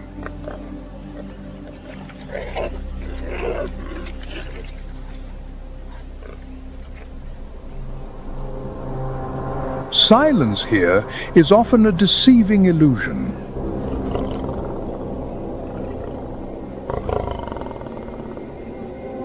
It conceals a storm about to break from behind the dusty thickets.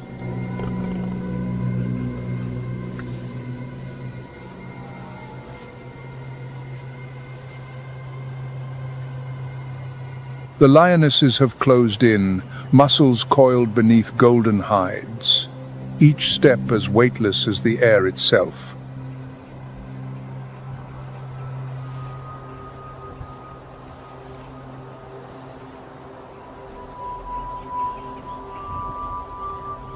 Their coordination is a masterpiece of military strategy, an invisible trap tightening with every second.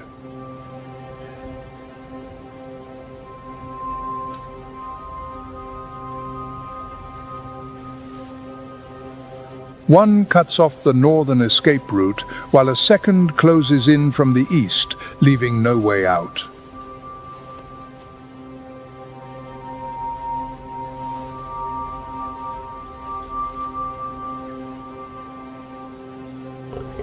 When the distance narrows enough to feel the prey's breath, silence is torn apart by a threatening roar and a cloud of red dust.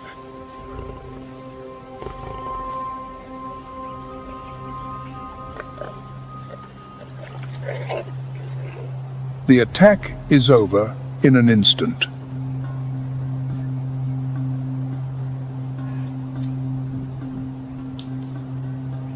A display of killer instinct refined across 1,000 generations.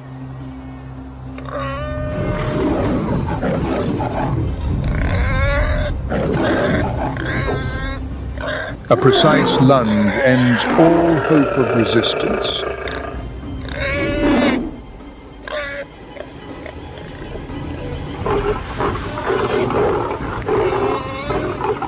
Leaving a haunting silence across the vast grassland.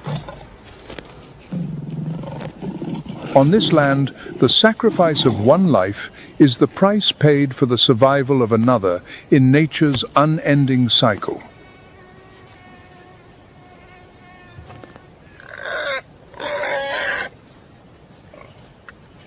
The piglets flee in terror toward the burrow, reversing in so their tusks face outward, their very first lesson in the art of defense.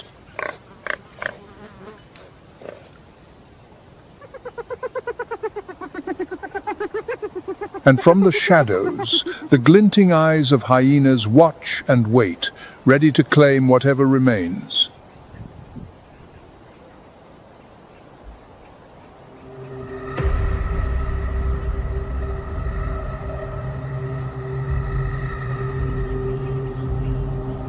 As the shadow of the hunt fades, a harsh social order reveals itself under the midday sun.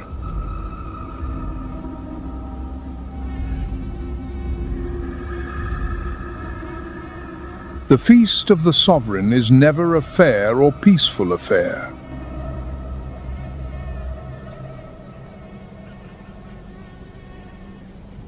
The male lion approaches with full majesty, using sheer dominance to claim first rights over the freshly fallen prey.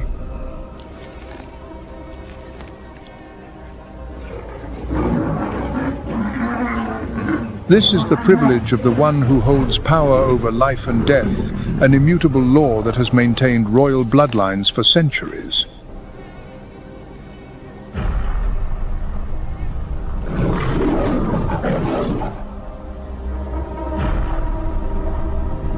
The females must wait their turn, despite being the ones who sweated and bled in the hunt.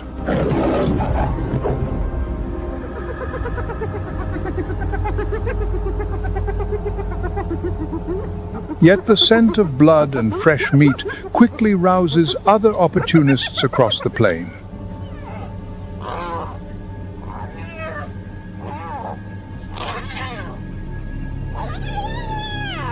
Spotted hyenas, predators brimming with cunning, are gathering in the shade of ancient acacia trees.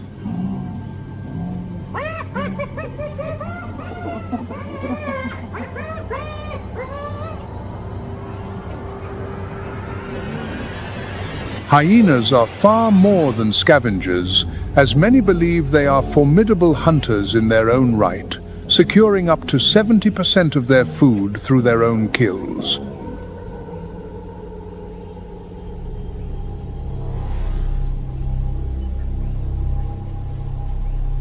Their wild, cackling laughter echoes across the landscape, not joy, but a psychological tactic probing the patience of opponents.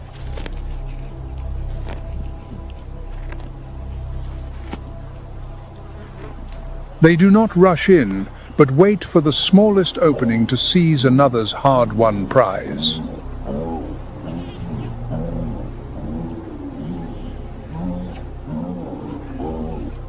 The standoff between apex hunters and nature's cleanup crew is a battle of wits that has played out for millions of years.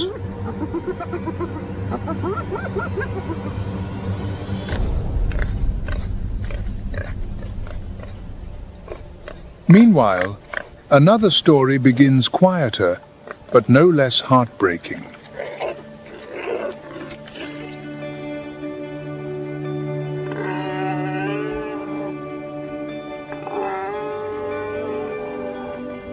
The orphaned warthog piglets, now utterly alone, search desperately for shelter in dark earthen hollows.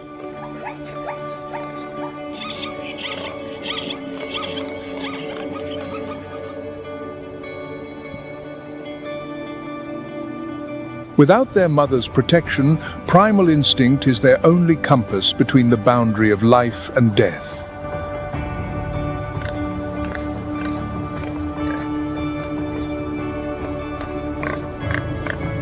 They must learn to tell the sound of wind through dry grass from the footsteps of a stalking enemy.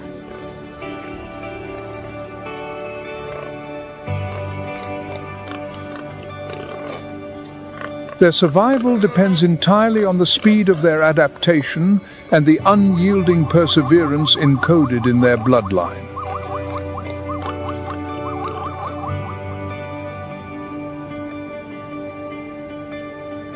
The grassland never has room for weakness, but it always offers a chance to those who rise from loss.